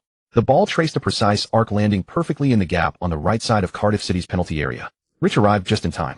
He comfortably controlled the ball with an open space ahead, only the hastily returning fullback and the goalkeeper Marshall, who had left his goal. Rich demonstrated excellent vision and selflessness. He did not greedily choose a close-range shot, but calmly observed the center. Precisely the Wilson who had ceded him the goal-scoring space in the first half. Bang! Rich delivered a well-placed low back pass with his right foot with both power and angle. The ball, like a precision-guided missile, slipped through the gap between the retreating defender and the advancing goalkeeper, rolling toward the penalty spot. Wilson faced the vast empty goal, calmly pushed the ball with his right foot. The ball rolled into the net without doubt. Goal. Wilson, sealing the match, securing the victory. 5-3. A classic counterattack. From Goodwin's precise long pass transfer to Rich's selfless back pass assist, Wilson delivered the final blow. Bournemouth withstood immense pressure at home, thoroughly extinguishing Cardiff City's counterattack flames with a golden goal. Wilson rushed wildly toward the corner flag, sliding in celebration. Bournemouth players swarmed around him, pressing Rich, who assisted under him. Eddie Howe on the sideline and the players on the bench also rushed out, celebrating wildly. This goal completely sealed the match. Finally, the referee blew the final whistle to end the match. The score was fixed at 5-3. A high-scoring match, a thrilling game full of drama and strategic confrontation. Bournemouth relied on Goodwin's brilliant performance of 1 goal and 1 key assist, Wilson's doubleheader, and Kamangan's substitute goal scoring. They narrowly secured 3 points in this crucial match at home. Meanwhile, Cardiff City, despite Morris's stunning header performance, ultimately fell to Goodwin's strategy and Bournemouth's resilient counterattacking defense. Kim Koo-kyung's lonely figure disappeared into the shadow of the player tunnel as the final whistle blew. At the post-match press conference, the flashbulbs crackled and popped, the spotlight inevitably fixed on one man, Goodwin. He had not only scored a crucial goal, but had also orchestrated the victory with his intelligence and on-field command. He held the Man of the Match trophy awarded by the EFL Championship in his hands. A hint of weariness was visible on Goodwin's face, yet his eyes remained bright. A reporter from the Daily Mail spoke first, offering unreserved praise. Goodwin, you are truly the strategic core and lethal blade of the Cherries. You orchestrated this goal feast. Other journalists chimed in, showering him with accolades. Goodwin recalled an old saying from his ancestors: as long as interests don't conflict, don't offend anyone. In response to the journalists' praise, Goodwin neither boasted nor dwelt on the team's victory. Instead, he shifted the topic and generously praised the opponent's Cardiff City. Tonight's victory was hard-earned. The resilience and fighting spirit shown by the Cardiff City players are truly admirable. They never gave up when they were behind and constantly put us under immense pressure. They are a team worthy of respect. Upon hearing this, the Daily Mail reporter thought to himself, whoa, this kid, young as he is, his words are watertight. The Telegraph reporter thought, he wins and still praises the opponent. This emotional intelligence is impeccable. Goodwin's words were somewhat unexpected, and the journalist's liking for him increased. The Cardiff City manager, whose face had been ashen, was taken aback by Goodwin's words, then his furrowed brow relaxed slightly. He looked at Goodwin with a complex expression tinged with surprise and appreciation. This kid knows how to handle himself. If only he were my player. As soon as the press conference ended, Goodwin quickly returned to the locker room to wash away his fatigue. He then got into the BMW arranged by his agent Nikos and sped off to London. Nikos's value was proven again. He had successfully secured a significant endorsement deal for Goodwin to become the UK youth brand ambassador for Pulse Beats, an internationally renowned youth sports earphone brand. The brand was drawn to Goodwin's handsome, sunny appearance, his confident and spirited demeanor on the field, and his skyrocketing popularity on social media. Goodwin was a perfect fit for their brand identity of youth vitality and focus. The signing ceremony was held at the trendiest Pulse Beats flagship store in central London. After the signing, Goodwin was immediately scheduled to film a promotional video. Under bright lights, Goodwin wore the latest pure white Pulse Beats sports earphones. Before the professional photographer's lens, he struck various energetic poses. An aura of invincible youth and striking handsomeness radiated from him. Several brand executives, impeccably dressed in suits, looked on with satisfied smiles. Agent Nikos also wore a broad grin. Facing the media and fans who had gathered, Goodwin's response was concise and powerful: focus on the game, enjoy the music. After the signing, Goodwin proactively suggested, I'd like to buy a batch of the latest earphones at my own expense to give to my teammates and club staff to share this joy and help promote the brand. The brand executive's eyes lit up upon hearing this. Mr. Goodwin, you are so dedicated. We will provide a batch for you free of charge. But Goodwin smiled and shook his head. No, there's a difference in meaning between giving away gifts I receive for free and giving away gifts I bought myself. His attitude was gentle yet firm. The brand executives exchanged glances, admiring inwardly, this young man has a sense of propriety and integrity. Their favorability towards Goodwin increased once more. As soon as the promotional photos and signing news were released, it instantly exploded online. The hashtag Goodwin signs with pulse beats trended at number 5. Of course, the London trip wasn't all good news. Nikos also brought some unpleasant news. The luxury car brand they had previously approached had put the collaboration on hold during the final headquarters review. The reason given was official and realistic. Mr. Goodwin's reputation across Europe still needs to be built. In plain English, your profile in the championship at Bournemouth isn't big enough yet. Nikos patted Goodwin on the shoulder. That's the reality. You're still young, still developing. Once you lead the Cherries into the Premier League or shine on the international stage, they'll be lining up with contracts. In the adult world, cooperation is a game of interests. Goodwin nodded, his gaze calm. He understood. Temporary setbacks would only fuel his drive forward. The streets of London were already filled with Christmas lights and carols, the festive atmosphere thick. After dinner with Laura at the Spagnoletti restaurant in King's Cross, Goodwin didn't linger. Carrying the gifts for his teammates, he returned to Bournemouth that very night. Early the next morning, Goodwin personally handed out the carefully wrapped Pulse Beats earphones one by one. To Coach Eddie Howe, the assistant coach team, doctor, physiotherapist, base staff, and finally his teammates. Hey Goodwin, you shouldn't have spent all this money. Wilson took the gift, laughing and giving him a playful punch. These earphones look so cool. Thanks, bro. Richie was delighted with his gift. That's thoughtful of you. Even the stern Captain Francis cracked a smile. It was the thought that counted, and Goodwin's gesture warmed everyone's hearts for a brief moment.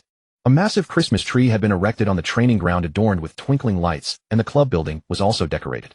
The team was preparing for the upcoming grueling Christmas fixture list and the EFL Cup match. December 18th. EFL Cup quarterfinal, Bournemouth vs. Liverpool. Goodwin and Wilson quietly appeared in the stands to watch the match. After 90 minutes, the scoreboard at the Vitality Stadium read 1-3. Bournemouth were eliminated as expected, but this didn't dampen the teammates' spirits. That's the cup for you. Some walk away smiling, others with tears in their eyes. But when the sun comes up tomorrow, you still have to figure out how to play the next game. After the match, the entire Bournemouth squad visited a local children's welfare home, acting as caring big brothers, playing with the children, signing autographs, and taking photos. Goalkeeper Boric and Pittman donned red robes and white beards, playing Santa Claus, distributing gifts to the children. Meanwhile, the club's official store launched a Christmas special with the Cherries jerseys printed with Goodwin 35 and Wilson 13, becoming the hottest selling items. Goodwin also received a blizzard of Christmas cards from fans. Some were from enthusiastic female fans with cards containing glamorous photos in Christmas outfits and phone numbers. Some even included blush-inducing private gifts and explicit messages. Goodwin's method of handling these was simple and straightforward. He pretended not to see them. As for keeping them, that would be too perverse. He simply ignored them. Safety first. One particular card brought a warm smile to Goodwin's face. It was signed Lily, a young fan from China, with childish handwriting in both Chinese and English. Brother Goodwin, keep it up. Lead the Cherries to promotion. Merry Christmas. P.S. My dad says you play football as smoothly as a dumpling, just like he did back in the day. Below it there was a crookedly drawn dumpling. Goodwin carefully selected a gift for Lily and sent it back along with a handwritten reply and a Christmas card.